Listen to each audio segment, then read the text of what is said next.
ಸ್ನೇಹಿತರೆ, ಎಲ್ರಿಗೂ ನಮಸ್ಕಾರ. ಕಾರ್ಯಕ್ರಮ ಪ್ರಾರಂಭವಾಗುವ ಮುಂಚೆ ಇತ್ತೀಚೆಗೆ ನಮ್ಮ ನಗಲಿದ ಕನ್ನಡದ ಕಣ್ಮಣಿ ಪುನೀತ್ ರಾಜ್ಕುಮಾರ್ ಅವರ ನಿಧನಕ್ಕೆ ಕರ್ನಾಟಕ ಲೇಖಕಿಯರ ಸಂಘವು ಭಾವಪೂರ್ಣ ಶ್ರದ್ಧಾಂಜಲಿಯನ್ನು ಅರ್ಪಿಸುತ್ತದೆ. ಎಂದಿನ ಕರ್ನಾಟಕ ಲೇಖಕಿಯರ ಸಂಘವು ಹಮ್ಮಿಕೊಂಡಿರುವ ಸಾಹಿತ್ಯ ಮಂಥನದ ವೆಬಿನಾರ್ ವೇದಿಕೆಗೆ ನಿಮ್ಮನ್ನೆಲ್ಲ ಸ್ವಾಗತಿಸುತ್ತಿರುವೆ. ನಾನು ಆನಂದಿಸಬಹುದಾದ ಸಾಹಿತ್ಯ ಸಂಭ್ರಮದಲ್ಲಿ ನೀವೆಲ್ಲ ಭಾಗವಹಿಸುತ್ತಿರುವುದು ತುಂಬಾ ಸಂತೋಷ. ಇಂದಿನ ವೇದಿಕೆಯಲ್ಲಿ ನಮ್ಮೊಡನಿದ್ದಾರೆ ಸಂಘದ ಅಧ್ಯಕ್ಷರು, ಇಂದಿನ ಕಾರ್ಯಕ್ರಮದ ಅಧ್ಯಕ್ಷತೆ ವಹಿಸಿರುವ ವನಮಾಲಾ ಸಂಪನ್ನ ಕುಮಾರ, ಹಿರಿಯ ಲೇಖಕಿ ದಮಯಂತಿ ನರೇಗಲ್ ಹಾಗೂ ಅವರ ಸಾಹಿತ್ಯ ಕೃತಿಗಳ ಕುರಿತು ಪ್ರಬಂಧ ಮಂಡಿಸಲಿರುವ ಲೇಖಕಿಯರಾದ ಪ್ರಜ್ಞಾ ಮತ್ತಿಹಳ್ಳಿ ಮತ್ತು ವಿಭಾ ಪುರೋಹಿತ್. ಸಂಘದ ಉಪಾಧ್ಯಕ್ಷೆ ಗಿರಿಜಾರಾಜ್ ಅವರ ಸ್ವಾಗತದೊಂದಿಗೆ ಕಾರ್ಯಕ್ರಮವನ್ನು ಇದೀಗ ಪ್ರಾರಂಭಿಸೋಣ. ನಮಸ್ಕಾರ. ಎಲ್ಲರಿಗೂ ನಮಸ್ಕಾರ. ಇಂದಿನ ವೆಬಿನಾರ್ ವೇದಿಕೆಯ ಗಣ್ಯರೇ, ಉಪಸ್ಥಿತರಿರುವ ಹಿರಿಯ ಕಿರಿಯ ಸಹೃದಯ ಲೇಖಕಿಯರೇ ಹಾಗೂ ಎಲ್ಲ ಸ್ನೇಹಿತರೇ, ಮತ್ತೆ ಸಾಹಿತ್ಯದ ಸ್ವಾದಭರಿತ ಭಕ್ಷ್ಯ ಹಿಡಿದು ನಿಮ್ಮೆಲ್ಲರ ಮುಂದೆ ನಾನು ನಿಂತಿದ್ದೇನೆ. ಇಂದಿನ ಕಾರ್ಯಕ್ರಮದ ಅಧ್ಯಕ್ಷರು ಹಾಗೂ ಕರ್ನಾಟಕ ಲೇಖಕಿಯರ ಸಂಘದ ಅಧ್ಯಕ್ಷರೂ ಆದ ಶ್ರೀಮತಿ ವನಮಾಲಾ ಸಂಪನ್ನ ಕುಮಾರ್ ಅವರನ್ನು ಸಂಘದ ಪರವಾಗಿ ಹೃತ್ಪೂರ್ವಕವಾಗಿ ಇಂದಿನ ಕಾರ್ಯಕ್ರಮಕ್ಕೆ ಸ್ವಾಗತಿಸ್ತಾ ಇದ್ದೇನೆ. ಬದುಕಿನ ಪುಟಗಳನ್ನು ಸಾಧನೆಗಳಿಂದ ತುಂಬಿಕೊಂಡಿರುವ ಹಿರಿಯ ಲೇಖಕಿಯಾದ ದಮಯಂತಿ ನರೇಗಲ್ ಇಂದಿನ ಸಾಹಿತ್ಯ ಮಂಥನದ ಅಧ್ವರ್ಯು. ಅವರನ್ನು ಕರ್ನಾಟಕ ಲೇಖಕಿಯರ ಸಂಘದ ಪರವಾಗಿ ಹೃತ್ಪೂರ್ವಕವಾಗಿ ಸ್ವಾಗತ ಮಾಡ್ತಾ ಇದ್ದೇನೆ. ಮೊದಲನೆಯ ಪ್ರಬಂಧ ಮಂಡಿಸಲಿರುವ ಶ್ರೀಮತಿ ಪ್ರಜ್ಞಾ ಮತ್ತಿಹಳ್ಳಿ, ಲೇಖಕಿ ಮತ್ತು ಚಿಂತಕಿ. ಇವರು ದಮಯಂತಿ ನರೇಗಲ್ ಅವರ ಕಾದಂಬರಿಗಳನ್ನ ಕುರಿತು ಮಾತನಾಡ್ತಾ ಇದ್ದಾರೆ. ಇವರನ್ನು ಕರ್ನಾಟಕ ಲೇಖಕಿಯರ ಸಂಘದ ಪರವಾಗಿ ಹೃತ್ಪೂರ್ವಕವಾಗಿ ಸ್ವಾಗತ ಮಾಡ್ತಾ ಇದ್ದೇನೆ. ಎರಡನೆಯ ಪ್ರಬಂಧವನ್ನು ಮಂಡಿಸಲು ಆಗಮಿಸಿರುವಂತಹ ಶ್ರೀಮತಿ ವಿಭಾ ಪುರೋಹಿತ್, ಲೇಖಕಿ ಹಾಗೂ ಕವಿಯಿತ್ರಿ. ಇವರು ದಮಯಂತಿ ನರೇಗಲ್ ಅವರ ಇತರ ಸಾಹಿತ್ಯ ಕೃತಿಗಳ ಬಗ್ಗೆ ಪ್ರಬಂಧವನ್ನು ಮಂಡಿಸಲಿದ್ದಾರೆ. ಅವರಿಗೆ ಕರ್ನಾಟಕ ಲೇಖಕಿಯರ ಸಂಘದ ಪರವಾಗಿ ಹಾರ್ದಿಕ ಸ್ವಾಗತವನ್ನ ಕೋರ್ತಾ ಇದ್ದೇನೆ. ಇಂದಿನ ವೆಬಿನಾರ್ ಕಾರ್ಯಕ್ರಮದಲ್ಲಿ ಉಪಸ್ಥಿತರಿರುವಂತಹ ಎಲ್ಲ ಹಿರಿಯ ಕಿರಿಯ ಲೇಖಕಿಯರು ಮತ್ತು ಎಲ್ಲ ಸ್ನೇಹಿತರು, ತಾಂತ್ರಿಕ ಹೊಣೆಯನ್ನು ಹೊತ್ತಿರುವಂತಹ ಸ್ನೇಹಿತರು, ನಮ್ಮ ಸಂಘದ ಕಾರ್ಯಕಾರಿ ಸಮಿತಿ ಮತ್ತೆ ಪದಾಧಿಕಾರಿಗಳು ಹಾಗೂ ಎಲ್ಲ ಉಪಸ್ಥಿತರಿರುವಂತಹ ಎಲ್ಲರನ್ನು ಮತ್ತೊಮ್ಮೆ ಪ್ರೀತಿಯಿಂದ ಸ್ವಾಗತ ಮಾಡ್ತಾ ಇದ್ದೇನೆ. ನಮಸ್ಕಾರ. ಕಾರ್ಯಕ್ರಮ ಮುಂದುವರಿಯಿರಿ. ವಂದನೆಗಳು ಗಿರಿಜಾರಾಜ್ ಅವರೇ. ಈಗ ಪ್ರಸ್ತಾವನೆ ಸಂಘದ ಅಧ್ಯಕ್ಷರಾದ ವನಮಾಲಾ ಸಂಪನ್ನ ಕುಮಾರ್ ಅವರಿಂದ. ಎಲ್ಲರಿಗೂ ನಮಸ್ಕಾರ. ಲೇಖಕಿಯರ ಸಂಘದ ಇದೊಂದು ವಿನೂತನವಾದ ಕಾರ್ಯಕ್ರಮ, ಹಿರಿಯ ಲೇಖಕಿಯರ ಸಾಹಿತ್ಯ ಮಂಥನ. ಕಳೆದ 3 ವರ್ಷಗಳಿಗಿಂತಲೂ ಜಾಸ್ತಿ ಸಮಯದಿಂದ ನಾವು ಈ ಕಾರ್ಯಕ್ರಮ ಮಾಡ್ತಾ ಬಂದಿದ್ದೀವಿ. ನಾಡಿನಾದ್ಯಂತ ಇರುವಂತಹ ಬಹಳಷ್ಟು ಲೇಖಕಿಯರು ಈ ಕಾರ್ಯಕ್ರಮದಲ್ಲಿ ಭಾಗವಹಿಸುತ್ತಿದ್ದಾರೆ. ನಮ್ಮ ನಡುವಿನ ಲೇಖಕಿಯರನ್ನ, ಸಾಧಕಿಯರನ್ನ ಗುರುತಿಸೋದಕ್ಕೆ, ಗೌರವಿಸೋದಕ್ಕೆ ಇದೊಂದು ಒಳ್ಳೆಯ ಅವಕಾಶ ಮತ್ತು ಒಂದು ಒಳ್ಳೆಯ ವೇದಿಕೆ ಅಂತ ನಾವೆಲ್ಲರೂ ಭಾವಿಸಿದ್ದೀವಿ. 80 ದಾಟಿದ ನಮ್ಮ ನಡುವೆ ನಮ್ಮ ಸೌಭಾಗ್ಯದಂತೆ ಇರುವಂತಹ ನಮ್ಮ ಹಿರಿಯ ಲೇಖಕಿಯರನ್ನ, ಅವರ ಕೃತಿಗಳ ಕುರಿತು ವಿಚಾರ ಸಂಕಿರಣವನ್ನ ಏರ್ಪಡಿಸುವ ಮೂಲಕ ವಿಶ್ರಾಂತ ಸ್ಥಿತಿಯಲ್ಲಿರುವಂತಹ ನಮ್ಮ ಹಿರಿಯರನ್ನ, ನಮ್ಮ ಹಿರಿಯ ಲೇಖಕಿಯರನ್ನ ಅವರ ಕೃತಿಗಳ ಕುರಿತು ನಾವು ಮತ್ತೆ ಮಾತಾಡೋದಕ್ಕೆ ಒಂದು ಒಳ್ಳೆಯ ಅವಕಾಶ. ಈ ಸಾಕಷ್ಟು ಸಾಧನೆಗಳನ್ನ ಈ ಹಿರಿಯರು ಮಾಡಿರ್ತಾರೆ. ಅದನ್ನ ಇಂದಿನ ಕಿರಿಯ ಓದುಗರು, ಲೇಖಕರಿಗೆಲ್ಲ ತಲುಪಿಸೋದಕ್ಕೆ ಇದೊಂದು ಒಳ್ಳೆಯ ಅವಕಾಶ. ಈ ಹಿರಿಯರು ಸಾಕಷ್ಟು ಸಾಧನೆಗಳನ್ನ ಮಾಡಿ ಈಗ ವಿಶ್ರಾಂತಿಯಲ್ಲಿದ್ದಾರೆ. ಮತ್ತು ಅವರ ಕಾರ್ಯಚಟುವಟಿಕೆ ಏನು ನಿಂತಿಲ್ಲ, ಅವರು ಬರೀತಿರ್ತಾರೆ ಮತ್ತು ಪ್ರಸ್ತುತ ವಿದ್ಯಮಾನದ ಜೊತೆಗಿರ್ತಾರೆ. ಅದೆಲ್ಲವೂ ಬಹಳ ಸಂತೋಷ ಕೊಡುವಂತದ್ದು. ಆದ್ರಿಂದ ಈ ಎಲ್ಲ ಹಿರಿಯ ಲೇಖಕಿಯರನ್ನ ನಾವು ಯಾವಾಗ್ಲೂ ಸದಾಕಾಲ ಅಭಿನಂದಿಸೋಣ, ಅವರಿಗೆ ನಮ್ಮ ಪ್ರೀತಿಯ ನಮಸ್ಕಾರಗಳನ್ನ ತಿಳಿಸ್ತಾ ಇರೋಣ. ಹಾಗೆ ಈ ಕಾರ್ಯಕ್ರಮದಲ್ಲಿ ನಾವು ಅವರ ಈ ಬಾರಿಯ ಈ ಹಿರಿಯ ಲೇಖಕಿಯರ ಸಾಹಿತ್ಯ ಮಂಥನದಲ್ಲಿ ನಮ್ಮ ಜೊತೆಗೆ ನಾಡಿನ ಪ್ರಸಿದ್ಧ ಸಾಹಿತಿಗಳಲ್ಲೊಬ್ಬರಾದಂತಹ ದಮಯಂತಿ ನರೇಗಲ್ ಅವರು ಇವತ್ತು ನಮ್ ಜೊತೆಗಿದ್ದಾರೆ. ಅದು ನಮ್ಮೆಲ್ಲರಿಗೂ ತುಂಬಾ ಖುಷಿ ಕೊಡುವಂತ ವಿಚಾರ. ಅವರ ಸಾಹಿತ್ಯ ಕೃತಿಗಳನ್ನ ಸಾಕಷ್ಟು ಜನ ಓದಿರ್ತಾರೆ. ಆದ್ರೆ ಇವತ್ತಿನ ಹೊಸ ಓದುಗರಿಗೆ ಅವರ ಪರಿಚಯವನ್ನ, ಅವರ ಸಾಹಿತ್ಯದ ಪರಿಚಯವನ್ನ ಪ್ರಬಂಧಗಳ ಮೂಲಕ ನಾವು ಏರ್ಪಡಿಸ್ತಾ ಇರೋದು. ಉಳಿದವರಿಗೂ ಹೊಸ ಇಂದಿನ ಕಿರಿಯರಿಗೆ ಇದು ಒಂದು ಸದುಪಯೋಗ ಆಗ್ಲಿ, ಅವರಿಗೆ ಅವಕಾಶ ಸಿಗ್ಲಿ, ಅವರು ಇದರಿಂದ ನಮ್ಮ ಹಿರಿಯರನ್ನ ಅರ್ಥ ಮಾಡ್ಕೊಳ್ಳಿ, ಅವ್ರ ಕೃತಿಗಳನ್ನ ಹುಡುಕಿ ಓದುವಂತಾಗ್ಲಿ ಅನ್ನೋದು ಈ ಕಾರ್ಯಕ್ರಮದ ಉದ್ದೇಶ ಆಗಿರೋದ್ರಿಂದ ಇವತ್ತು ದಮಯಂತಿ ನರೇಗಲ್ ಅವರು ನಮ್ ಜೊತೆಗಿರೋದು ತುಂಬಾ ಸಂತೋಷ ಕೊಡ್ತಿದೆ. ಅವರ ಕೃತಿಗಳ ಕುರಿತು ನಾಡಿನ ಯುವ ಲೇಖಕಿಯರಿಬ್ಬರು ಪ್ರಬಂಧ ಮಂಡಿಸ್ತಿದ್ದಾರೆ, ಶ್ರೀಮತಿ ಪ್ರಜ್ಞಾ ಮತ್ತಿಹಳ್ಳಿ ಮತ್ತು ಶ್ರೀಮತಿ ವಿಭಾ ಪುರೋಹಿತ್ ಅವರು.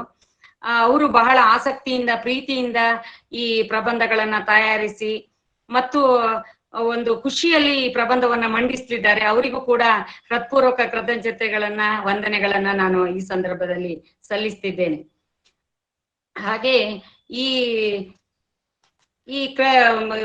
ಹಿರಿಯ ಲೇಖಕಿಯರನ್ನ ನಾವು ಅವರ ಕೃತಿಗಳನ್ನ ಹೊಸದಾಗಿ ಮತ್ತೆ ಮರು ಓದಿಗೆ ಒಳಪಡಿಸುವ ಮೂಲಕ ಮತ್ತೆ ನಾವು ಅವರನ್ನ ನೆನಪಿಸ್ಕೊಂಡು ಅವರ ಕೆಲಸಗಳನ್ನ ನೆನಪಿಸ್ಕೊಳ್ಳುವ ಮೂಲಕ ಮತ್ತಷ್ಟು ಹೊಸ ಆಲೋಚನೆಗಳನ್ನ ಮಾಡೋದಕ್ಕೆ ಮತ್ತು ಅವರಿಗೂ ಕೂಡ ಸಂತೋಷ ತಡ್ತದೆ.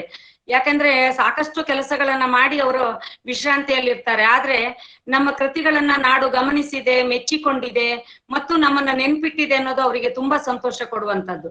ಹಾಗಾಗಿ ಇಂಥ ಒಳ್ಳೆಯ ಕೆಲಸಗಳನ್ನ ಲೇಖಕಿಯರ ಸಂಘ ಅದು ಹುಟ್ಟಿದಾರಭ್ಯದಿಂದ ಮಾಡ್ಕೊಂಡು ಬಂದಿದೆ. ಇವತ್ತಿಗೂ ಕೂಡ ಆ ಕೆಲಸ ಮುಂದುವರ್ಕೊಂಡು ಬಂದಿದೆ. ಇವತ್ತು ನಮ್ಮ ನಡುವೆ ಧಾರವಾಡದ ಲೇಖಕಿ, ಯಾಕಂದ್ರೆ ಬೇರೆ ಬೇರೆ ಊರುಗಳಿಂದ, ಬೇರೆ ಬೇರೆ ಪ್ರದೇಶಗಳಿಂದ ನಮ್ಗೆ ಈ ಲೇಖಕಿಯರನ್ನ ನೋಡೋದಕ್ಕೆ, ಪರಿಚಯಿಸೋದಕ್ಕೆ ಒಂದು ಒಳ್ಳೆಯ ಅವಕಾಶ ಅಂದ್ರೆ ಈ ವೆಬಿನಾರ್ ಮೂಲಕ. ಈ ವೆಬಿನಾರ್ ಮೂಲಕ ನಾವು ನಾಡಿನ ಹೊರಗಿರುವಂತಹ ಅಥವಾ ನಾಡಿನ ಒಳಗೆ ಬೇರೆ ಬೇರೆ ಭಾಗಗಳಲ್ಲಿರುವಂತಹ ಲೇಖಕಿಯರ ಸಾಧನೆಗಳನ್ನ ಈ ವೇದಿಕೆಯಲ್ಲಿ ತರ್ತಾ ನಾವು ಖುಷಿ ಪಡೋಣ ಮತ್ತು ನಮ್ಮ ಹಿರಿಯ ಲೇಖಕಿಯರಿಗೂ ಕೂಡ ಅವರಿಗೆ ಸಂತೋಷವನ್ನ ನೀಡಬೇಕಾದ್ದು ನಮ್ಮ ಜವಾಬ್ದಾರಿ. ಹಾಗಾಗಿ ಇಂಥ ಕಾರ್ಯಕ್ರಮಗಳನ್ನ ಲೇಖಕಿಯರ ಸಂಘ ಸದಾ ಹಮ್ಮಿಕೊಳ್ತಾ ಇರುತ್ತೆ. ನಾವು ನಮ್ಗೆ ಆತರ ಸಾಕಷ್ಟು ಸಾಧಕಿಯರು ಎಲ್ಲ ಇದ್ದಾರೆ. ನೀವೆಲ್ಲ ಲೇಖಕಿಯರು, ಸಾಹಿತ್ಯಾಸಕ್ತರು, ಅವ್ರನ್ನ ಹುಡುಕಿ ಕರೆತನ್ನಿ, ನಮ್ ಗಮನಕ್ಕೆ ತರಬೇಕು ಜೊತೀವಿ. ಒಟ್ಟಿನಲ್ಲಿ ನಮ್ಮ ಹಿರಿಯ ಲೇಖಕಿಯರನ್ನ ಎಲ್ಲ ಅವರ ಸಾಧನೆಗಳನ್ನ ಸದಾ ಸ್ಮರಿಸ್ತಾ ಇರೋಣ.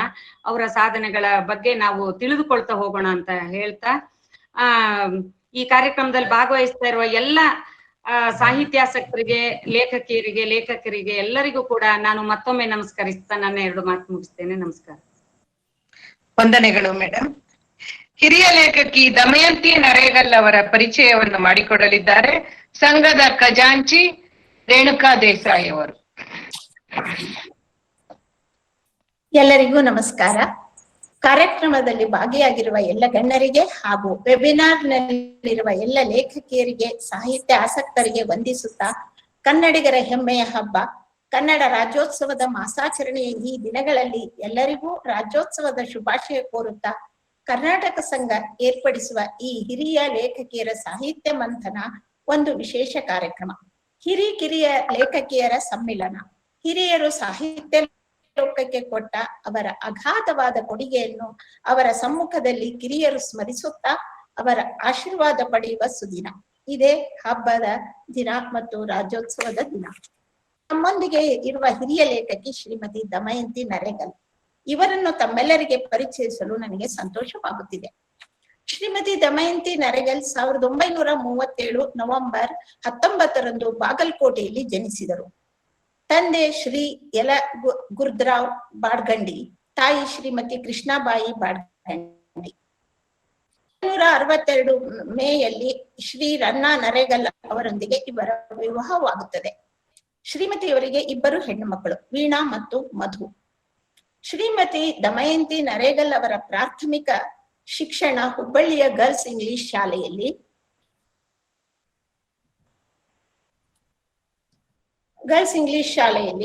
ಕಾಲೇಜು ಶಿಕ್ಷಣ ಧಾರವಾಡ ಕರ್ನಾಟಕ ಕಾಲೇಜಿನಲ್ಲಿ ಮತ್ತು ಸ್ನಾತಕೋತ್ತರ ಶಿಕ್ಷಣವನ್ನು ಕರ್ನಾಟಕ ವಿಶ್ವವಿದ್ಯಾಲಯ ಧಾರವಾಡದಲ್ಲಿ ಪೂರೈಸಿರುವರು.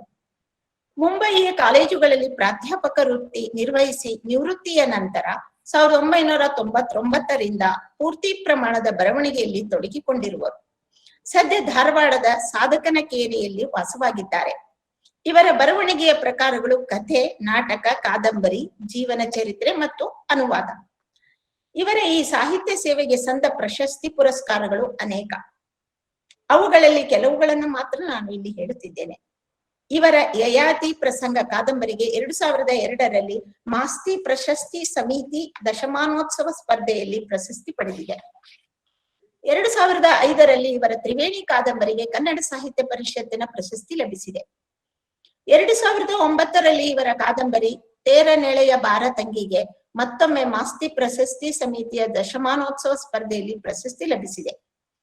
2004ರಲ್ಲಿ ಇವರು ರಚಿಸಿರುವ ದೇವರಿಲ್ಲದ ಗೋಡೆ ನಾಟಕಕ್ಕೆ BV ಕಾರಂತರಂಗ ಪ್ರತಿಷ್ಠಾನದ ಬಹುಮಾನ, 2008ರಲ್ಲಿ ಪಗಡಿ ಆಟ ನಾಟಕಕ್ಕೆ ಸುಚಿತ್ರಾ ಕಲಾ ಕೇಂದ್ರದ ಪ್ರಶಸ್ತಿ ಲಭಿಸಿದೆ. ಇವರಿಂದ ರಚಿಸಲ್ಪಟ್ಟ ಡಾಕ್ಟರ್ ಗಂಗೂಬಾಯಿ ಹಾನ್ಗಲ್ ಅವರ ಜೀವನ ಚರಿತ್ರೆ ಗಂಗಾವತರಣಕ್ಕೆ 2009ರಲ್ಲಿ ಕನ್ನಡ ಸಾಹಿತ್ಯ ಅಕಾಡೆಮಿ ಪ್ರಶಸ್ತಿ ಮತ್ತು ಅದೇ ವರ್ಷ ಮಾತೋಶ್ರೀ ರತ್ನಮ್ಮ ಹೆಗ್ಗಡೆಯವರಿಂದ ಮಹಿಳಾ ಗ್ರಂಥ ಪ್ರಶಸ್ತಿ ಲಭಿಸಿದೆ. ಏನು ಜನ ಎಂಥ ಗಾನ ಇವರ ಅನುವಾದ ಕೃತಿ ಮರಾಠಿಯಿಂದ ಕನ್ನಡಕ್ಕೆ ಅನುವಾದವಾಗಿದೆ. ಇದರ ಮೂಲ ಲೇಖಕರು ಅರವಿಂದ್ ಗಜೇಂದ್ರ ಗಡ್ಕರ್. ಈ ಕೃತಿಗೆ 2015ರಲ್ಲಿ ಉತ್ತರ ಕನ್ನಡ ಲೇಖಕಿಯರ ಸಂಘದಿಂದ ಉತ್ತಮ ಅನುವಾದವೆಂದು ಪುರಸ್ಕೃತವಾಗಿದೆ. ಇಂತಹ ಮಹಾನ್ ಸಾಧಕಿ ಹಿರಿಯ ಲೇಖಕಿಯವರ ಸಾಹಿತ್ಯ ಕೃತಿಗಳನ್ನು ಕಾದಂಬರಿಗಳು ಮತ್ತು ಇತರ ಸಾಹಿತ್ಯ ಕೃತಿಗಳು ಎಂದು 2 ವಿಭಾಗ ಮಾಡಿ ಇಬ್ಬರು ಲೇಖಕಿಯರು ಪ್ರಬಂಧ ಮಂಡನೆ ಮಾಡಲಿದ್ದಾರೆ. ಮತ್ತೊಮ್ಮೆ ಶ್ರೀಮತಿ ದಮಯಂತಿ ನರೇಗಲ್ ಅವರಿಗೆ ವಂದಿಸುತ್ತಾ ಅಭಿನಂದಿಸುತ್ತಾ ನನ್ನ ಪರಿಚಯ ಭಾಷಣಕ್ಕೆ ಮುಕ್ತಾಯ ಹೇಳುತ್ತಿದ್ದೇನೆ. ಜೈ ಹಿಂದ್, ಜೈ ಕರ್ನಾಟಕ. ಧನ್ಯವಾದ. ಪರಿಚಯವನ್ನು ಸಂಘದ ಉಪಾಧ್ಯಕ್ಷೆ ಆಶಾ ಹೆಗ್ಡೆ ಅವರು ಮಾಡಿಕೊಡ್ತಾ ಇದ್ದಾರೆ.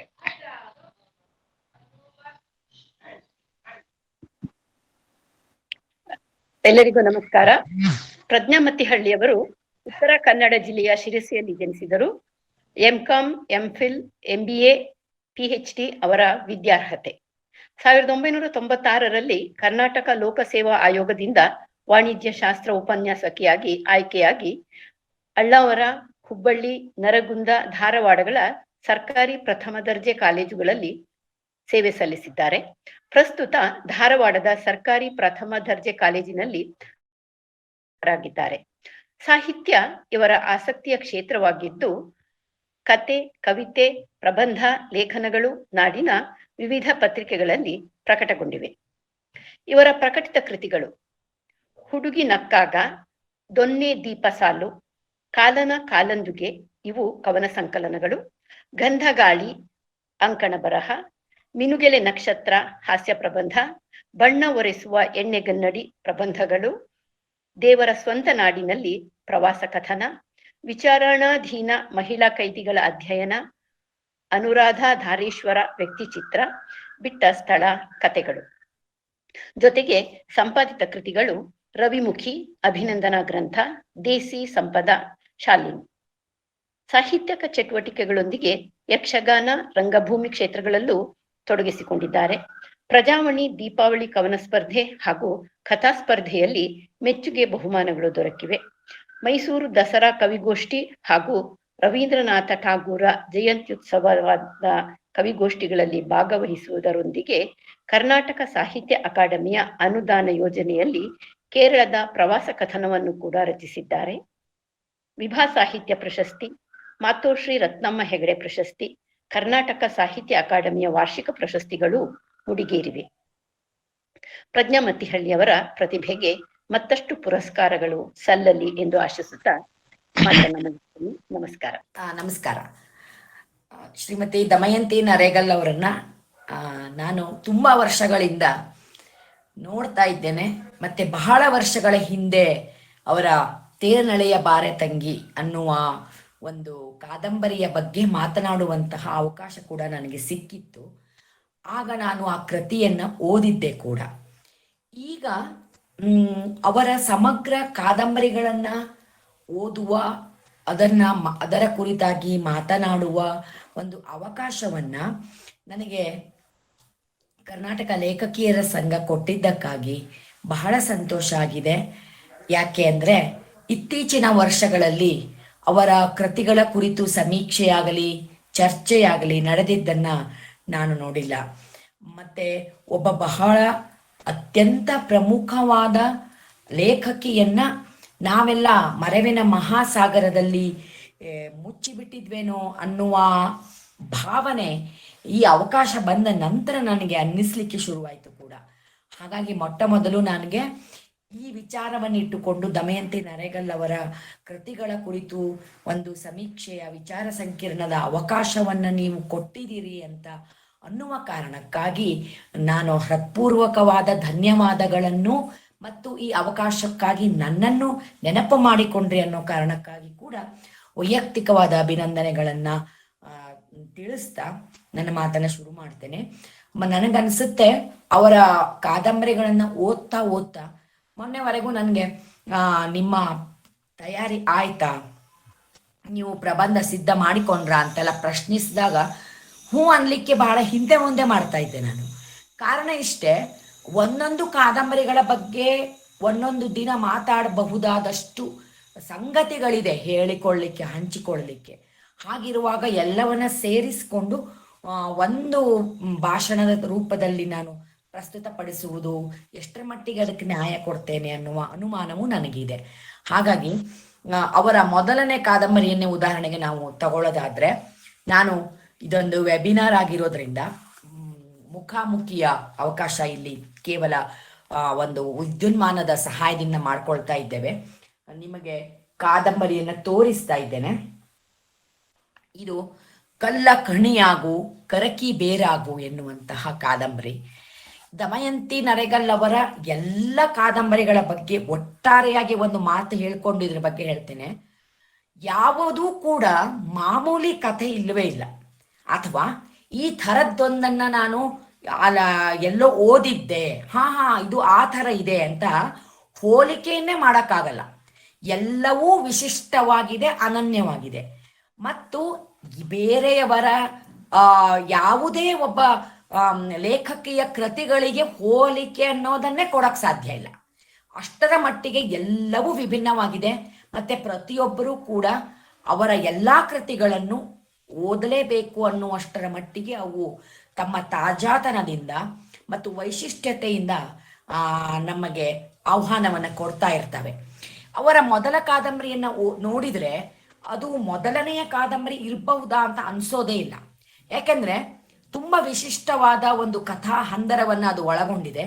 ನಾನು ಯಾವ ಕಾದಂಬರಿಯ ಕಥೆಯನ್ನು ಇಲ್ಲಿ ಹೇಳಲಿಕ್ಕೆ ಇಷ್ಟಪಡೋದಿಲ್ಲ, ಯಾಕೆಂದ್ರೆ ಆ ಥರದ ಒಂದು ಕುತೂಹಲ ಕೇಳುಗರಲ್ಲಿ ಓದುಗರಲ್ಲಿ ಉಳಿಲಿ, ಅವರೇ ಖುದ್ದಾಗಿ ಅದನ್ನ ಓದುವ ಅಪೇಕ್ಷೆಯನ್ನ ಇಟ್ಟುಕೊಳ್ಳಲಿ ಅನ್ನೋ ಕಾರಣಕ್ಕಾಗಿ ಈ ಕಲ್ಲ ಖಣಿಯಾಗು ಕರಕು ಬೇರಾಗು ಅನ್ನೋದು ಒಂದು ವಿಶಿಷ್ಟವಾದ ವಾಕ್ಯ.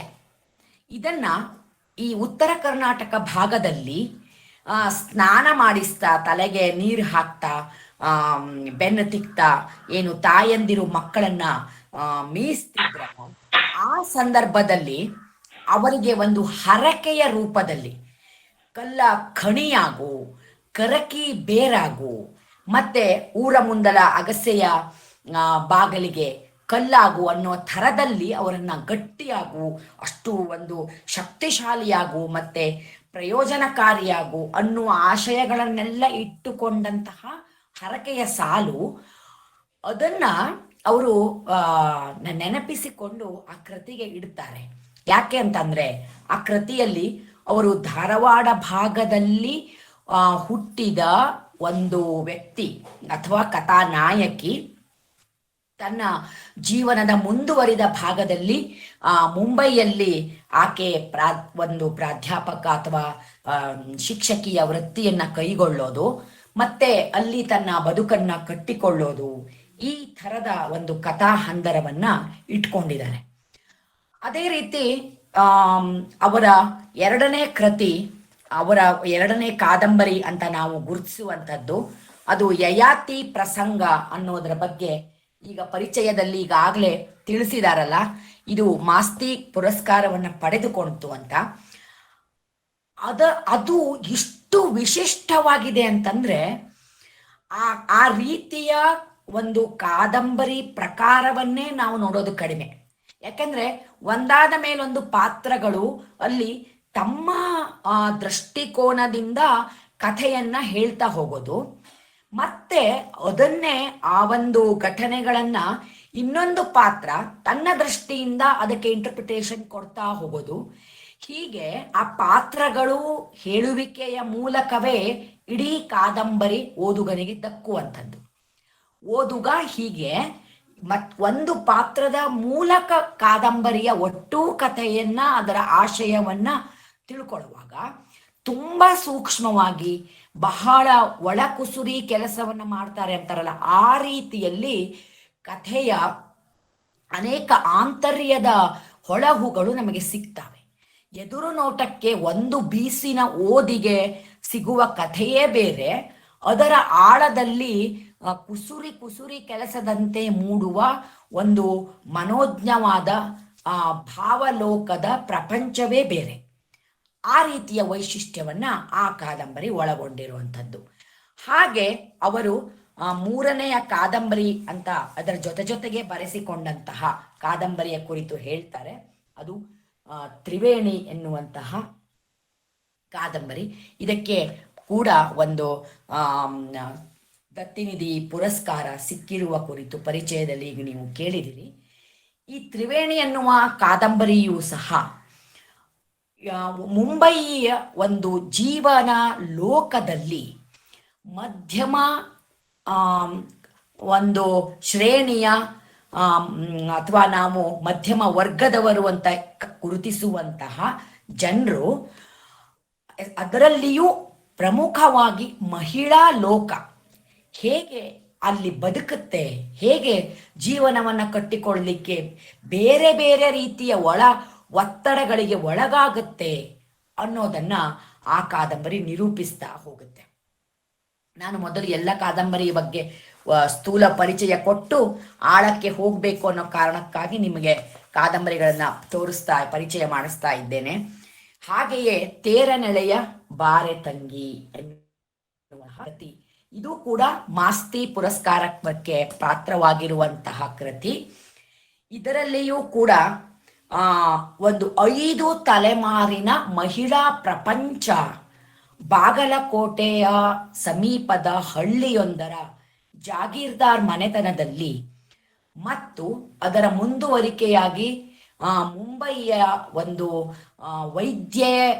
ವೈದ್ಯ ಲೋಕದ ಪ್ರಪಂಚದಲ್ಲಿ ವೈದ್ಯೆಯಾಗಿ ಹೇಗೆ ತಮ್ಮನ್ನ ತಾವು ಗುರುತಿಸಿಕೊಳ್ತಾರೆ, ಮತ್ತೆ ಎಲ್ಲ ಪಾತ್ರಗಳು ಕೂಡಿಕೊಂಡು ಕಾದಂಬರಿಯ ಒಟ್ಟು ಆಶಯವನ್ನ ಎತ್ತಿ ಹಿಡಿತಾರೆ ಅನ್ನೋದನ್ನ ಆ ಕಾದಂಬರಿಯಲ್ಲಿ ನಾವು ನೋಡ್ತೇವೆ. ಹಾಗೇನೆ ನಾನು ತಾಯಿ ಅನ್ನುವಂತಹ ಕೃತಿ, ಈ ಕೃತಿಯಂತೂ ಬಹಳ ವಿಶಿಷ್ಟವಾಗಿದೆ. ಮುಂಬಯಿಯಲ್ಲಿ ಜಗತ್ತಿನಲ್ಲಿ ಆರಂಭದ ಬೇರುಗಳನ್ನು ಗುರುತಿಸಿಕೊಳ್ಳುವ ಈ ಕೃತಿ ಮುಂದುವರಿಕೆಯಾಗಿ ಮಸ್ಕತ್ತಿನಲ್ಲಿ ಅವರು ದಮಯಂತಿ ನರೇಗಲ್ ಅವರ ವೈಯಕ್ತಿಕ ಪರಿಚಯವನ್ನು ನಾವು ನೋಡಿದ್ರೆ 1-2 ವರ್ಷ ಅವರು ಮಸ್ಕತ್ತಿನಲ್ಲಿ ಇರಬೇಕಾಗಿ ಬಂತು. ಆಗ ಅಲ್ಲಿ ತಾನು ಜೀವನ ಮಾಡ್ತಾ ಇದ್ದಾಗ 1-2 ವರ್ಷ ಅದನ್ನ ಗಮನಿಸಿದಾಗ ಅಲ್ಲಿಯ ಒಂದು ಜೀವನ ಶೈಲಿ ಹೇಗಿತ್ತು, ಅಥವಾ ಅಲ್ಲಿ ಭಾರತೀಯರು ಕನ್ನಡಿಗರು ಯಾವ ರೀತಿಯ ಪ್ರಪಂಚವನ್ನ ಕಟ್ಕೊಂಡಿದ್ರು, ಹೇಗೆ ಆ ಥರದ ಒಂದು ಸಂಸ್ಕೃತಿಯ ಜೊತೆಗೆ ತಮ್ಮ ಜೀವನವನ್ನ ಸೇರಿಸ್ಕೊಳ್ಳಿಕ್ಕೆ ಪ್ರಯತ್ನ ಮಾಡ್ತಾ ಇದ್ರು ಅನ್ನೋ ಸಂಗತಿಯನ್ನು ಹೇಳೋದ್ರ ಜೊತೆಗೆ ಬಹಳ ಮುಖ್ಯವಾದ ಒಂದು ಮಹಿಳಾ ಜಗತ್ತಿನ ವಿಶಿಷ್ಟ ಸಂವೇದನೆಯನ್ನ ಅಲ್ಲಿ ದಾಖಲಿಸಿದ್ದಾರೆ.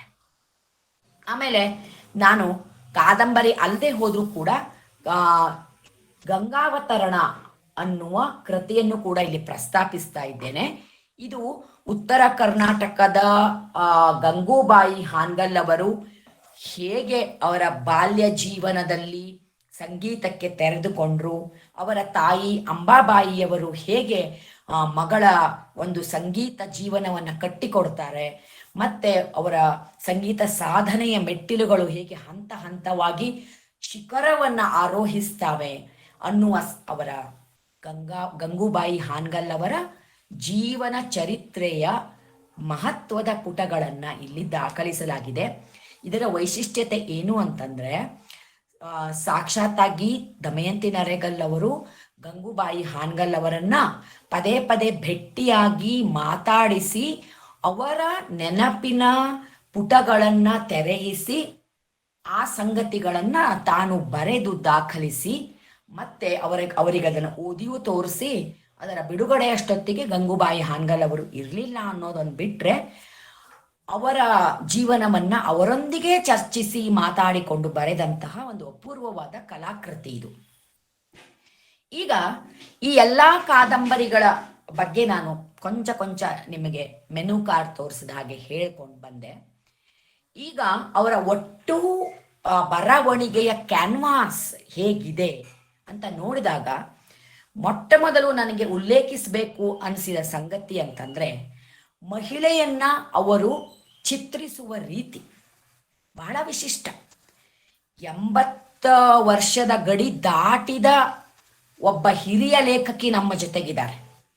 ಅವರ ದಾಖಲೆಗಳ ಪ್ರಕಾರ ನನಗನ್ಸುತ್ತೆ ಅವರಿಗೆ ಬಹುಶಃ ನಿನ್ನೆ ಅವ್ರ ಬರ್ತ್ಡೇ ಅಂತ ನಂಗೇನೋ ನೆನಪು.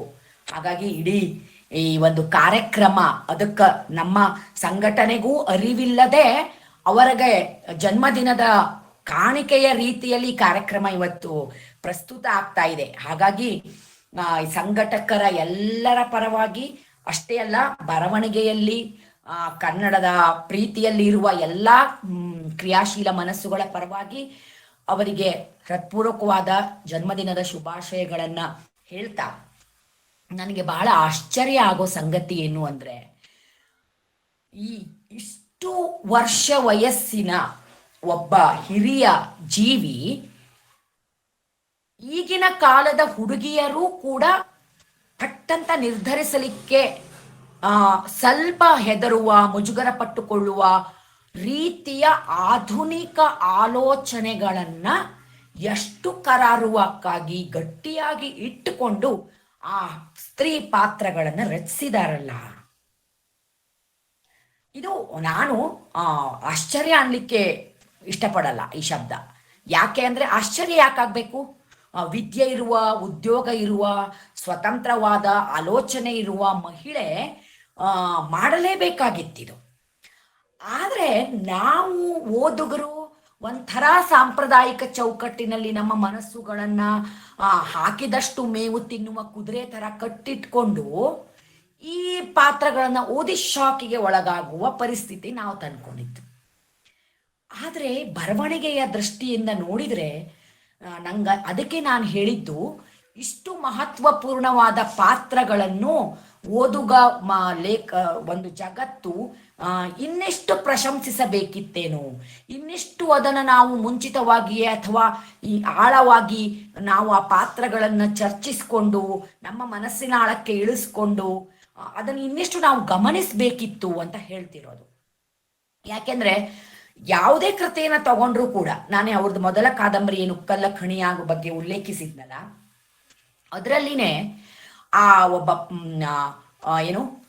ಕಾಮರ್ಸ್ ಕಾಲೇಜಿನಲ್ಲಿ ಪ್ರಾಧ್ಯಾಪಕಿಯಾಗಿರುವಂತಹ ಆ ಒಂದು ಕಥಾನಾಯಕಿ ಏನಿದ್ದಾಳೆ, ಅವಳಿಗೆ ಕನ್ನಡ ಸಾಹಿತ್ಯದ ಬಗ್ಗೆ ಬಹಳ ಪ್ರೀತಿ, ಆಸಕ್ತಿ. ಚಿಕ್ಕವಳಿದ್ದಾಗಲಿಂದನೂ ಬರವಣಿಗೆಯಲ್ಲಿ ಅವಳಿಗೆ ಒಂದು ಅಭಿರುಚಿ ಇರುತ್ತೆ. ಆದ್ರೆ ಅವಳ ಪಾಠದ ತಯಾರಿ ಮಾಡಿಕೊಂಡು ಕಾಲೇಜಿಗೆ ಹೋಗಿ ಪಾಠ ಮಾಡಿಕೊಂಡು ಮತ್ತೆ ಅವರ ಕೃತಿಗಳಲ್ಲೆಲ್ಲ ಆ ಮುಂಬಯಿಯ ಪುಟ್ಟ ಮನೆಗಳು, ಅಲ್ಲಿ ಪ್ರೈವಸಿಗೆ ಇರುವಂತಹ ಕೊರತೆ, ಅದರಿಂದ ಅವ್ರಿಗೊಂದ್ ಕಡೆ ಕೂತ್ಕೊಂಡು ಶಾಂತವಾಗಿ ಬರೀಲಿಕ್ಕೂ ಆಗದಿರುವಂತಹ ಸ್ಥಿತಿ ಇದೆಯಲ್ಲ, ಇದೆಲ್ಲ ಅವ್ರಿಗೆ ಅನುಭವದಿಂದಲೇ ಬಂದಿದ್ದು ನಂಗನ್ಸೋದು. ಮತ್ತೆ ನಮಗೆ ಅದು ಅನುಭವಕ್ಕೆ ಬರೋದೇ ಇಲ್ಲ. ಹಾಗಾಗಿ ಅವರು ಮಾತ್ರ ಬರೆಯಬಹುದಾದ ಪಾತ್ರಗಳಿವು. ಆ ಥರ ಪರಿಸ್ಥಿತಿ ಇದ್ದಾಗ ಎಲ್ಲಿವರೆಗೂ ಹೋಗುತ್ತೆ ಅದು ಅಂತಂದ್ರೆ ಅವಳಿಗೆ ಒಂದು ಕಡೆ ಕೂತ್ಕೊಂಡು ಬರಿಬೇಕು, ಒಂದು ಕಡೆ ಯಾವ್ದಾದ್ರು ಒಂದು ಏಕಾಂತದಲ್ಲಿ ತಾನು ತನ್ನ ಬರವಣಿಗೆಯನ್ನು ಮುಂದುವರಿಸ್ಕೊಂಡು ಹೋಗ್ಬೇಕು ಅಂದ್ರೆ ಅಷ್ಟು ಕಠಿಣವಾದಂತಹ ಸ್ಥಿತಿ. ಹಾಗಿದ್ದಾಗ ಯಾವುದೋ ಒಬ್ಬ ಸ್ನೇಹಿತೆ, ಒಂದು ಖಾಲಿ ಫ್ಲಾಟ್ ಇದೆ, ಅಲ್ಲಿ ಯಾರು ವಾಸಿಸ್ತಾ ಇಲ್ಲ, ಅದರ ಕೀಲಿ ನನ್ನ ಹತ್ರ ಇದೆ, ಹಾಗಾಗಿ ಅದರ ಆ ಮನೆಯ ಮಾಲೀಕರು ಬೇರೆ ಕಡೆ ಇರೋದಕ್ಕಾಗಿ ಆ ಫ್ಲಾಟಿನ ಕೀಲಿ ನನ್ನ ಹತ್ರ ಇದೆ, ನೀನು ಅದನ್ನ ಅಲ್ಲಿ ಹೋಗಿ ನಿನ್ನ ಬಿಡುವಿನ ವೇಳೆಯಲ್ಲಿ ಅಲ್ಲಿ ಕೂತ್ಕೊಂಡು ನಿನ್ನ ಬರವಣಿಗೆ ಮಾಡಬಹುದು. ನೋಡಿ, ಈ ಒಂದು ಬರವಣಿಗೆಗೆ ಬೇಕಾದ ಏಕಾಂತವನ್ನ ದೊರಕಿಸಿಕೊಳ್ಳಲಿಕ್ಕೆ ಒಬ್ಬ ಮಹಿಳೆ ಮನೆ ಕೆಲಸ ಮಾಡಿಕೊಂಡು, ಅವಳು ತನ್ನ ಮಗುವನ್ನ ದೇಖರೇಖಿ ನೋಡ್ಕೊಂಡು, ಅವಳು ತನ್ನ ಕಾಲೇಜಿನ ಕೆಲಸ ಮಾಡಿಕೊಂಡು ಎಲ್ಲೋ ಒಂದೆರಡು ತಾಸು ಕೂತ್ ಬರೆಯೋಣ ಅಂತ ಅದಕ್ಕೂ ದೊರಕದೇ ಇರುವ ಒಂದು ಪ್ರೈವಸಿಗಾಗಿ ಹೀಗೆ ಎಲ್ಲೋ ಯಾವುದೋ ಫ್ಲಾಟಿನ ಕೀಲಿ ಇಸ್ಕೊಂಡು ಹೋಗಿ ಕೂತ್ಕೊಂಡು ಬರೆಯೋದು, ಈ ಥರದ ಒಂದು ಜಗತ್ತು ನಮ್ಗೆ ಪರಿಚಯನೇ ಇರೋದಿಲ್ಲ. ಅದರಿಂದನೇ ಹುಟ್ಟಿಕೊಳ್ಳುವಂತ ಸಮಸ್ಯೆ. ರಾತ್ರಿ ಎಲ್ಲ ಅವಳು ಒಂದ್ಸಲ ಅನಿವಾರ್ಯವಾಗಿ ಕೂತ್ಕೊಂಡು ಅಲ್ಲಿ ಬರೀತಿರ್ತಾಳೆ, ಅದರಿಂದಾಗಿ ಮನೆಯವರಿಗೆ ಗೊತ್ತೇ ಇರೋದಿಲ್ಲ ಅವಳು ಆ ಥರದಲ್ಲಿ ಒಂದು ಬರವಣಿಗೆಗಾಗಿ ಹೀಗೊಂದು ಕಡೆ ಹೋಗಿ ಕೂತ್ಕೊಂಡು ಬರ್ತಿದ್ದಾಳೆ ಅನ್ನೋದು. ಮತ್ತೆ ಅದಕ್ಕೋಸ್ಕರ ಹುಟ್ಟಿಕೊಳ್ಳುವಂತಹ ಒಂದು ವೈಮನಸ್ಯ ಇತ್ಯಾದಿ ಇತ್ಯಾದಿ ಇತ್ಯಾದಿಗಳು ಕಥೆಯನ್ನ ಬೆಳೆಸ್ಕೊಂಡು ಹೋಗ್ತವೆ. ಆದ್ರೆ ದಮಯಂತಿಯವರ ಪಾತ್ರ ಎಷ್ಟು ಗಟ್ಟಿ ಗೊತ್ತಾ? ಅದು ತಾನು ತನ್ನತನ ಮತ್ತು ತನ್ನ ವ್ಯಕ್ತಿತ್ವವನ್ನ ಯಾವ ಕಾರಣಕ್ಕೂ ಒಂದು ಪೈಸೆಗೂ ರಾಜಿಗೂ ಒಪ್ಪೋದೇ ಇಲ್ಲ. ಅಂತಹ ಗಟ್ಟಿ ಪಾತ್ರಗಳು ಬರೀ ಅಲ್ಲೊಂದೇ ಅಂತಲ್ಲ, ಇದು ಎಲ್ಲ ಕಾದಂಬರಿಗಳಲ್ಲೂ ನಾವು ನೋಡ್ತೇವೆ.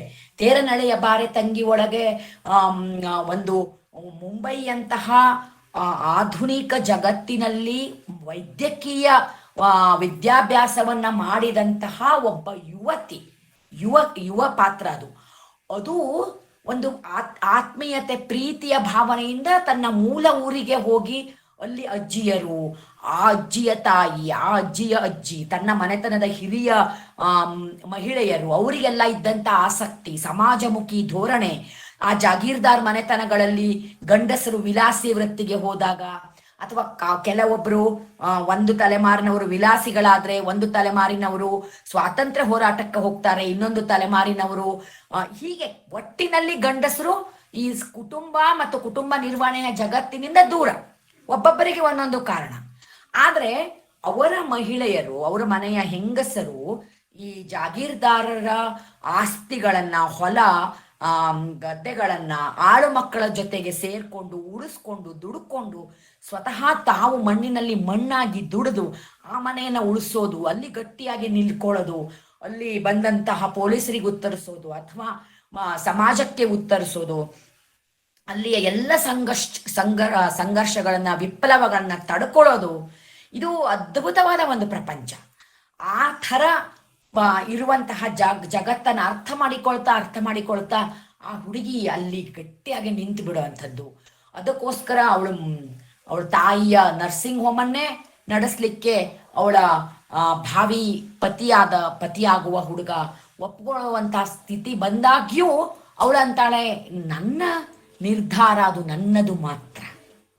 ಅದಕ್ಕೋಸ್ಕರ ಯಾರದ್ದೋ ನಿರ್ಧಾರ ಮಹಿಳೆಯ ನಿರ್ಧಾರ ಆಗಬೇಕಾಗಿಲ್ಲ ಎನ್ನುವ ಈ ಅತ್ಯಾಧುನಿಕ ಆಲೋಚನೆಯನ್ನ ಲೇಖಕಿ ಆ ರೀತಿ 2002ರಲ್ಲಿ ಬರೆದಂತಹ ಕೃತಿ ಆಗ್ಲೇ ನಾವು ನೋಡ್ತೇವೆ. ಎಷ್ಟು ಅದ್ಭುತ ಅನ್ಸುತ್ತೆ ಅಂತಂದ್ರೆ, ಆ ಥರದ ಒಂದು ಗಟ್ಟಿಯಾದ ಪಾತ್ರಗಳನ್ನ ನಾವು ಈ ದಮಯಂತಿಯವರ ಕೃತಿಗಳಲ್ಲಿ ಮಾತ್ರ ನೋಡೋದಕ್ಕೆ ಸಾಧ್ಯ.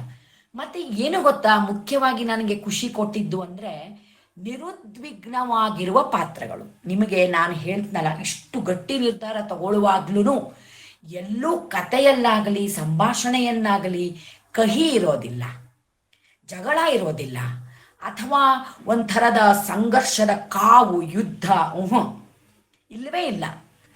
ಅದು ಡೈವೋರ್ಸ ಹಾಗೆಲ್ಲ ಅಲ್ಲ. ಅದು ಎಷ್ಟು ತಣ್ಣನೆಯ ಮನಸ್ಥಿತಿಯಲ್ಲಿಯೂ ಅಭಿವ್ಯಕ್ತವಾಗುವ ಮಹಿಳೆಯ ಅಚಲವಾದ ಶ್ರದ್ಧೆಯ ಮತ್ತು ತನ್ನ ಕನಸನ್ನು ಬಿಟ್ಟು ಕೊಡದೆ ತಾನು ಅದನ್ನು ಕೈಯಾರೆ ಕಟ್ಕೋಬೇಕು ಅನ್ನುವಂತಹ ಏನು ಒಂದು ಸ್ವಂತದ ಕುರಿತಾದ ಗೌರವ ಅಲ್ಲಿ ಎದ್ದು ಕಾಣೋದು. ಇಲ್ಲಿ ಯಾವ ಪುರುಷರ ದ್ವೇಷವೂ ಇರೋದಿಲ್ಲ, ಅಥವಾ ಯಾವುದೋ ಕಹಿ ಇರೋದಿಲ್ಲ. ಪುರುಷ ಜಗತ್ತಿನ ಕುರಿತು ಕಹಿ ಇರೋದಿಲ್ಲ, ಯಾವುದೋ ಗಂಡಸನ್ನ ದ್ವೇಷಿಸಬೇಕು ಅನ್ನೋ ಹಪಾಹಪಿ ಇರೋದಿಲ್ಲ. ಆದ್ರೆ ತನ್ನತನವನ್ನು ತಾನು ಗಟ್ಟಿಯಾಗಿ ಉಳಿಸ್ಕೊಳ್ಬೇಕು ಅನ್ನುವ ಅಚಲ ನಂಬಿಕೆ ಇರುತ್ತಲ್ಲ, ಇದು ಬಹಳ ಅಪರೂಪದ ಒಂದು ಧೋರಣೆ, ಬರವಣಿಗೆಯ ಧಾಟಿ ಅಂತ ನನಗನ್ಸಿದ್ದು, ಖುಷಿ ಕೊಟ್ಟಿದ್ದು. ಹಾಗೆಯೇ ನಾನು ಈಗ ನಿಮಗೆ ನಾನು ತಾಯಿ ಬಗ್ಗೆ ಹೇಳಿದ್ನಲ್ಲ, ಈ ಕೃತಿ ಅಂತೂ ಬಹಳ ವಿಶಿಷ್ಟವಾಗಿದೆ. ಇದು ಒಂದು ಇಡೀ ಕೃತಿಯನ್ನ ನನಗೆ ಒಂದು ಸತಿ ಓದಿದ್ರೆ ಸಾಕು ಅನ್ಸೋದೇ ಇಲ್ಲ. ಅದ್ರ ಬಗ್ಗೆ ಮಾತಾಡ್ಬೇಕಂದ್ರೆ ಒಂದು 4 ಸತಿ ಓದ್ಬೇಕೇನೋ ಅನ್ನೋ ಮಟ್ಟಿಗಿದೆ. ಯಾಕಂದ್ರೆ ಆ ಒಂದು ಕೃತಿ ಬಗ್ಗೆನೆ ದಿನಗಟ್ಲೆ ಮಾತಾಡುವಷ್ಟು. ಅದು ಶುರುವಾಗೋದು ಮುಂಬೈಯ ಜಗತ್ತನ್ನ ಎಷ್ಟು ಚೆನ್ನಾಗಿ ಅವರು ಅದರಲ್ಲಿ ಬಿಡಿಸ್ತಾ ಹೋಗ್ತಾರೆ ಅಂದ್ರೆ, ಅಲ್ಲಿ ಪುಟ್ಟ ಪುಟ್ಟ ಮನೆಗಳಲ್ಲಿ ಯಾರದ್ದೋ ಅಣ್ಣ ಅತ್ತಿಗೆ ಜೊತೆ ಇರುವವಳು ಒಬ್ಳು ಅಂದ್ಕೊಳ್ಳಿ, ಅವಳಿಗೆ ಮದ್ವೆ ಆಗೋ ಸ್ವಾತಂತ್ರ್ಯ ಯಾಕಿಲ್ಲ ಅಂದ್ರೆ ಅವಳಿಗೊಂದು ಮನೆ ಇಲ್ಲ. ಮುಂಬೈ ಬದುಕು ಹೆಂಗಿರುತ್ತೆ ಅಂದ್ರೆ, ಅಲ್ಲಿ ಮಧ್ಯಮ ವರ್ಗದಲ್ಲಿ ಮದುವೆ ಆಗೋದಾದ್ರೆ ಮನೆ ಬೇಕು. ಆ ಗಂಡಸಿನ ಮನೆಯನ್ನು ತುಂಬಿ ತುಳುಕ್ತಾ ಇರುತ್ತೆ. ಅಲ್ಲಿ ತಂದೆ ತಾಯಿ ಅಣ್ಣ ಅತ್ತಿಗೆ ಮತ್ತೊಬ್ರು ಅಂತ ಒಂಥರ ಅಲ್ಲಿ ನಿಮಗೊಂದು ರೂಮು ಸಿಗಲ್ಲ, ಒಂದು ಸಣ್ಣ ಜಾಗನೂ ಸಿಗಲ್ಲ ಅಲ್ಲಿ. ಅವನು ಆ ಮನೆ ಹೆಚ್ಚಿಗೆ ಆದಾಗ ಇನ್ನೊಬ್ಬಳನ್ನ ಕಟ್ಕೊಂಡು ಹೋಗಲ್ಲಿ ಬದುಕೋಕ್ ಸಾಧ್ಯವೇ ಇಲ್ಲ. ಈ ನಮ್ಮ ಧಾರವಾಡದ ಬೆಂಗಳೂರು ಹಿಂಗ್ ದೊಡ್ಡ ದೊಡ್ಡ ಏರಿಯಾದಲ್ಲಿ ಎಲ್ಲ ಬದುಕೋರಿಗೆ ಅಂಥದ್ದೊಂದು ಬದುಕಿನ ಸಂಕೀರ್ಣ ಸಮಸ್ಯೆಯೂ ಇರಬಹುದು ಭೂಮಿ ಮೇಲೆ ಅಂತ ಅನ್ಸೋದೇ ಇಲ್ಲ ನಮ್ಗೆ. ಆದ್ರೆ ಅದು ಎಷ್ಟು ಚೆನ್ನಾಗಿ ಚಿತ್ರಿತವಾಗಿದೆ ಅಂದ್ರೆ, ಅವ್ರು ಮನೆ ಹುಡುಕ್ತಾರೆ. ಒಂದ್ ಅರ್ಧ ಕಾದಂಬರಿ ಅದೇ ಆ ಮನೆ ಎಷ್ಟು ನಮ್ಮನಿ ಘಟನೆಗಳನ್ನ ಫೇಸ್ ಮಾಡ್ತಾರೆ, ಎಂತೆಲ್ಲ ಸಮಸ್ಯೆಗಳು ಬರ್ಬೋದು ಒಂದು ಮನೆ ಹುಡುಕಿ. ಯಾಕಂದ್ರೆ ಸಿಕ್ಕಾಪಟ್ಟೆ ಹಣ ಇರೋರಲ್ಲ, ಯಾವುದೋ ಮನೆಗೆ ಎಷ್ಟೋ ಹೇಳಿದ ತಕ್ಷಣ ಹೋಗಿ ಅಷ್ಟು ಅಡ್ವಾನ್ಸ್ ಕೊಟ್ಟು ಅಷ್ಟು ಒಂದು ಬಾಡಿಗೆ ಕೊಟ್ಟು ಮನೆ ಹಿಡಿಲಿಕ್ಕೆ ಆಗೋದಿಲ್ಲಲ್ಲ. ಹಾಗೆ ಅವರ ಸಣ್ಣ ಕೂಡಿ ಬದುಕುವ ಒಂದು ಪುಟಾಣಿ ಕನಸು ಅದು ಸಾಕಾರಗೊಳ್ಳಲಿಕ್ಕೆ ಎಷ್ಟೆಲ್ಲ ಕಷ್ಟ ಇದೆ ಮುಂಬೈ ಅಂತ ಕಡೆ ಅಂತ. ಅಂತೂ ಇಂತೂ ಮನೆ ಸಿಕ್ತು, ಅವರ ಸಂಸಾರ ಶುರುವಾಯ್ತು. ಮತ್ತೆ ಅವರು ಮಸ್ಕತ್ತಿಗೆ ಪ್ರಯಾಣ ಬೆಳೆಸೋದು. ಆ ಮಸ್ಕತ್ತು ಅನ್ನುವಂತಹ ಜಗತ್ತಿನಲ್ಲಿ ಒಂದು ಕನ್ನಡತನ ಅಥವಾ ಒಂದು ಭಾರತೀಯತೆಯನ್ನು ಅಲ್ಲಿ ಸ್ಥಾಪಿಸ್ಕೊಳ್ಳಿಕ್ಕೆ ಎಷ್ಟೆಲ್ಲ ಸಮಸ್ಯೆ ಇದೆ ಅಂತ. ಹೀಗೆಲ್ಲ ಬೆಳೆಯುವಂತಹ ಕಾದಂಬರಿ, ಅಲ್ಲಿ ಒಂದು ಹಠಾತ್ತಾಗಿ ಬರುವಂತಹ ಒಂದು ಆಕಸ್ಮಿಕ ಅವಘಡ ಅನ್ನೋದು, ಅದನ್ನ ನಾನು ಹೇಳ್ಬಿಟ್ರೆ ಅದೊಂಥರ ರಹಸ್ಯ ಬಯಲು ಅಂತಾರಲ್ಲ, ಹಂಗೆ ಆ ಕಾದಂಬರಿ ಓದುವ ನಿಮ್ಮ ಹೋಗ್ಬಿಡ್ಬೋದು. ಅದಕ್ಕೆ ನಾನು ಹೇಳೋದಿಲ್ಲ. ತುಂಬಾ ಅಪರೂಪಕ್ಕೆ ನಡೆಯುವ ಮಹಿಳೆಯ ಜೀವನದಲ್ಲಿ ಬಹಳ ಆಕಸ್ಮಿಕವಾಗಿ ಜರುಗುವ ಒಂದು ಅನಿರೀಕ್ಷಿತ ಅಪಘಾತವನ್ನ ಅವರು ಅದರಲ್ಲಿ ತಗೊಂಡಿದ್ದಾರೆ, ಚಿತ್ರಿಸಿದ್ದಾರೆ. ಅದರಿಂದ ಉಂಟಾಗುವಂತಹ ಸಮಸ್ಯೆಗಳ ಸಂಕೀರ್ಣತೆಯನ್ನ ಗಾಢವಾಗಿ ಹಿಡಿದಿಡ್ಲಿಕ್ಕೆ ಹೋಗ್ತಾರೆ ಅವರು. ಅದು ಬಹಳ ಅಪರೂಪ. ನಾನು ತಾಯಿ ಅದು ಬಹಳ ಮಾರ್ಮಿಕವಾದ ಶೀರ್ಷಿಕೆ. ನಮಗೆ ನಾವು ಊಹೆ ಮಾಡ್ಕೊಳ್ಳಿಕ್ಕೂ ಕಷ್ಟ. ಅದು ಅಲ್ಲಿರೋ ಪುರುಷ ಪಾತ್ರವನ್ನ ನಾವು ತೆಗೊಳ್ಲಿಕ್ಕೂ ಆಗೋದಿಲ್ಲ. ಯಾಕೆ ಅಂತಂದ್ರೆ, ಈಗ ಸಾಮಾಜಿಕವಾಗಿ ನೋಡಿದ್ರೆ ಬಹಳ ಈಗ ಊಹಿಸ್ಕೊಳ್ಳಿ, ಒಂದು ಕಪ್ಪು ಮಗು ಹುಟ್ಟಿ ಬಿಡುತ್ತೆ ಒಬ್ಬ ಹೆಣ್ಮಗಳಿಗೆ ಅನ್ಕೊಳ್ಳಿ. ಆಮೇಲೆ ಅದರ ಒಂದು ಆ ಹುಟ್ಟು ಅದು ಹೇಗೆ ಸಂಭವಿಸ್ತು ಅನ್ನೋದು ಕೂಡ ಆಕೆಯ ಗಂಡನಿಗೆ ಗೊತ್ತಿದೆ ಅನ್ಕೊಳ್ಳಿ. ಹಾಗಿದ್ದಾಗ ನಿನ್ನ ಹೆಂಡತಿಯನ್ನ ಮತ್ತು ಅವಳಿಗಾಗಿರುವ ಆ ಒಂದು ಆಕಸ್ಮಿಕದೊಂದಿಗೆ ಹುಟ್ಟಿರುವ ಮಗುವನ್ನು ನೀನು ಒಪ್ಕೋ ಅಂತ ನಾವು ಫೋರ್ಸ್ ಮಾಡ್ಲಿಕ್ಕೆ ಆಗೋದಿಲ್ಲ. ಅಥವಾ ಅವನದನ್ನು ಒಪ್ಕೊಳ್ಬೇಕು, ಆ ಧಾರಾಳತನ ಬೇಕೇ ಬೇಕು ಅವನಿಗೆ ಅಂತ ನಾವು ಹೇಳೋಕ್ಕೂ ಕಷ್ಟ. ಆದರೆ ಆ ಒಬ್ಬ ತಾಯಿಯ ಸ್ಥಿತಿಯನ್ನ ಆಲೋಚಿಸಿದರೆ, ಅವಳ ಗರ್ಭದಲ್ಲಿ ಬೆಳೆಯುವ ಅವಳ ದೇಹದ ರಕ್ತ ಮಾಂಸಗಳನ್ನು ಹಂಚಿಕೊಂಡು ಹುಟ್ಟಿದ ಮಗುವನ್ನ ಅವಳು ತಿರಸ್ಕರಿಸ್ಲಿ ಅನ್ನೋದು ಕೂಡ ತಪ್ಪೆ. ಹಾಗೆ ಇಂತಹ ಉತ್ತರಗಳಿಲ್ಲದ ಪ್ರಶ್ನೆಗಳನ್ನ ಎಷ್ಟು ಚೆನ್ನಾಗಿ ನಿಭಾಯಿಸ್ಕೊಂಡು ಹೋಗಿದ್ದಾರೆ ಅವರು ಅಂತಂದ್ರೆ ಈ ಕಾದಂಬರಿ. ಅದಕ್ಕೆ ನಾನು ಹೇಳಿದ್ದು, ಇದು ಓದಲೇಬೇಕಾದ ಪ್ರತಿಯೊಂದು ಕಾದಂಬರಿ ವಿಶಿಷ್ಟವಾಗಿದ್ರಿಂದ ಇಂಥ ಅನುಭವ ಈ ಒಂದು ಕಾದಂಬರಿಗಳಲ್ಲಿ, ದಮಯಂತಿ ಅವರು ಬರೆದ ಕಾದಂಬರಿಗಳಲ್ಲಿ ಇರುವ ಕತೆ ನಮಗೆ ಇನ್ನೆಲ್ಲೂ ಬೇರೆ ಕಡೆ ಸಿಗೋದಿಲ್ಲ. ಆ ಪಾತ್ರಗಳು, ಆ ದಾಟಿ, ಆ ಸಂಭಾಷಣೆಗಳು ನಮಗೆ ಮತ್ತೆಲ್ಲೂ ಸಿಗೋದಿಲ್ಲ ಅಂತ. ಆಮೇಲೆ ಅವ್ರ ಸಂಭಾಷಣೆಯನ್ನು ತುಂಬಾ ಚೆನ್ನಾಗಿ ಸಮರ್ಥವಾಗಿ ತಗೊಂಡು ಹೋಗ್ತಾರೆ. ವಿಶಿಷ್ಟವಾದ ಕನ್ನಡ ಅವ್ರದ್ದು. ಅದು ಒಂಥರ ಈ ಮುಂಬೈ ಜಗತ್ತಿನಲ್ಲಿ ಬೆಳೆದವರು ಒಂದು ರೀತಿಯ ಮರಾಠಿ ಇನ್ಫ್ಲುಯೆನ್ಸ್ಗೆ ಒಳಗಾದ ನಂತರ ಅವರಿಗೆ ಅವರಿಂದಾಗಿಯೇ ತಯಾರಾಗುವ ಒಂದು ವಿಶಿಷ್ಟವಾದ ಕನ್ನಡದ ನುಡಿಗಟ್ಟು ಅದು. ಆ ಭಾಷೆಯ ಬಳಕೆಯನ್ನು ಅವ್ರ ಎಲ್ಲ ಕಾದಂಬರಿಗಳಲ್ಲಿ ನಾವು ನೋಡ್ತೇವೆ. ಬಹಳ ಚೆನ್ನಾಗಿ ಅವರು ಅದನ್ನ ಹ್ಯಾಂಡಲ್ ಮಾಡ್ತಾರೆ. ಮತ್ತೆ ಅವರ ಕತೆ ಎಲ್ಲ ಕಾದಂಬರಿಯ ಅಥವಾ ಅವರ ಒಂದು ಬರವಣಿಗೆ ಇದೆಯಲ್ಲ, ಅದರ ಎಂಡ್ ನಾವು ಊಹೆ ಮಾಡಕ್ಕೆ ಆಗಲ್ಲ. ಇದು ಹಿಂಗೆ ಆಗುತ್ತೆ, ಇವಳು ಹಿಂಗೆ ಮಾಡ್ತಾಳೆ ಅಂತೆಲ್ಲ ನಾವು ಅನ್ಕೊಂತೀವಲ್ಲ. ನಮ್ಮ ಈ ಸಾಂಪ್ರದಾಯಿಕವಾದ ಧಾಟಿಯ ಯೋಚನೆಗಳನ್ನ ಅವರು ಬಹಳ ಶಾಕ್ಫುಲಿ ಎದುರಿಸ್ತಾರೆ. ಮತ್ತೆ ಎಷ್ಟು ಚೆನ್ನಾಗಿ ಆಮೇಲೆ ಒಂದು ಕ್ಷಣ ನಾವು ಅವಕ್ಕಾಗ್ಬೋದು, ಆದ್ರೆ ಮತ್ತೊಂದು ಕ್ಷಣ ಯೋಚನೆ ಮಾಡಿದಾಗ ಹೌದಲ್ಲ, ಅದು ಸರಿ ಇದೆ, ಕರೆಕ್ಟು, ಹಂಗೆ ಮಾಡ್ಬೇಕು ಅಂತ ಓದುಗ ಮತ್ತೆ ಅವರ ಅಭಿಪ್ರಾಯಕ್ಕೆ ಬರುವಂತೆ ಅದು ಕನ್ವಿನ್ಸ್ ಮಾಡುತ್ತೆ ಆ ಕಥೆ ಆ ಧಾಟಿಯಲ್ಲಿ.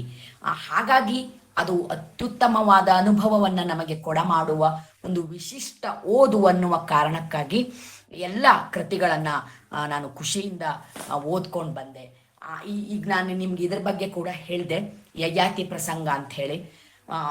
ಒಂದು ಪೌರಾಣಿಕ ಕಥಾವಸ್ತು ಇದೆಯಲ್ಲ ಯಯಾತಿ, ಅದನ್ನು ಓದಿದ ಕೂಡಲೇ ನಾನು ಹಂಗೆ ಅನ್ಕೊಂಡಿದ್ದೆ, ಏನಂದ್ರೆ ಬಹುಶಃ ಯಯಾತಿಯ ಕಥೆಯನ್ನ ಇವರು ಒಂಥರ ಬೇರೆ ಹೊಸ ಆಧುನಿಕ ಶೈಲಿ ಹೇಳ್ತಾರೆ. ಅಲ್ಲವೇ ಅಲ್ಲ ಅದು, ಹಂಗಲ್ವೇ ಅಲ್ಲ ಅದು. ಅವ್ರು ಎಲ್ಲೂ ಆ ಥರದ ಪೌರಾಣಿಕ ಪಾತ್ರ ತಂದು ಆ ಸನ್ನಿವೇಶ ತಂದು ಆ ಕತೆ ತಂದು ಹಂಗೆ ಮಾಡೋದೇ ಇಲ್ಲ. ಅದು ಪೂರ್ತಿ ಆಧುನಿಕವಾದ ಜಗತ್ತಿನಲ್ಲಿನ ಪಾತ್ರಗಳು, ಅಲ್ಲಿಯ ಘಟನೆಗಳು. ಆದ್ರೆ ಎಷ್ಟು ಎಲ್ಲೂ ವಾಚ್ಯ ಆಗೋದಿಲ್ಲ ಈ ಕಾದಂಬರಿ. ಮತ್ತೊಂದು ಯಯಾತಿ ಪ್ರಸಂಗ ಇದೆಯಲ್ಲ, ಅವ್ರು ಬೇರೆ ಕಾದಂಬರಿಗಳಿಗಿಂತನೂ ತುಂಬಾ ವಿಶಿಷ್ಟ. ಯಾಕೆ ನೋಡಕ್ಕೂ ತುಂಬಾ ಚಿಕ್ಕದಾದಂತಹ ಕೃತಿ.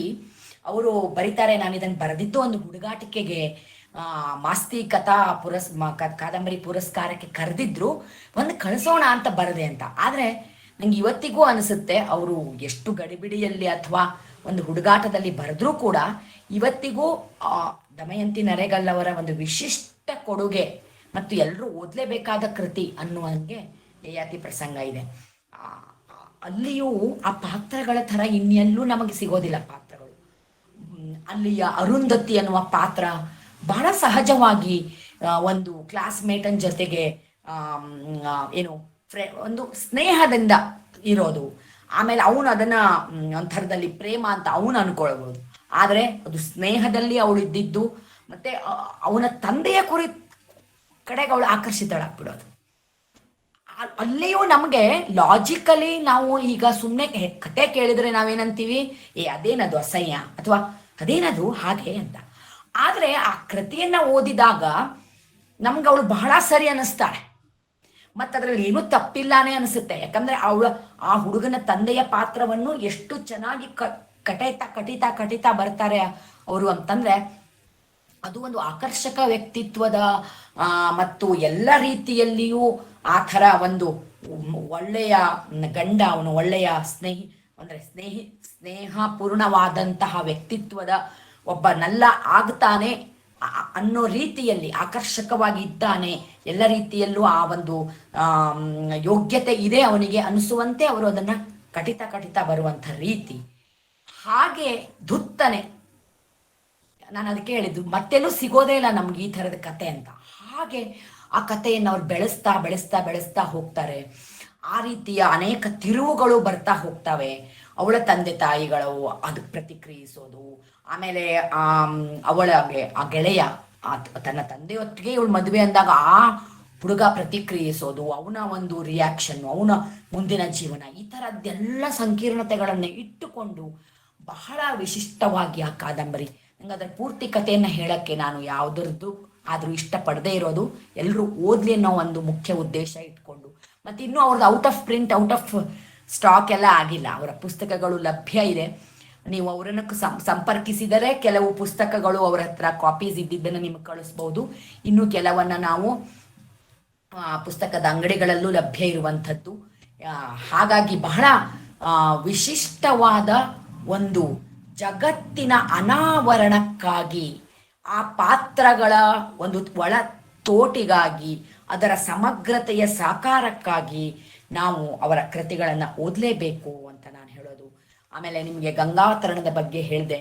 ಗಂಗಾವತರಣವನ್ನು ಕೂಡ ಎಷ್ಟು ಚೆನ್ನಾಗಿ ಅವರು ನಿರೂಪಿಸಿದ್ದಾರೆ ಅಂತಂದ್ರೆ, ಆ ಗಂಗೂಬಾಯಿ ಹಾನ್ಗಲ್ ಅವ್ರ ಬಗ್ಗೆಕ್ಕಿಂತ ಅವ್ರ ತಾಯಿ ಬಗ್ಗೆ ನಮಗೆ ಪ್ರೀತಿ, ಮಮತೆ, ವಾತ್ಸಲ್ಯ ಹುಟ್ಟಿಬಿಡುತ್ತೆ.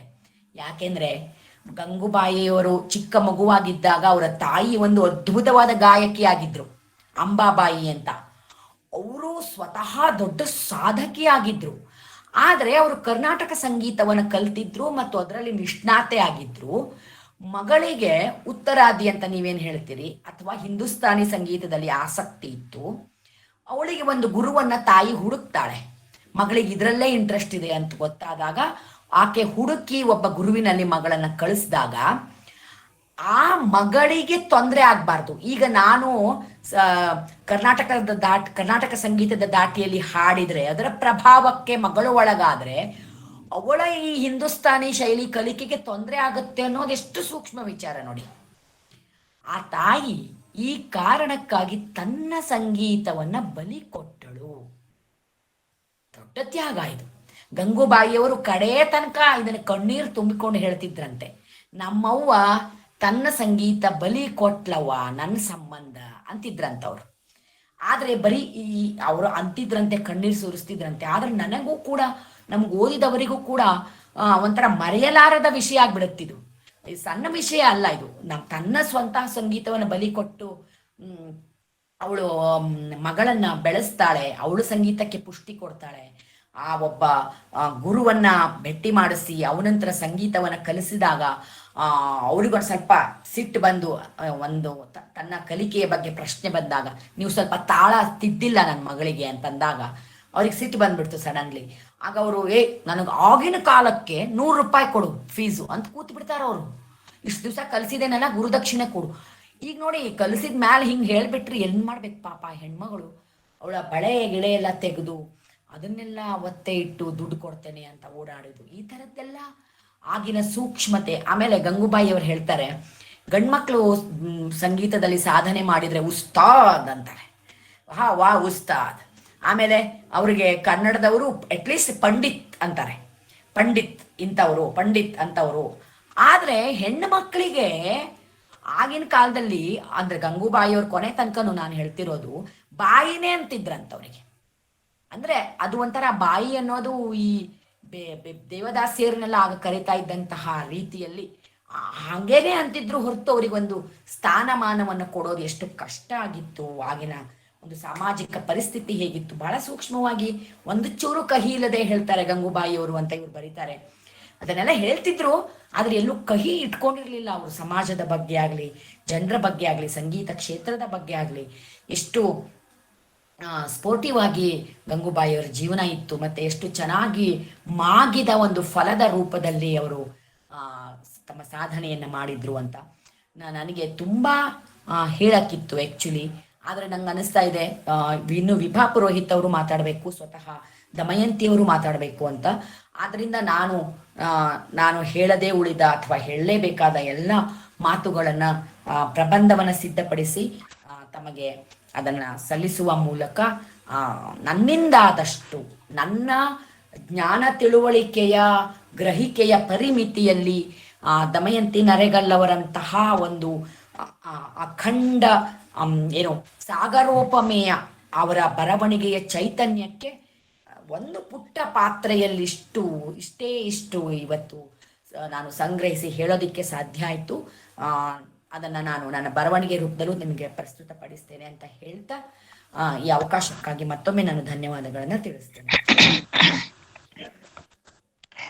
ಇದುವರೆಗೆ ನೀವು ಪ್ರಜ್ಞಾ ಮತ್ತಿಹಳ್ಳಿಯವರ ಪ್ರಬಂಧ ಮಂಡನೆಯನ್ನ ಕೇಳ್ತಾ ನಿಜವಾಗ್ಲೂ ಇದುವರೆಗೂ ಹೆಚ್ಚು ಜನರಿಗೆ ಪರಿಚಯವಾಗದೆ ಅಜ್ಞಾತರಾಗಿ ಉಳಿದ ದಮಯಂತಿಯವರ ಕೃತಿಗಳ ಮೇಲೆ ಒಂದು ಚೆಲ್ಲಿದ್ದು ಕೇಳಿ ನಮ್ಗೆ ಆಶ್ಚರ್ಯ ಆಯ್ತು.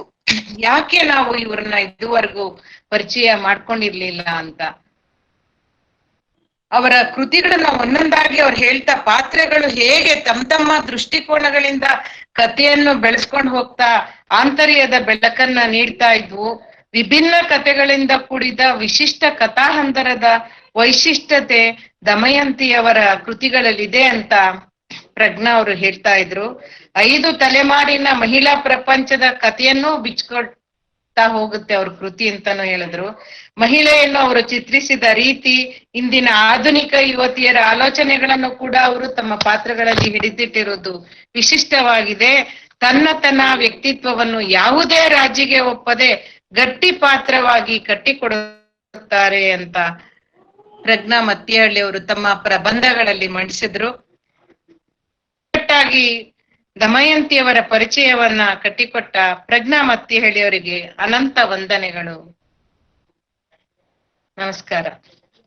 ಈಗ ಎರಡನೆಯ ಪ್ರಬಂಧ ಮಂಡನೆಯನ್ನ ಮಾಡಲಿರುವ ವಿಭಾ ಪುರೋಹಿತ್ ಅವರ ಪರಿಚಯವನ್ನ ನಮ್ಮ ಸಂಘದ ಕಾರ್ಯಕಾರಿ ಸಮಿತಿ ಸದಸ್ಯೆ ಸುನಂದಾ ಮುರಳಿ ಅವರು ಮಾಡ್ಕೊಡ್ತಾ ಇದ್ದಾರೆ. ಎಲ್ಲರಿಗೂ ನಮಸ್ಕಾರ. ಶ್ರೀಮತಿ ವಿಭಾ ಪುರೋಹಿತ್ ಅವರು BSc MA ಪದವೀಧರರು. ಪ್ರಾರಂಭದಲ್ಲಿ ಕನ್ನಡ ಬೋಧಕಿಯಾಗಿ ಸೇವೆ ಸಲ್ಲಿಸಿದ್ದಾರೆ. ಅಲ್ಲದೆ ಟ್ಯೂಷನ್ ನಲ್ಲಿ ಕನ್ನಡ, ಹಿಂದಿ ಮತ್ತು ಇಂಗ್ಲಿಷ್ ಬೋಧನೆ ಕೂಡ ಮಾಡಿದ್ದಾರೆ. ಇನ್ನೊಂದು ವಿಶೇಷ ಮತ್ತು ಸಂತಸದ ಸಂಗತಿ ಎಂದರೆ ಕನ್ನಡೇತರರಿಗೆ ಕನ್ನಡ ಮಾತನಾಡಿಸಲು ಕಲಿಸುವ ತರಗತಿಗಳನ್ನು ಕೂಡ ಮಾಡಿದ್ದಾರೆ. ಎಷ್ಟು ಖುಷಿ ಆಗತ್ತೆ ಅಲ್ವಾ? ಲೋಹ ಕಾರ್ಯ ಎಂಬ ತಾಂತ್ರಿಕ ಮಾಸಿಕ ಪತ್ರಿಕೆಯ ಸಂಪಾದಕೀಯ ಸಹಕಾರ್ಯ ನಿರ್ವಹಿಸಿದ್ದಾರೆ.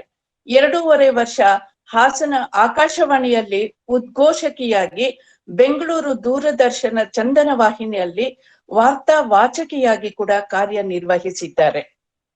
ಇವರ ಹವ್ಯಾಸಗಳೆಂದರೆ ಕವನ ರಚನೆ ಮತ್ತು ಇಂಗ್ಲಿಷ್ ಭಾಷೆಯಿಂದ ಕನ್ನಡಕ್ಕೆ ಅನುವಾದ ಮಾಡುವುದು.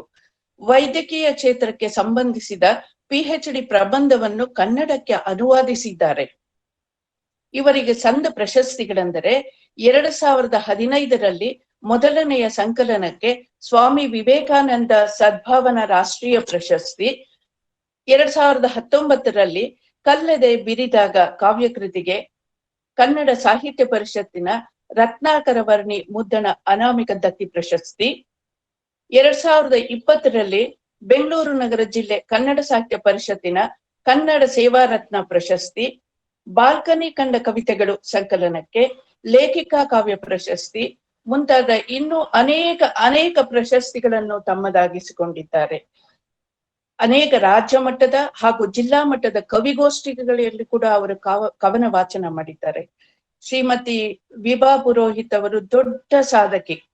ಆದರೆ ಸಮಯದ ಅಭಾವದಿಂದ ನಾನು ಒಂದು ಕಿರು ಪರಿಚಯ ಮಾತ್ರ ಮಾಡಿದ್ದೇನೆ. ವಿಭಾ ಮೇಡಮ್, ನಿಮಗೆ ಶುಭವಾಗಲಿ ಎಂದು ನಮ್ಮ ಎಲ್ಲರ ಪರವಾಗಿ ಹಾರೈಸುತ್ತೇನೆ. ಧನ್ಯವಾದ. Thank you. ಧನ್ಯವಾದ ಸುನಂದಾ ಮುರಳಿ ಅವರೇ. ಈಗ ಪ್ರಬಂಧ ಮಂಡಿಸಲಿದ್ದಾರೆ ವಿಭಾ ಪುರೋಹಿತ್. ಎಲ್ಲರಿಗೂ ನಮಸ್ಕಾರ. ಮೊಟ್ಟ ಮೊದಲಿಗೆ ಇಂದಿನ ಕೇಂದ್ರ ಬಿಂದು ಆದಂತಹ ದಮಯಂತಿ ಮೇಡಮ್ ಅವ್ರಿಗೆ ನಿನ್ನೆ ತಾನೇ ಹುಟ್ಟಿದ ದಿನಾಚರಣೆ ಇತ್ತು. ಅದಕ್ಕೋಸ್ಕರ ಹುಟ್ಟಿದ ದಿನದ ಶುಭಾಶಯ ಮೇಡಮ್. ಸಾಧನಕೇರಿ, ಧಾರವಾಡದ ಸಾಧನಕೇರಿ ಅಂದ್ರನೆ ಒಂಥರ ಸಾಧನೆಯ ಕೇರಿ. ಈ ಸಾಧನಕೇರಿಯಲ್ಲಿ ಇರೋಂಥವ್ರು ನಮ್ಮ ದಮಯಂತಿ ಮೇಡಮ್ ಅವರು. ಸಾಧನಕೇರಿಯ ಮತ್ತೊಂದು ಸಾಧನೆಯ ಗರಿ ಅಂತ ನಾ ಹೇಳಲಿಕ್ಕೆ ಇಷ್ಟಪಡ್ತೀನಿ. ಪ್ರೊಫೆಸರ್ ದಮಯಂತಿ ನರೇಗಲ್ ಅವರ ಕಥಾ ಸಂಕಲನಗಳು, ನಾಟಕಗಳು ಮತ್ತು ಒಂದು ಅನುವಾದ ಕೃತಿ ಹಾಗೂ ಒಂದು ಜೀವನ ಚರಿತ್ರೆಯ ಬಗ್ಗೆ ನಾನು ಇವತ್ತ ಮಾತಾಡ್ತೀನಿ. ಅವರ 2 ಕಥಾ ಸಂಕಲನಗಳು ಇವೆ. ಒಂದೊಂದರಲ್ಲಿ 13 ಕಥೆಗಳಿವೆ, ಚಿಕ್ಕ ಕಥೆಗಳು, ಸಣ್ಣ ಕಥೆಗಳು. ಹಾಗೆ ಒಟ್ಟು 26 ಸಣ್ಣ ಕಥೆಗಳನ್ನ ನಾನು ಓದಿದೆ ಅವರದ್ದು. ಮೊದಲನೇ ಕಥಾ ಸಂಗ್ರಹದ ಹೆಸರು ಕಥೆಯಾದಳು ಅಜ್ಜಿ, ಮತ್ತೆ ಎರಡನೇದ್ದು ತಿಪ್ಪೆಯ ರಾಣಿ. ಈ ಪುಸ್ತಕಗಳು ಒಂದು ಇಲ್ಲಿ ಲಭ್ಯ ಇರಲಿಲ್ಲ, ಕೆಲವೊಂದು ಮೇಡಮ್ ಅವ್ರು ಕಳಿಸ್ಕೊಟ್ರು, ಇನ್ನೊಂದು ನಾನು ಅಭಿನವ ಪ್ರಕಾಶನದಿಂದ ಮತ್ತೆ ಇನ್ನೊಂದು ಮನೋಹರ ಗ್ರಂಥಮಾಲೆಯಿಂದ ತರಿಸ್ಕೊಂಡೆ. ಈ ಕಥೆಗಳನ್ನ ಓದಿದ ಮೇಲೆ ನನಗನ್ಸಿದ್ದು ಎಲ್ಲಾ 26 ಕಥೆಗಳ ಒಟ್ಟು ಸಾರವನ್ನ ನನಗೇನ್ ಅನಿಸ್ತು ಅನ್ನೋದನ್ನ ನಾನು ಹೇಳ್ಬಿಡ್ತೀನಿ. ಪ್ರತಿಯೊಂದು ಕತೆ ಹೋಗ್ಲಿಕ್ಕೆ ಆಗುದಿಲ್ಲ ಈ ಸಮಯದ ಪರಿಮಿತಿಯೊಳಗ. ಸಾಧಾರಣವಾಗಿ ಎಲ್ಲಾ ಕಥೆಗಳು ಮಧ್ಯಮ ವರ್ಗದವರ ಹಾಗೂ ಕೆಳ ಮಧ್ಯಮ ವರ್ಗದವರ ತಳಮಳಗಳು. ತಹತೈಕಿಗಳು ಅವರ ಮನೋಲೋಕವನ್ನು ತಮ್ಮ ಕಥೆಗಳಲ್ಲಿ ಸೆರೆ ಹಿಡಿದಿದ್ದಾರೆ. ಬದುಕಿನ ಭಿನ್ನ ನೆಲೆಗಳು, ಸಾಂಸ್ಕೃತಿಕ ಹಾಗೂ ಸಾಮಾಜಿಕ ನೆಲೆಗಟ್ಟಿನ ಹೋರಾಟಗಳು, ಹೊಸ ಆಲೋಚನೆ, ವೈಚಾರಿಕ ನಿಲುವು, ಮಹಿಳೆಯರ ಸ್ಥಾನಮಾನ, ವಿಶೇಷ ತಿರುವುಗಳು ಮತ್ತೆ ತಂತ್ರಗಾರಿಕೆ. ಈ ಸಣ್ಣ ಕಥೆಗಳಲ್ಲಿ ನನಗೆ ಬಹಳ ಇಷ್ಟ ಆಗಿದ್ದು ಅಂತಂದ್ರೆ ಅವರ ತಂತ್ರಗಾರಿಕೆ ಮತ್ತೆ ತಿರುವುಗಳೇನ್ ತಗೊಳ್ತಾರಲ್ಲ ಕಥೆಯಲ್ಲಿ, ತುಂಬಾ ಇಷ್ಟ ಆಯ್ತು. ಆಮೇಲೆ ಧನಾತ್ಮಕ ನಿಲುವು, ಅವರ ಪ್ರತಿಯೊಂದು ಕಥೆ 26 ಕಥೆಗಳಲ್ಲಿ ಎಲ್ಲ ಸಕಾರಾತ್ಮಕ ಭಾವನೆಗಳು ತುಂಬಿ ತುಳುತ್ತವೆ.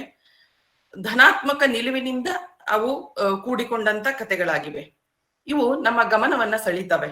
ಸಮಕಾಲೀನ ಬೆಳವಣಿಗೆಗಳು, ಬದಲಾಗುತ್ತಿರುವ ಗ್ರಹಿಕೆಗಳು ಕುರಿತಾದ ಹಲವಾರು ಕಥೆಗಳಿವೆ. ಮತ್ತೆ ತಲೆಮಾರಿನ ಸಂಘರ್ಷಗಳು ಅಂತ ನಾವೇನ್ ಹೇಳ್ತೀವಲ್ಲ, ಅಲ್ಲಿ ಅವರು ಆ ಸಂಘರ್ಷವನ್ನ ಹೋರಾಟ ಅಂತ ಮಾಡದೇನೆ ಹೊಸ ನಿರ್ಧಾರಗಳನ್ನ ತಗೊಳ್ತಾರ ಆ ಕಥೆಯಲ್ಲಿ. ನಮಗೆ ಆಶ್ಚರ್ಯ ಅನ್ನಿಸ್ತದೆ, ಅವ್ರು 20 ವರ್ಷದ ಹಿಂದೆನೆ ಈ ತರ ಹೊಸ ನಿರ್ಧಾರಗಳನ್ನ ತಗೊಂಡಿದ್ದು ಕಥೆಯಲ್ಲಿ ಬಂದಿದೆಯಲ್ಲ ಅಂತ. ಅವುಗಳಲ್ಲಿ ಕ್ವೀನ್ ವಿಕ್ಟೋರಿಯಾ, ನಿನ್ನೆ, ಇಂದು, ನಾಳೆ ಅಂತ ಕಥೆಗಳು ಉಲ್ಲೇಖನೀಯ ಅನ್ಸುತ್ತೆ. ಜನರೇಷನ್ ಗ್ಯಾಪ್ಗೆ ಅವಕಾಶ ಕೊಡದಂತಹ ಹೊಸ ನಮೂನೆಯ ನಿರ್ಧಾರಗಳು ಈ ಕಥೆಗಳಲ್ಲಿ ಬಿಂಬಿತವಾಗಿವೆ. ಬದುಕನ್ನ ಸಹ್ಯಗೊಳಿಸುವ, ಮಾನವೀಯವಾಗಿಸುವ ಒಂದು ರೀತಿಯ ಹುಡುಕಾಟ ನಾವಿಲ್ಲಿ ಇವರ ಕಥೆಯಲ್ಲಿ ಕಾಣ್ತೀವಿ. ಸಂಬಂಧಗಳ ನಡುವಿನ ಘರ್ಷಣೆ, ಜಾಗತೀಕರಣ, ಆಮೇಲೆ ಮನುಷ್ಯನ ಒಳತಲ್ಲಣಗಳ ತಾಕಲಾಟಗಳನ್ನು ಲೇಖಕಿ ಒಂಥರ ಶೋಧಿಸ್ತಾ ಹೋಗ್ತಾರೆ. ವಸ್ತುನಿಷ್ಠತೆಯಿಂದ ಮತ್ತು ತೆರೆದ ಮನಸ್ಸಿನಿಂದ ಬರೆದಂತ ಕೃತಿಗಳು ಇವು. ಎಲ್ಲೂ ಮುಚ್ಚು ಮರೆ ಇಲ್ಲ, ನಿರ್ದಿಷ್ಟವಾದ ನಿರ್ಧಾರಗಳು ಅಂತ ಅನಿಸ್ತದ ನನಗೆ. ಸುಮಾರು 2 ದಶಕದಷ್ಟು ಹಿಂದೆ ಬರೆದಿರುವ ಕಥೆಗಳಾದ್ರೂ ಕೂಡ ಇಂದಿಗೂ ಅಕ್ಷರಶಃ ಪ್ರಸ್ತುತ ಅನಿಸ್ತವ. ತಮ್ಮ ಅನುಭವಕ್ಕೆ ಆಳವಾಗಿ ದಕ್ಕಿರುವ, ತಮಗೆ ಪರಿಚಿತವಾದಂಥ, ತಾವು ಓದಿ ಗ್ರಹಿಸಿಕೊಂಡಂತ ವಿಷಯವನ್ನೇ ಅವರು ಕಥೆಯಲ್ಲಿ ಇಳಿಸಿ ಬಿಡ್ತಾರೆ. ನಂತರ ಆ ಕಥೆಗೆ ಹಲವು ಆಯಾಮಗಳನ್ನು ಇಟ್ಟು ನೋಡಲು ಬಯಸ್ತಾರೆ. ಇದರಿಂದ ಓದುಗರಲ್ಲಿ ಒಳ ಚಿಂತನೆಗಳು ಹುಟ್ಟಿಕೊಳ್ಳುತ್ತವೆ. ಹೆಣ್ಣಿನ ಸ್ಥಿತಿಗತಿಗಳಲ್ಲಿ ಇಲ್ಲಿವರೆಗೂ ತುಸು ಸುಧಾರಣೆ ಕಂಡು ಬಂದ್ರೂ ಮಾನಸಿಕವಾಗಿ, ದೈಹಿಕವಾಗಿ, ಕುಟುಂಬದಲ್ಲೇ ಆಗಿರಬಹುದು ಅಥವಾ ಸಮಾಜದಲ್ಲೇ ಆಗಿರಬಹುದು, ಶೋಷಣೆಯನ್ನು ಅನುಭವಿಸುತ್ತಲೇ ಇರುವುದು ಸುಳ್ಳಲ್ಲ ಅಂತ ಅವರ ಅಭಿಪ್ರಾಯ ಕಥೆಯಲ್ಲಿ ಬರುವಂಥದ್ದು. ಮಂಜು ಮುಸುಕಿತ್ತು ಮತ್ತೆ ಬೇಲಿ ಕರೆದಿತ್ತು ಎನ್ನುವ ಕಥೆಗಳು ಇಲ್ಲಿ ಹೆಣ್ಣು ಸರಕು ಸಂಸ್ಕೃತಿಯ ಸರಕಾಗುವುದು ಈ ವ್ಯವಸ್ಥೆಯಲ್ಲಿ ಎಷ್ಟು ಸುಲಭ, ಸದಾ ಸನ್ನದ್ಧರಾಗಿ ಹಸಿದ ಹುಲಿಯಂತೆ ಪುರುಷ ಲೋಕ ಕಾಯ್ತಾ ಇರ್ತದ, ಹೆಣ್ಣನ್ನು ಬಳಸಿಕೊಳ್ಳುವ ರೀತಿಯ ಒಂದು ಸಂದರ್ಭವನ್ನ ಈ ಕಥೆಗಳು ಅನಾವರಣಗೊಳಿಸ್ತವ. ಉಷಾ ಮತ್ತು ಜಾನಕಿ, ಸಣ್ಣವರು ದೊಡ್ಡವರು, ಕಥೆಯಾದಳು ಅಜ್ಜಿ, ಒಂದು ಚೂರು ಆಕಾಶ ಇಂಥ ಕಥೆಗಳಲ್ಲಿ ಸಂಬಂಧಗಳ ತಾಳಿಕೆಯ ಗುಣವನ್ನು, ಅದರ ಅಳಿವು ಉಳಿವುಗಳನ್ನು ನಿರ್ಧರಿಸುವ ನಿರ್ಣಾಯಕ ಸಂಗತಿಗಳೇ ಇಂದಿನ ಕಾಲದಲ್ಲಿ ಬದಲಾಗುತ್ತಿರುವ ಕಟು ವಾಸ್ತವವನ್ನ ಬಿಂಬಿಸ್ತವೆ ಈ ಕಥೆಗಳು. ಪಾತ್ರಗಳು ತಮ್ಮ ಸಹಜತೆಯಿಂದ ನಿಜವೆನಿಸುತ್ತಾ ಹೋಗುತ್ತವೆ. ಮನುಷ್ಯನು ತನ್ನ ಬದುಕಿನಲ್ಲಿ ಎದುರಿಸುವ ಪರಿಸ್ಥಿತಿಗಳನ್ನು ಅಥವಾ ಸಂದರ್ಭಗಳನ್ನು ದಮಯಂತಿಯವರು ವಿಭಿನ್ನವಾದ ರೀತಿಯಲ್ಲಿ ಅಪರೂಪವಾದ ನೆಲೆಗಟ್ಟಿನಲ್ಲೇ ಕಟ್ಟಿಕೊಡ್ತಾರೆ ಅಂತ ಹೇಳ್ಬೋದು. ಅಲ್ಲಿನ ಪಾತ್ರಗಳೆಲ್ಲ ಪರಿಸ್ಥಿತಿಗಳನ್ನ ವಿವರಿಸಲು ಮಾತ್ರ ಪಾತ್ರಗಳನ್ನ ಚಿತ್ರ ಮಾಡ್ತಾರ ಅವರು. ಇದ್ದದ್ದನ್ನ ಇದ್ದ ಹಾಗೆ ಓದುಗರ ಮುಂದೆ ಇಟ್ಟು ಬಿಡ್ತಾರೆ. ಹಾಗಾಗಿ ನೈಜತೆ, ಸಹಜತೆ, ಸರಳತೆ ಮತ್ತು ಪ್ರಾದೇಶಿಕತೆ ವಾಸ್ತವವನ್ನ ಅವರ ಕಥೆಗಳಲ್ಲಿ ತೆರೆದಿಡುತ್ತೆ. ಲೇಖಕಿ ದಮಯಂತಿಯವರು ಸುದೀರ್ಘ 30 ವರ್ಷಗಳ ಕಾಲ ಮಾಯಾನಗರಿ ಮುಂಬೈನಲ್ಲಿ ತಮ್ಮ ಬದುಕನ್ನು ಸಾಗಿಸಿದ್ದರಿಂದ ಸಹಜವಾಗಿಯೇ ಅವರ ಅನೇಕ ಕಥೆಗಳಲ್ಲಿ ನಗರೀಕರಣ, ಆಮೇಲೆ ಭಾವಜಡತೆ, ಭಾವನೆಗಳ ಇಲ್ಲದಂತದ್ದು, ಭಾವನೆಗಳ ಕೊರತೆ ಕಾಡುತ್ತೆ ಅವರ ಕಥೆಯಲ್ಲಿ. ಯಾಂತ್ರಿಕತೆ, ಇವುಗಳ ಎಲ್ಲ ಕರಾಳ ಛಾಯೆಯನ್ನ ನಾವು ಕಾಣಬಹುದು. ಆಧುನಿಕತೆ, ವೃತ್ತಿಪರತೆ, ಆಯ್ಕೆಯ ಬದುಕು, ಹದಿಹರೆಯದವರ ಅಸ್ಪಷ್ಟತೆಗಳು, ತಲ್ಲಣಗಳು, ಅಸಂಗತ ಸಂಗತಿಗಳು, ಇಷ್ಟೇ ಅಲ್ಲದೆ ಮಕ್ಕಳ ಮನಸ್ಸನ್ನು ಬಿಚ್ಚಿಡುವ ಅಪರೂಪದ ಕಥೆ ಒಂದದ ಅವ್ರದ್ದು, ಪಕ್ಯ ಮತ್ತು ಗಾಂಧಿ, ಮಂಜು ಮುಸುಕಿತ್ತು. ಈ ಕಥೆಗಳಲ್ಲಿ ಮಕ್ಕಳ ಮನಸ್ಸಿನ ಕುರಿತಾಗಿ ಚಿಂತನಾ ಲಹರಿ ಹರಿಸುವಂತಹ ವಿಚಾರಗಳನ್ನು ಕೂಡ ಇಲ್ಲಿ ಲೇಖಕಿ ಸೂಚ್ಯವಾಗಿ ಹೇಳ್ತಾರ.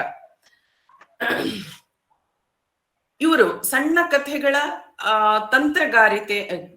ತಂತ್ರಗಾರಿಕೆಯನ್ನ ಅಥವಾ ಟೆಕ್ನಿಕ್ಸ್ ಅನ್ನ ನಾನು ಸ್ವಲ್ಪ ಅಬ್ಸರ್ವ್ ಮಾಡ್ತಾ ಬಂದೆ.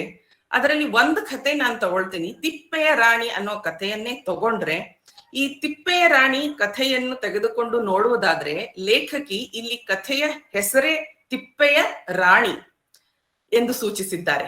ಒಂದು ಕಡೆ ತಿಪ್ಪೆ, ಇನ್ನೊಂದು ಕಡೆ ರಾಣಿ. ತಿಪ್ಪೆಯ ರಾಣಿ ಬದುಕಿನ ಅಸಂಗತತೆಗಳನ್ನು ಮೀರಿ ಒಂದರ್ಥದಲ್ಲಿ ನಾಯಕಿ ಶೀಲಾ ಟೀಚರ್ ತನ್ನ ಪಾಡಿಗೆ ತಾನು ನಿರ್ಲಿಪ್ತವಾಗಿ ರಾಣಿಯಾಗಿದ್ದಾಳೆ ಅಂತನೂ ಹೇಳಬಹುದು.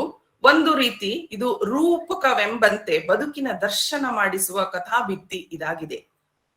ಇಲ್ಲಿ ಅವರ ತಂತ್ರಗಾರಿಕೆ ಹೆಂಗ ಇರ್ತದ ಅಂತಂದ್ರ, ಅವರು ಸಣ್ಣ ಕಥೆಗಳಲ್ಲಿ ಎಷ್ಟು ಬೇಕು ಅಷ್ಟೇ ವಿವರಗಳನ್ನ ಕೊಡ್ತಾರೆ. ಎಲ್ಲಿಯೂ ಮುಕ್ಕಾಗಿ ಕಾಣದೆ ಸಂಪೂರ್ಣವೆನಿಸುವಂತೆ ಅವರ ಕಥೆಗಳು. ಶೀಲಾ ಟೀಚರ್, ಈ ತಿಪ್ಪೆಯ ರಾಣಿಯ ನಾಯಕಿ ಹೆಸರು ಶೀಲಾ ಟೀಚರ್. ಒಬ್ಬ ಒಳ್ಳೆಯ ಸಂಗೀತ ಶಿಕ್ಷಕಿಯಾಗಿರ್ತಾಳೆ. ಮದುವೆಯಾದ ನಂತರ ಮಾನಸಿಕವಾಗಿ ಅಸ್ವಸ್ಥಳಾಗ್ತಾಳೆ. ಇಲ್ಲಿ ಲೇಖಕಿ ಯಾವ ಕಾರಣಕ್ಕೆ ಮನೋರೋಗ ಹೊಂದಿದರು ಆ ಶೀಲಾ ಟೀಚರ್, ಏನಾಯ್ತು ಅನ್ನೋದನ್ನ ಎಲ್ಲೂ ಹೇಳಿಕ್ ಹೋಗೋದಿಲ್ಲ. ಅವಳ ಬದುಕಿನ ಚಿತ್ರಣ, ಅವಳ ಅಸ್ವಸ್ಥಳಾದ ಮೇಲೆ ಅವಳ ಬದುಕಿನ ಚಿತ್ರಣ ಹೇಗಿದೆ ಅನ್ನೋದನ್ನ ಇಲ್ಲಿ ಚಿತ್ರಿಸ್ತಾ ಬರುತ್ತಾರೆ. ಅವಳ ಶೀಲಾ ಟೀಚರ್ ಸಂಬಂಧಿಗಳ ಆಗಿರಬಹುದು, ಸುತ್ತಮುತ್ತಲ ವಾತಾವರಣ ಆಗಿರಬಹುದು, ಸಮಾಜ ಆಗಿರಬಹುದು, ಅವಳು ಅಸ್ವಸ್ಥಳಾದ ಮೇಲೆ ನೋಡುವ ರೀತಿ, ದೃಷ್ಟಿಕೋನ ಏನಿದೆಯಲ್ಲ ಅದನ್ನ ಅವರು ಕಥೆಯಲ್ಲಿ ತೆರೆದಿಡ್ತಾರ. ಈ ಒಂದು ನಿಗೂಢ ಪ್ರಜ್ಞೆ ಎಂಬ ತಂತ್ರ ತುಂಬಾ ಚೆನ್ನಾಗಿ ಕಥೆಯುದ್ದಕ್ಕೂ ಅವರು ಕಾಪಿಟ್ಟುಕೊಂಡು ಬರ್ತಾರೆ. ಮಾನಸಿಕ ಆಘಾತಕ್ಕೊಳಗಾಗಿರುವ ಕಥಾನಾಯಕಿ ಅವಳ ಅಮೂರ್ತ ಅನುಭವವನ್ನ ಓದುಗನಿಗೆ ಕಲ್ಪಿಸಿಕೊಟ್ಟು ಓದುಗನ ಮನೋವಿಶ್ಲೇಷಣೆಯನ್ನು ಬೇಡುವಂತೆ ಅವರ ಕಥೆಗಳು ಮಾಡಿಬಿಡ್ತವೆ. ನಾವೇ ಅದಕ್ಕೆ ವಿಶ್ಲೇಷಣೆ ಮಾಡ್ತಾ ಹೋಗ್ಬೇಕು. ಆ ತರ ಅವರ ಕಥೆಗಳಿರ್ತವೆ. ಹೀಗೆ ಹಲವಾರು ಕಥೆಗಳು ಓದುಗನ ಇಂದ್ರಿಯವನ್ನು ಸ್ಪರ್ಶಿಸಿ ಒಂದು ಹೊಸ ಬಗೆಯ ವಾಸ್ತವವನ್ನು ತೆರೆದಿಡುವುದಲ್ಲದೆ ಅಲ್ಲಿಂದ ಓದುಗರ ಶೋಧನೆ ಶುರು ಆಗ್ಬೇಕು. ಅಲ್ಲಿಂದ ನಮ್ಮ ಹುಡುಕಾಟ, ಮುಂದೆ ಏನಾಗುತ್ತೆ, ಹೀಗಾಗಿತ್ತೇನೋ, ಹಾಗಾಗ್ಬೇಕಿತ್ತೇನೋ ಅಂತ ನಾವು ಊಹಾಪೋಹಗಳನ್ನ ಮಾಡ್ತಾ ನಾವು ಇನ್ನೂ ಒಂದು ಹೊಸ ಲೋಕದಲ್ಲಿ ಆ ಕಥೆ ನಮಗೆ ಮತ್ತೊಂದು ಕಥೆಯನ್ನ ಹುಟ್ಟಿಸ್ಲಿಕ್ಕೆ ಪ್ರೇರಣೆ ಕೊಡುವಂತ ಸನ್ನಿವೇಶವನ್ನ, ಸಂದರ್ಭವನ್ನ ಅಲ್ಲಿ ಲೇಖಕಿ ಸೃಷ್ಟಿ ಮಾಡ್ಬಿಡ್ತಾರ. ಇದು ಒಂದು ಅವರ ಅದ್ಭುತ ಕಲೆಗಾರಿಕೆ ಅಂತಾನೆ ನಾನು ಹೇಳಲಿಕ್ಕೆ ಇಷ್ಟಪಡ್ತೀನಿ. ಅದನ್ನ ಕಥಾವಧಾನ ಕಲೆ ಅಂತ ಹೇಳಿದ್ರೆ ಅತಿಶಯೋಕ್ತಿ ಆಗ್ಲಾರದು ಅಂತ ಅನ್ಕೋತೀನಿ ನಾನು. ಇದು ಅವರ ಪ್ರತಿಭೆಗೆ, ಪ್ರಜ್ಞಾಪೂರ್ವಕ ಅವರ ಬುದ್ಧಿಮತ್ತೆಗೆ ಹ್ಯಾಟ್ಸ್ ಆಫ್ ಹೇಳ್ಬೇಕು ಅನ್ಸುತ್ತೆ ಅವ್ರ ಕಥೆ ತಂತ್ರಗಾರಿಕೆ ನೋಡಿದ್ರೆ. ಆಮೇಲೆ ನನ್ಗನ್ಸಿದ್ದು, ಇಷ್ಟು ದಿನ ನಾನು ಇವ್ರ ಕತೆ ಯಾಕೆ ಓದ್ಲಿಲ್ಲ ಅಂತ ಅನಿಸ್ತು. ಎಷ್ಟು ಟೆಕ್ನಿಕ್ಸ್, ಎಷ್ಟು ಚೆನ್ನಾಗಿ ಬೆಳೆಸಿದ್ದಾರೆ ಇದರಲ್ಲಿ ಅಂತ ಅನ್ಸಿದ್ದು ಸುಳ್ಳಲ್ಲ. ಆಮೇಲೆ ಈ ತಿಪ್ಪೆ ರಾಣಿ ಕಥೆಯಲ್ಲಿ ಕೊನೆಗೆ ಅವರು ಧರ್ಮದ ಲೇಪವನ್ನು ಕೊಡುತ್ತಾ ಎಲ್ಲ ಧರ್ಮಗಳಿಗಿಂತ ಮಾನವ ಧರ್ಮ ಮೊದಲು, ಅದಕ್ಕೆ ಪ್ರಾಮುಖ್ಯತೆ ಕೊಡ್ತಾರೆ ಅವರ ಕಥೆ ಎಂಡಿಂಗ್ ಅಲ್ಲಿ. ಅಂತ್ಯದಲ್ಲಿ ಧರ್ಮದ ಲೇಪನವನ್ನ ಕೊಡ್ತಾರೆ ಸ್ವಲ್ಪ. ಆಮೇಲೆ ಎಲ್ಲಾ ಧರ್ಮಗಳಿಗಿಂತ ಮಾನವ್ಯ ಧರ್ಮ, ಮಾನವೀಯತೆ ಮುಖ್ಯ ಅಂತ ಅವರು ಹೇಳಲಿಕ್ಕೆ ಪ್ರಯತ್ನಿಸ್ತಾರೆ ಆ ಕಥೆಯಲ್ಲಿ. ದಮಯಂತಿಯವರ ಕಥೆಯಲ್ಲಿ ಎಲ್ಲಿಯೂ ಪೂರ್ವ ನಿರ್ಧಾರಿತ ನಿಲುವುಗಳ ಕಡೆಗೆ ವಾಲುವುದಿಲ್ಲ. ಅನವಶ್ಯಕ ತಾತ್ವಿಕ ತರ್ಕಗಳ ಸೋಗು ಎಲ್ಲಿಯೂ ಹಾಕೊಂಡಿಲ್ಲ ಅವರು. ಯಾವ ಕಥೆಗಳು ಆ ತರ ಇಲ್ಲ. ಎಲ್ಲಿಯೂ ವಿವರಗಳನ್ನು ಒದಗಿಸುವ ಹಪಹಪಿ ಇಲ್ಲ. ಎಷ್ಟು ಬೇಕು ಅಷ್ಟೇ ಕರಾರುವಕ್ಕಾದ ವಿವರ. ನಿರ್ದಿಷ್ಟವಾದ ಕರಾರುವಕ್ಕಾದ ವಿವರಗಳು ಇರ್ತವೆ. ಅನಗತ್ಯ ವರ್ಣನೆಗಳು ಹುಡುಕಿದ್ರೂ ಸಿಗುವುದಿಲ್ಲ. ಒಂದು ಕಥೆಯಲ್ಲೂ ಅವರು ಡಿಸ್ಕ್ರೈಬ್ ಮಾಡ್ತಾ ಹೇಳಿದ್ದನ್ನೇ ಹೋಗ್ತಾ ಒಂದು ವಾಕ್ಯ ಕೂಡ ಆತರ ಸಿಗುವುದಿಲ್ಲ. ಕಥೆಗಳು ಅಪೂರ್ಣವೆಂದು ಭಾಸವಾಗದಷ್ಟು ಪಕ್ವವಾಗಿ ಹೆಣೆದು ಅದರಲ್ಲೇ ಒಂದು ರಹಸ್ಯವನ್ನ ಕೂತಿಟ್ಟಿರ್ತಾರೆ. ಆ ಚಿಕ್ಕ ಕತೆ, ಸಣ್ಣ ಕತೆ, 4 ಪೇಜು 5 ಪೇಜು ಮ್ಯಾಕ್ಸಿಮಮ್ ಅಂದ್ರೆ ಒಂದು 7-8 ಪೇಜಿನ ಕಥೆಯೊಳಗನೆ ಅವರು ಇದನ್ನೆಲ್ಲ ತಂತ್ರ ಉಪಯೋಗಿಸಿ ಕಥೆಯನ್ನ ಹೆಣೆದಿರುವಂತದ್ದು. ಹೀಗಾಗಿ ನಿಜವಾದ ಅರ್ಥದಲ್ಲಿ ಕಥೆ ಸಂಪೂರ್ಣವಾಗುವುದು ಓದುಗಳ ಒಳನೋಟದಿಂದ, ಓದುಗನ ಗ್ರಹಿಕೆಯಿಂದ ಅಂತಾನೆ ಹೇಳ್ಬೋದು. ಅವ್ರು ಎಂಡಿಂಗ್ ಮಾಡಿರ್ತಾರೆ ಕಥೆಯಲ್ಲಿ, ಬಟ್ ಅದು ನಮಗೆ ಯೋಚನೆ ಮಾಡ್ಲಿಕ್ಕೆ ಹಚ್ಚುತ್ತದೆ, ಚಿಂತನೆಗೆ ಒಳಪಡಿಸ್ತದೆ. ಆವಾಗ ನಮ್ಮ ತಲೆಯಲ್ಲಿ ನಮ್ಮ ಚಿಂತನೆಯ ಪ್ರಕಾರ ಇನ್ನೂ ಒಂದು ಕಲ್ಪನಾ ಲೋಕಕ್ಕೆ ನಾವು ತೆರೆದುಕೊಳ್ತೀವಿ.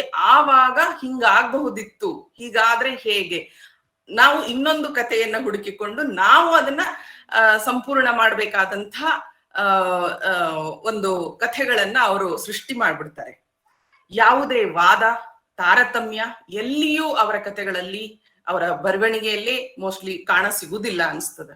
ಸಣ್ಣ ಕಥೆಗಳ ಅಚ್ಚುಕಟ್ಟುತನ, ಸಮರ್ಥ ತಂತ್ರಗಾರಿಕೆ, ಸಣ್ಣ ಕಥೆಗಳನ್ನ ಈಗ ಬರೆಯಲಾರಂಭಿಸುವ ಯುವ ಬರಹಗಾರರಿಗೆ ಇವರ ಕಥೆಗಳು ಮಾದರಿಯಾಗಿ ನಿಲ್ತವೆ. ಪ್ರಾದೇಶಿಕತೆ, ಉತ್ತರ ಕರ್ನಾಟಕದ ಭಾಷಾ ಸೊಗಡು ಓದುಗರರನ್ನು ಅಯಸ್ಕಾಂತದಂತೆ ಸೆಳೆಯುತ್ತದೆ. ಅವರು ಬಳಸಿರುವ ಕನ್ನಡದ ಹಳೆಯ ಶಬ್ದಗಳು, ನುಡಿಗಟ್ಟುಗಳು ಈಗ ನಾವು ಎಷ್ಟೋ ಮರೆತೇ ಹೋಗಿದ್ದೇವೆ ಎನಿಸ್ತದೆ. ನಮ್ಮ ಆಧುನಿಕತೆಯ ಭರಾಟೆಯಲ್ಲಿ ಎಷ್ಟೊಂದು ಸ್ವಾರಸ್ಯಕರವಾದ ನುಡಿಗಟ್ಟುಗಳನ್ನ ನಾವು ಬಳಕೆನೇ ಮಾಡ್ತಾ ಇಲ್ಲ, ಅವು ಮಾಯವಾಗಿ ಬಿಟ್ಟಿವೆ ಅಂತ ಅನ್ಸಿದ್ದು ಸುಳ್ಳಲ್ಲ ಅವರ ಸಾಹಿತ್ಯ ಓದುವಾಗ. ಇಂತಹ ಸಂದಿಗ್ಧ ಕಾಲದಲ್ಲಿಯೂ ಸಹ ಕಥೆ, ಕಾದಂಬರಿ, ನಾಟಕಗಳಲ್ಲಿ ಈ ಪ್ರಾದೇಶಿಕ ಭಾಷೆಯನ್ನ ದುಡಿಸಿಕೊಂಡಿರುವುದು ಅವರ ಭಾಷಾ ಪ್ರೀತಿಯನ್ನು ತೋರಿಸುವುದರೊಂದಿಗೆ ನಮ್ಮ ಪ್ರಾದೇಶಿಕ ಭಾಷಾ ಸೊಗಡನ್ನು ಅವರು ಜೀವಂತವಾಗಿ ಇರಿಸಿದ್ದಾರೆ ಅಂತಾನೆ ಹೇಳಬಹುದು. ಒಂದು ಪ್ರಾದೇಶಿಕ ಭಾಷೆಯನ್ನ ಜೀವಂತವಾಗಿಡೋದು ಅಂದ್ರೆ ಸಾಮಾನ್ಯದ ಕೆಲಸ ಅಲ್ಲ, ಅದು ಒಂದು ಸಂಸ್ಕೃತಿ. ಆ ಸಂಸ್ಕೃತಿನ ಇವರು ಜೀವಂತವಾಗಿ ತಮ್ಮ ಸಾಹಿತ್ಯದಲ್ಲಿ ಇಡಲು ಪ್ರಯತ್ನ ಪಟ್ಟಿದ್ದಾರೆ ಅಂದ್ರೆ ತಪ್ಪಾಗ್ಲಾರದು. ಇದು ಪ್ರಾದೇಶಿಕ ಭಾಷೆ, ಪ್ರಾದೇಶಿಕ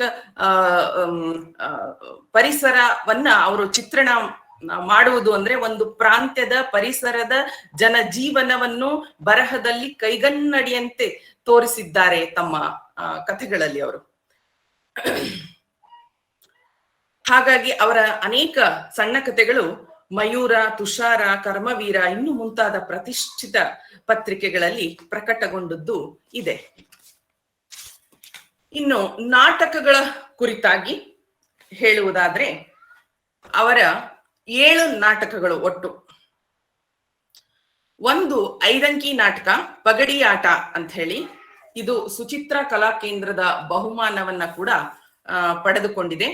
ಆಮೇಲೆ ಅಮೇರಿಕಾ ಅನ್ನುವಂಥ 5 ನಾಟಕಗಳ ಸಂಗ್ರಹ ಇದಾಗಿದೆ. ಇದರಲ್ಲಿ ಬಹುತೇಕ ಮಕ್ಕಳ ನಾಟಕಗಳು ಮತ್ತು ನಗೆ ನಾಟಕಗಳು ಇವೆ ಅಂತಾನೆ ಹೇಳಬಹುದು. ಇನ್ನೊಂದು ದೇವರಿಲ್ಲದ ಗೋಡೆ ಅನ್ನುವಂತಹ ಈ ನಾಟಕ, ಇದು ಬಾಬುಕೋಡಿ BV ಕಾರಂತ ರಂಗ ಪ್ರತಿಷ್ಠಾನದ ಬಹುಮಾನವನ್ನ ಪಡೆದುಕೊಂಡಿದೆ. ಇವರ ಪಗಡಿ ಆಟ ಈ ನಾಟಕದ ಕುರಿತಾಗಿ ಸ್ವಲ್ಪ ಬೆಳಕನ್ನ ಚೆಲ್ಲಲಿಕ್ಕೆ ಇಷ್ಟಪಡ್ತೀನಿ. ಈ ಪಗಡಿ ಆಟ ಇದು ಹೆಸರೇ ತುಂಬಾ ಆಕರ್ಷಕವಾಗಿದೆ, ಮತ್ತೆ ಬಹಳ ಹಳೆ ಕಾಲದಿಂದಲೂ ನಾವು ಇದನ್ನ ಕೇಳ್ತಾ ಬಂದಿವಿ, ದ್ವಾಪರ ಯುಗದಿಂದ, ಮಹಾಭಾರತದ ಕಾಲದಿಂದ. ಆದ್ರೆ ಇವರು ಈಗ ರಾಜಕೀಯ ಸಂದರ್ಭದಲ್ಲಿ ಪ್ರಸ್ತುತ ಕಾಲಮಾನದ ಘಟ್ಟಕ್ಕೆ ಹೋಲಿಕೆ ಆಗುವಂತೆ ಈ ಪಗಡಿ ಆಟ ನಾಟಕವನ್ನ ರಚಿಸಿದ್ದಾರೆ ನಾಟಕಕಾರರು. ಅನಾದಿ ಕಾಲದಿಂದಲೂ ಹೆಣ್ಣು ರಾಜಕೀಯದಲ್ಲಿ ದಾಳವಾಗುತ್ತಾನೆ ಬಂದಿದ್ದಾಳೆ. ಅದೇ ರೀತಿ 21ನೇ ಶತಮಾನದಲ್ಲಿಯೂ ಕೂಡ ಮಹಿಳೆ ವಿದ್ಯಾವಂತಳಾಗಿ ಸ್ವಾವಲಂಬಿಯಾಗಿಯೂ ಇದ್ದಾಗ ಸಮಾಜ ಅವಳನ್ನು ಉಪಯೋಗ ಮಾಡಿಕೊಳ್ಳುತ್ತದೆ ವಿನಃ ಅವಳನ್ನೇ ಯಾವುದೇ ದೊಡ್ಡ ಉನ್ನತ ಸ್ಥಾನದಲ್ಲಿ ನೋಡಲು ಒಪ್ಪಿಕೊಳ್ಳಲಾರದಂತಹ ವಿಕೃತ ಮನಸ್ಥಿತಿಯಲ್ಲಿದೆ ನಮ್ಮ ಸಮಾಜ ಅಂತ ಈ ನಾಟಕದ ಮೂಲಕ ಅವರು ಹೇಳಲಿಕ್ಕೆ ಹೋಗ್ತಾರೆ ಪ್ರೊಫೆಸರ್ ದಮಯಂತಿ ನರೇಗಲ್ ಅವರು. ಇದು ಪಗಡಿಯಾಟ ನಾಟಕ ರಾಜಕೀಯ ವಿಡಂಬನೆಯನ್ನ ಲೇಖಕಿ ಈ ನಾಟಕದಲ್ಲಿ ತೋರಿಸಿದ್ದಾರೆ. ನಾಟಕದ ನಾಯಕಿ ಅಂಜಲಿ ಸುಶಿಕ್ಷಿತ ಹೆಣ್ಣು ಮಗಳು, ಕಾನೂನು ಪದವೀಧರೆ. ಮುಖ್ಯಮಂತ್ರಿ ಅಣ್ಣಾ ಸಾಹೇಬ್ ಪಾಟೀಲರ ಆಫೀಸ್ನಲ್ಲಿ ಕೆಲಸಕ್ಕೆ ಸೇರಿರ್ತಾಳೆ. ಅಂಜಲಿಯ ತಂದೆ ಕೃಷ್ಣಾಜಿ ಮತ್ತು ಅಣ್ಣಾ ಸಾಹೇಬ್ ಪಾಟೀಲರು ಸ್ನೇಹಿತರಾಗಿರ್ತಾರೆ. ಅಂಜಲಿ ನೋಡಲು ಕೂಡ ತುಂಬಾ ಸುಂದರವಾದ ಹುಡುಗಿ ಇರ್ತಾಳೆ. ಅಷ್ಟೇ ಅಲ್ಲ, ಮತ್ತೆ ಅವಳು ಮಹತ್ವಾಕಾಂಕ್ಷೆಯನ್ನೂ ಕೂಡ ಹೊಂದಿದವಳಾಗಿರ್ತಾಳೆ. ರಾಜಕೀಯ ಢಾವು ಪೇಚಿನೊಳಗ ಅವಳು ಅಶೋಕನ ಮದುವೆಯಾಗುವಂತ ಸಂದರ್ಭ ಬರ್ತದ. ಅವರಿಬ್ರು ಮೊದಲಿನಿಂದಲೂ ಪ್ರೇಮಿಸ್ತಾ ಇರ್ತಾರೆ. ರಾಜಕಾರಣದ ಹಿನ್ನೆಲೆಯಿಂದ ಬಂದಿರುವಂತ ರಾಜಕಾರಣಿಯ ಪುತ್ರಿಯನ್ನು ಕೂಡ ಅಶೋಕ್ ಪಾಟೀಲರು ಅಂದ್ರೆ ಅಣ್ಣಾ ಸಾಹೇಬ್ ಪಾಟೀಲರ ಮಗ. ಅಶೋಕ್ ಪಾಟೀಲನು 2 ಮದುವೆ ಆಗುವಂತ ಸಂದರ್ಭ ಬರುತ್ತೆ. ಆದ್ರೂ ಅವಳು 2 ಮದುವೆ ಆಗಿದ್ದರೂ ಅಶೋಕನ ಕೂಡ ಮದುವೆ ಆಗಲು ಒಪ್ಪುತ್ತಾಳೆ. ರಾಜಕೀಯ ಜೀವನಕ್ಕೆ ತನ್ನ ಮುಂದಿನ ಮಾರ್ಗ ಸುಲಭವಾಗಬಹುದು ಎಂದು ಯೋಚಿಸಿ ಈ ಮದುವೆಗೆ ಒಪ್ತಾಳೆ. ಅಶೋಕನು ಕೂಡ ಇವಳ ಸೌಂದರ್ಯ ಮತ್ತು ಬುದ್ಧಿಮತ್ತೆಗೆ ಚುರುಕುತನಕ್ಕೆ ಮಾರು ಹೋಗಿರ್ತಾನೆ. ಅಣ್ಣಾ ಸಾಹೇಬ್ರಂತಹ ನಮ್ಮ ಸಮಾಜದ ರಾಜಕೀಯ ಅನೇಕ ಧುರೀಣರಿಗೆ ಒಂದು ಪೂರ್ವಾಗ್ರಹ ಪೀಡಿತ ಅಭಿಪ್ರಾಯಗಳಿರುತ್ತೆ. ಹೆಂಗಸರು ಅಂದ್ರೆ ಅವರ ಬುದ್ಧಿಮಟ್ಟ ಕೆಳಗೇನೆ ಅಂತ. ಈ ಪಾತ್ರದ ಮೂಲಕ ಲೇಖಕಿ ಇದನ್ನ ಹೊರತರ್ತಾರೆ. ನಮ್ಮ ಸಮಾಜ ಹೆಣ್ಣು ಮಕ್ಕಳನ್ನ ಇಂದಿಗೂ ಯಾವ ರೀತಿಯಲ್ಲಿ ನೋಡ್ತದ ಅಂತ ಹೇಳಿ. ಅಂಜಲಿ ಒಂದು ಸಂಭಾಷಣೆ, ಒಂದು ಉಕ್ತಿ ಅಲ್ಲಿ ಹೇಳಲಿಕ್ಕೆ ಇಷ್ಟಪಡ್ತೀನಿ ನಾನು. ಅಂಜಲಿಯ ಒಂದು ಸಂಭಾಷಣೆ ಇದು ಚಲೋ ಅದ. ಹೆಂಗಸು ಶಾಣ್ಯಾಕಿದ್ರ ಆಕಿನ್ನ ಗಂಡಸರ ಒಳಗ್ ಹಿಡಿಯುದು, ಆಮೇಲೆ ಒಟ್ಟಿನ ಮೇಲೆ ಹೆಂಗಸರೆಲ್ಲ ಮೂರ್ಖರು ಅಂತ ಠರಾಸುದು. ಇದು ಅಂಜಲಿ ಹೇಳುವಂತ ಮಾತು. ಹೆಂಗಸರೆಲ್ಲ ಮೂರ್ಖರು ಅಂತ ಗಂಡಸರು ಅಥವಾ ನಮ್ಮ ಸಮಾಜ ಆಲ್ರೆಡಿ ಫಿಕ್ಸ್ ಅವರ ಮೈಂಡ್ ಅಲ್ಲಿ ಫಿಕ್ಸ್ ಆಗಿ ಬಿಟ್ಟಿರುವಂತದ್ದು. ಪುರುಷ ಪ್ರಧಾನ ಸಮಾಜ ಆ ದೃಷ್ಟಿಕೋನವನ್ನ ಇನ್ನೂ ಬದ್ಲಿ ಮಾಡ್ಕೊಂಡಿಲ್ಲ ಅನ್ನೋದು ನಮ್ಮ ಸಮಾಜದ ಒಂದು ದೊಡ್ಡ ದುರಂತ. ಲೇಖಕಿ ಇದನ್ನ ಸೂಚ್ಯವಾಗಿ ಹೇಳಲಿಕ್ಕೆ ಹೋಗ್ತಾರ ನಾಟಕದ ಮೂಲಕ. ಇಲ್ಲಿಯೂ ಕೂಡ ಪ್ರಾದೇಶಿಕ ಭಾಷೆಯನ್ನು ಚೆನ್ನಾಗಿ ದುಡಿಸ್ಕೊಂಡಿದ್ದಾರೆ. ಅನೇಕ ನುಡಿಗಟ್ಟುಗಳು, ಶಬ್ದಗಳು ಓದುಗರನ್ನ ಹೆಚ್ಚು ತಲುಪುವಂತೆ ಮಾಡ್ತದೆ ಈ ನಾಟಕದ ಮೂಲಕ. ಇದು ಪ್ರಾದೇಶಿಕತೆ ನಮ್ಮ ದೇಶವನ್ನ ಮತ್ತೆ ಇಲ್ಲಿ ರಾಜಕೀಯ ವಿಡಂಬನೆಯನ್ನ ತಗೊಂಡಿದ್ದಾರೆ.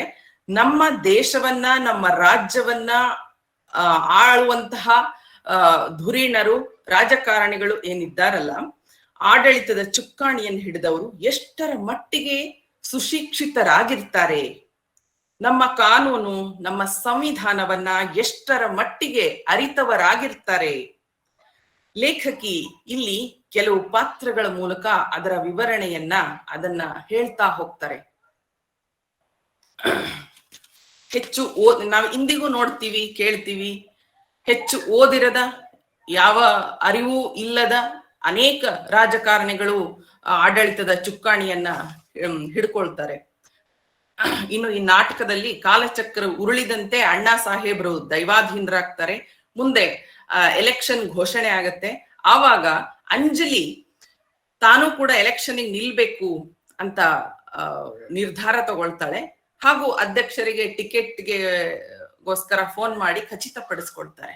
ಆದರೆ ಗಂಡ ಅಶೋಕ್ ಪಾಟೀಲನು ಅದಕ್ಕೆ ಅಡ್ಡಗಾಲ್ ಹಾಕ್ತಾನೆ. ಎಲ್ಲಿ ಹೆಂಡತಿ ಮುಖ್ಯಮಂತ್ರಿ ಸ್ಥಾನಕ್ಕೆ ಹೋಗ್ಬಿಡ್ತಾಳೋ, ತಾನು ಎಲ್ಲಿ ಕಡಿಮೆ ಸ್ಥಾನದಲ್ಲಿ ಸಾದಾ ಬರೀ ಮಂತ್ರಿಯಾಗಿ ಉಳಿದ್ ಬಿಡುತ್ತೇನೋ ಅಂತ ಅವನಿಗೆ ಭಾಸ ಆಗ್ತದ. ಅವನ ಸುತ್ತಲೂ ಇರುವವರೆಲ್ಲ ಇದಕ್ಕೆ ಕಾರಣ, ಅವರು ಚುಚ್ಚಿ ಕೊಡ್ತಾರ, ಹೇಳಿಕೊಡ್ತಾರ. ಹೀಗಾಗಿ ಹೆಣ್ಣು ಉಚ್ಚ ಸ್ಥಾನಕ್ಕೆ ಹೋಗ್ಬೇಕಾದ್ರೆ ಎಷ್ಟು ಅವಳು ಹೋರಾಟ ಮಾಡ್ಬೇಕಾಗ್ತದ, ಎಷ್ಟು ಅಡೆತಡೆಗಳು ಅವಳಿಗೆ ಉಂಟಾಗ್ತದ ಅನ್ನೋದನ್ನ ಈ ಕಥೆಯಲ್ಲಿ ದಮಯಂತಿ ಮೇಡಮ್ ಅವರು ಹೇಳ್ತಾ ಹೋಗ್ತಾರೆ. ಕೊನೆಗೆ ಅವಳು ಅಂಜಲಿ ಸ್ವತಂತ್ರ ಉಮೇದುವಾರರಾಗಿ ಗೆದ್ದು ಬರ್ತಾಳೆ, ತನ್ನ ಮಹತ್ವಾಕಾಂಕ್ಷೆಯನ್ನ ತೀರಿಸ್ಕೊತಾಳ. ಅವಳು ಮುಖ್ಯಮಂತ್ರಿ ಆಗ್ಲಿಕ್ಕೆ ಅರ್ಹರ ಆಗ್ತಾಳ. ಅಂದ್ರೆ ಇಲ್ಲಿ ರಾಜಕೀಯವಾಗಿ ಹೆಣ್ಣನ್ನ ಎಷ್ಟು ತುಳಿಯಲಾಗತ್ತೆ, ಅವಳ ಉನ್ನತ ಮಟ್ಟಕ್ಕೆ ಏರ್ಲಿಕ್ಕೆ ಎಷ್ಟು ಅಡ್ಡಿಗಾಲಗಳು ಎಳೆಯವರು ಇರ್ತಾರೆ ಅನ್ನೋದನ್ನ ಈ ನಾಟಕದ ಮೂಲಕ ಅವರು ಹೇಳಲಿಕ್ಕತ್ತಾರ. ಮತ್ತ ಇಲ್ಲಿ ಅಂಜಲಿ ಅನ್ನೋ ಪಾತ್ರದಲ್ಲಿ ಅವಳ ಮಹತ್ವಾಕಾಂಕ್ಷೆ ಏನದಲ್ಲ ಅದು ನೋಡಿ ಬೆರಗಾಗ್ತದ. ಓ, ಇಷ್ಟು ಪುರುಷ ಪ್ರಧಾನ ಸಮಾಜದಾಗ, ಪುರುಷ ಪ್ರಧಾನ ವ್ಯವಸ್ಥೆಯೊಳಗ ಅವಳು ಗಂಡದೆಯಿಂದ ಮುನ್ನುಗ್ಗಿ ಸ್ವತಂತ್ರ ಪಕ್ಷದಲ್ಲಿ ನಿಂತು ಗೆದ್ದು ಅವಳ ಮಹತ್ವಾಕಾಂಕ್ಷೆಯನ್ನ ಈಡೇರಿಸ್ಕೊಳ್ಳಿಕ್ ಹೋಗ್ತಾಳ ಅನ್ನೋದು ದಮಯಂತಿಯವರ ಚಿತ್ರಿಸುವಂತ ಒಂದು ಹೆಣ್ಣಿನ ಗಟ್ಟಿತನ ಇಲ್ಲಿ ತೋರಿಸ್ತದ. ಹೆಣ್ಣು ಮಹತ್ವಾಕಾಂಕ್ಷೆ ಇಟ್ಟುಕೊಳ್ಳುವುದು ತಪ್ಪೇ? ನಮಗ ಪ್ರಶ್ನೆ ಕಾಡುವುದಿಲ್ಲಿ. ಏನು ಅಂತಂದ್ರೆ, ಅಂಜಲಿ ತನ್ನ ಕೌಟುಂಬಿಕ ಜೀವನವನ್ನ ತೊರೆದು ತನ್ನ ಗುರಿಯೆಡೆಗೆ ನುಗ್ಗುತ್ತಾ ಮುನ್ನಡೆಯುತ್ತಾಳೆ. ಅವಳ ನಿರ್ಧಾರಕ್ಕೆ ಅಶೋಕನ ಅಂದ್ರೆ ಗಂಡನ ಅಡ್ಡಿ ಉಂಟಾದಾಗ್ಲೂ ಕೂಡ ಅವಳು ಪ್ರತಿಭಟಿಸಿ ಪತಿಯನ್ನು ತೊರೆದು ಹೋಗಿ ಅವಳು ಗೆದ್ದು ಬರ್ತಾಳೆ. ಅಂದ್ರೆ ಇಲ್ಲಿ ಆ ಹೆಣ್ಣಿನ ಪಾತ್ರದಲ್ಲಿರುವ ಆತ್ಮವಿಶ್ವಾಸ, ಅವಳ ಬಲ, ಹೋರಾಟದ ಛಲ ತುಂಬಾ ಸಮರ್ಥವಾಗಿ ದಮಯಂತಿಯವರು ಅಂಜಲಿ ಪಾತ್ರದಲ್ಲಿ ತುಂಬಿಬಿಟ್ಟಾರ ಅಂತ ಹೇಳ್ಬೋದು. ಇಂದಿಗೂ ಕೂಡ ಸಮಾಜದಲ್ಲಿ ನಾವು ಇಂಥದ್ದನ್ನ ಕೇಳ್ತೇವೆ, ಓದ್ತೇವೆ. ರಾಜಕೀಯದಲ್ಲಿ ಮಹಿಳೆಯರ ಸ್ಥಿತಿಗತಿಗಳನ್ನ ಬಿಂಬಿಸುವಂತ ಈ ತರ ನಾಟಕವನ್ನ ಈ ಪಗಡಿ ಆಟದಲ್ಲಿ ದಮಯಂತಿ ಮೇಡಮ್ ಅವರು ನಿರೂಪಿಸ್ಯಾರ ಅಂತ ಹೇಳ್ಬೋದು. ಇನ್ನು ಇನ್ನೊಂದು ನಾಟಕ ದೇವರಿಲ್ಲದ ಗೋಡೆ. ಇದು ಕೂಡ ಉತ್ತರ ಕರ್ನಾಟಕ ಭಾಷೆಯ ಸಂಸ್ಕೃತಿಯಿಂದ ಮತ್ತು ಆ ಸಾಮಾಜಿಕ ಸನ್ನಿವೇಶಗಳಿಂದ ಕೂಡಿದಂಥ ನಾಟಕ. ತಾಂತ್ರಿಕ ದೃಷ್ಟಿಯಿಂದ ಮತ್ತು ವಸ್ತು ದೃಷ್ಟಿಯಿಂದ ಹೆಗ್ಗಳಿಕೆಯನ್ನು ಗಳಿಸಿದಂಥ ನಾಟಕ ಇದಾಗಿದೆ. ಇದರ ಮೂಲ ಹೂರಣ ಅಷ್ಟೇ ನಾನು ಹೇಳ್ತೀನಿ. ಒಂದು ಪರಂಪರೆಯ, ಒಟ್ಟು ಕುಟುಂಬದ, ಒಂದು ಸಂಸ್ಕೃತಿಯ ವಿನಾಶ ಇಂದಿನ ಜಾಗತೀಕರಣದ, ವ್ಯಾಪಾರೀಕರಣದ ಸಮ್ಮುಖದಲ್ಲಿ ಘಟಿಸುವುದನ್ನ ಶ್ರೀನಪ್ಪ ದೇಸಾಯರ ಕುಟುಂಬ ವಾಡೆಯ ವಿನಾಶ ಹಾಗೂ ದೇಸಾಯರ ಸಾವಿನಲ್ಲಿ ಪ್ರತಿಧ್ವನಿಸುತ್ತಾ ಈ ನಾಟಕಗಳಲ್ಲಿ ಬರುವಂತಹ ಎಲ್ಲ ಪಾತ್ರಗಳ ಒಳ ತೋಟಿಯನ್ನು ಬಹ ಸೂಕ್ಷ್ಮವಾಗಿ ತೆರೆದಿಡುತ್ತಾ ಹೋಗುತ್ತೆ. ವಂಶ ಪಾರಂಪರ್ಯವಾಗಿ ಬಂದಂತಹ ಸಂಸ್ಕೃತಿಗಳಿಂದ ದೂರವಾಗುವುದು ಎಷ್ಟು ಕಷ್ಟ ಆಗ್ತದ ಒಬ್ಬ ಮನುಷ್ಯಗ ಅನ್ನೋದನ್ನ ಇಲ್ಲಿ ಚಿತ್ರಿಸ್ಯಾರ. ದೇಸಾಯಿಯವರ ಪಾತ್ರದ ಮೂಲಕ ಇಲ್ಲಿ ದಮಯಂತಿ ಮೇಡಮ್ ಅವರು ಮನೋಜ್ಞವಾಗಿ ತಮ್ಮ ಬರವಣಿಗೆ ಮೂಲಕ ಇಲ್ಲಿ ಸೆರೆ ಹಿಡಿದಿದ್ದಾರೆ. ಒಂದು ಕಾಲಕ್ಕೆ ಶ್ರೀಮಂತಿಕೆಯಲ್ಲಿ ಬೀಗಿದ್ದ ವಾಡೆ ಅವನತಿಯ ಹಾದಿ ಹಿಡಿದಾಗ ಸ್ವತಂತ್ರ ಸಂಗ್ರಾಮದಲ್ಲಿ ಭಾಗವಹಿಸಿದ ಹಿರಿಯ ಶ್ರೀನಪ್ ದೇಸಾಯರು ಮತ್ತು ಅವರ ಸಂಸಾರದ ಕಥಿ ಇದು. ವಾಡೆಯಲ್ಲಿ ಅವರ ಹೆಂಡತಿ, ಮಗ, ಸೊಸೆ, ಮೊಮ್ಮಕ್ಕಳೊಂದಿಗೆ ಇರ್ತಾರ. ಮುಂಬೈಯಿಂದ ಬರುವ ಮತ್ತೊಬ್ಬ ಮಗ ಮತ್ತು ಅವನ ಕುಟುಂಬದ ಹುನ್ನಾರದಿಂದ ವಾಡೆಯು ಹಣಕ್ಕಾಗಿ ಒಬ್ಬ ವ್ಯಾಪಾರಿಯ ಕೈಗೆ ಹಸ್ತಾಂತರವಾಗುವ ಸಂದರ್ಭ ಬಂದೊದಗುತ್ತದ ಅಂತ ಇಲ್ಲಿ ಚಿತ್ರಿಸ್ಯಾರ. ಹಳೆಯ ನೆನಪುಗಳು ವಾಡೆಯ ವಾರಸುದಾರರೆಲ್ಲ ಅವರನ್ನೆಲ್ಲ ಕಾಡುತ್ತೆ. ಸಂಸಾರದಲ್ಲಿ ಬಿರುಕು, ಮನಸ್ತಾಪ, ವೈಮನಸ್ಯ ಉಂಟಾಗಿ ವಾಡೆಯ ಗೋಡೆಗಳು, ಕುಟುಂಬಗಳು ವ್ಯಾಪಾರಿಯ ದೆಸೆಯಿಂದ ಒಂದೊಂದಾಗಿ ಮುರಿದು ಬೀಳುತ್ತವೆ. ಇಲ್ಲಿ ಬರುವಂತಹದ್ದು ಮುಖ್ಯವಾಗಿ ತಲೆಮಾರುಗಳ ಸಂಘರ್ಷ ಹಾಗೂ ಹಳೆಯ ಮತ್ತು ಹೊಸ ಮೌಲ್ಯಗಳ ಘರ್ಷಣೆ ಈ ನಾಟಕದ ಬೆನ್ನೆಲುಬಾಗಿದೆ ಅಂತ ಹೇಳ್ಬಹುದು. ಮುಂದಿನ ನಾಟಕ ಅಮೆರಿಕ. ಈ ಪುಸ್ತಕದಲ್ಲಿ 5 ನಾಟಕಗಳ ಬರ್ತಾವ. ಇದು ನಗೆ ನಾಟಕ ಅಥವಾ ಮಕ್ಕಳ ಸಲುವಾಗಿ ಬರೆದಂತ ನಾಟಕ ಅಂತಲೂ ಹೇಳ್ಬೋದು. ಇವು ಅನೇಕ ರಂಗ ಪ್ರವೇಶವನ್ನು ವೇದಿಕೆಯಲ್ಲೂ ಕೂಡ ಈ ನಾಟಕ ಆಡಿದ್ದಾರೆ. ಡೊಳ್ಳು ಹೋಗಿ ಬಾಲ ಬಂತು ಡುಮ್ ಡುಮ್ ಮತ್ತು ಕುರುಡುಗಣ್ಣು, ಮತ್ತ ಸರಸ್ವತಿ ಪೂಜೆ, ಧರ್ಮ ಸಂಕಟ, ಅಮೆರಿಕ ಈ ತರ 5 ನಾಟಕಗಳು ಈ ಪುಸ್ತಕದಲ್ಲಿ ಇವೆ. ಧರ್ಮವೆನ್ನುವುದು ಒಂದು ತರ ಅಫೀಮು, ಒಂಥರ ಅಮಲ್ ಇದ್ದ ಹಾಗೆ, ವಿಚಾರ ಶಕ್ತಿಯನ್ನ ಕುಂಠಿತಗೊಳಿಸುವ ಮತ್ತೆ ಮನುಷ್ಯನಿಗೆ ಹುಚ್ಚೆಬ್ಬಿಸುವಂತಹ ಒಂದು ಸಂಗತಿ ಇದು ಧರ್ಮ ಅನ್ನೋದು ಎಂದು ಹಿರಿಯರೇ ಹೇಳ್ತಾರೆ. ಈ ವಿಚಾರವನ್ನ ಈ ನಾಟಕದಲ್ಲಿ ಲೇಖಕಿ ಹಾಸ್ಯಮಯವಾಗಿ ನಿರೂಪಿಸಿದ್ದಾರೆ. ಅವರು ನಿರೂಪಣಾ ತಂತ್ರ ಹ್ಯಾಟ್ಸ್ ಆಫ್ ಹೇಳಲೇಬೇಕು. ಅವರು ಏನೇನೋ ಹೊಸ ಹೊಸ ತಂತ್ರಗಳನ್ನ ಇಲ್ಲಿ ಅವರು ಬಳಕೆ ಮಾಡ್ತಾರೆ. ತುಂಬಾ ಖುಷಿ ಕೊಡುತ್ತೆ ಓದಬೇಕಾದ್ರೆ. ಈ ನಾಟಕದಲ್ಲಿ ಲೇಖಕಿ ಒಂದು ವಿಶೇಷವಾದ ತಂತ್ರವನ್ನ ರೂಪಿಸಿ ಮಂಗಗಳ ಮಂಗ್ಯಾಟ ಇಲ್ಲಿ ಚಿತ್ರಣ ಮಾಡ್ತಾರೆ ಈ ಕಥೆಯಲ್ಲಿ, ಈ ನಾಟಕದಲ್ಲಿ. ಇದು ಮೇಲ್ನೋಟಕ್ಕೆ ನಗಚಾಟಿಕೆಯಂತೆ ಇದ್ದರೂ ಆಳದಲ್ಲಿ ತೀವ್ರ ವಿಡಂಬನಾತ್ಮಕವಾಗಿದೆ. ಅರಣ್ಯ ನಾಶವಾಗಿ ಮಂಗಗಳಿಗೆ ವಾಸಿಸಲು ಮನುಷ್ಯರಿಲ್ಲದ ಜಾಗವೇ ಇಲ್ಲದಂತಾಗಲು ಕಪಿಚಿತ್ತ ಜಾಗೃತಗೊಳ್ಳುತ್ತದೆ. ತಮ್ಮ ನೆಲೆ ತಪ್ಪಿಸಿದ ಮನುಷ್ಯನ ಮೇಲೆ ಪ್ರತೀಕಾರ ತೀರಿಸಿಕೊಳ್ಳಲು ಒಂದು ಉಪಾಯವನ್ನು ಮಂಗಗಳು ಮಾಡ್ತವ.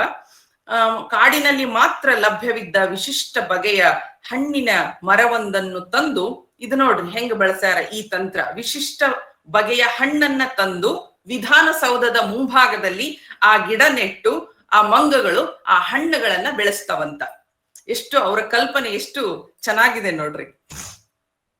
ಆ ಹಣ್ಣುಗಳನ್ನು ಆ ರಾಜಕಾರಣಿಗಳು ತಿನ್ನುವಂತೆ ಮಂಗಗಳು ಮಾಡ್ತವ.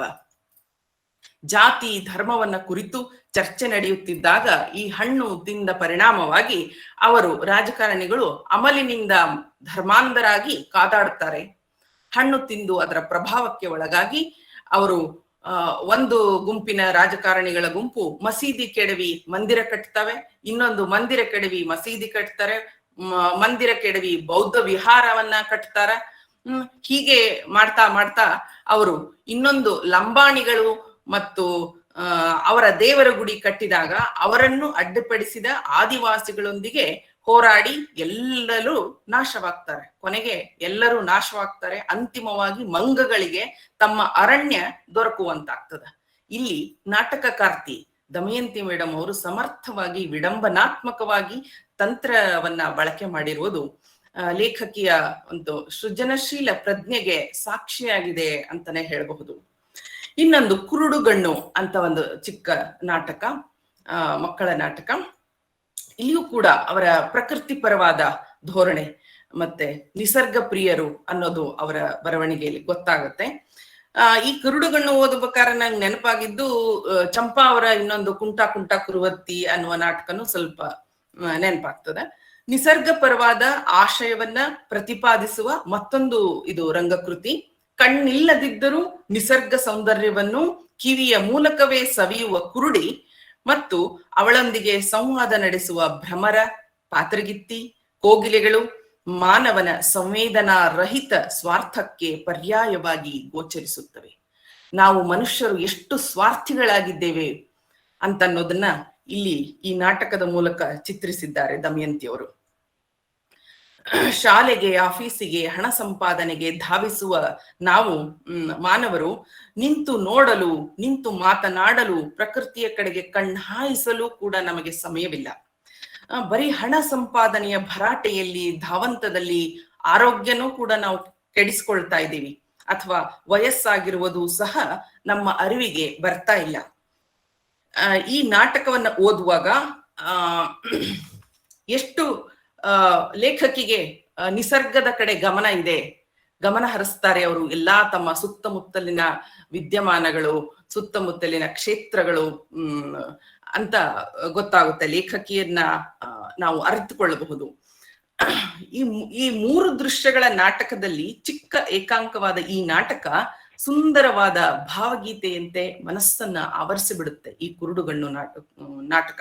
ಕುರುಡಿಯ ಪಾತ್ರವು ನಾಟಕದ ಅಂತಸ್ಸಾಕ್ಷಿಯಾಗಿ ಧ್ವನಿ ರಮ್ಯವಾಗಿ ಮೂಡಿ ಬರುತ್ತೆ.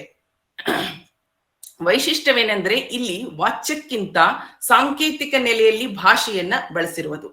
ನಾಟಕಕ್ಕೆ ಇನ್ನಿಷ್ಟು ಮೆರುಗು ತಂದಿದ್ದು ಅಲ್ಲದೆ ಇಲ್ಲಿ ಅವರು ಚನ್ನವೀರ ಕಣಿವೆಯವರ ಕವಿತೆಗಳನ್ನ ಬಳಸಿಕೊಂಡಿರುವುದು ಒಂದು ವಿಶೇಷ ಅಂತ ಅನಿಸ್ತದೆ. ಹಾಗೂ ಲೇಖಕಿ ಇದನ್ನ ಸಂದರ್ಭೋಚಿತವಾಗಿ ಇಲ್ಲಿ ಪದ್ಯಗಳನ್ನ ಬಳಸಿಕೊಂಡು ಈ ನಾಟಕವನ್ನ ರೂಪಿಸಿದ್ದಾರೆ ಅಂತ ತುಂಬಾ ಇದು ಈ ರೀತಿ ಅವರು ಮಾಡಿರೋದ್ರಿಂದ ನಾಟಕದ ರಂಗ ಪ್ರಯೋಗವನ್ನ ಮಾಡುವಂತೆ ಪ್ರೇರೇಪಿಸುವ ಒಂದು ವಿಶಿಷ್ಟ ತಂತ್ರಗಾರಿಕೆ ಅಂತಾನೆ ಹೇಳಬಹುದು. ಇದು ಯಶಸ್ವಿಯಾದ ರಂಗ ಪ್ರಯೋಗವನ್ನು ಕಂಡಿದೆ. ಇನ್ನು ಅಮೆರಿಕ ಅನ್ನುವ ನಾಟಕ, ಈ ಕಿರುನಾಟಕದಲ್ಲಿಯೂ ಕೂಡ ಜನರ ಧಾರ್ಮಿಕ ಡಾಂಬಿಕತೆಯನ್ನ ಹಾಸ್ಯಮಯವಾಗಿ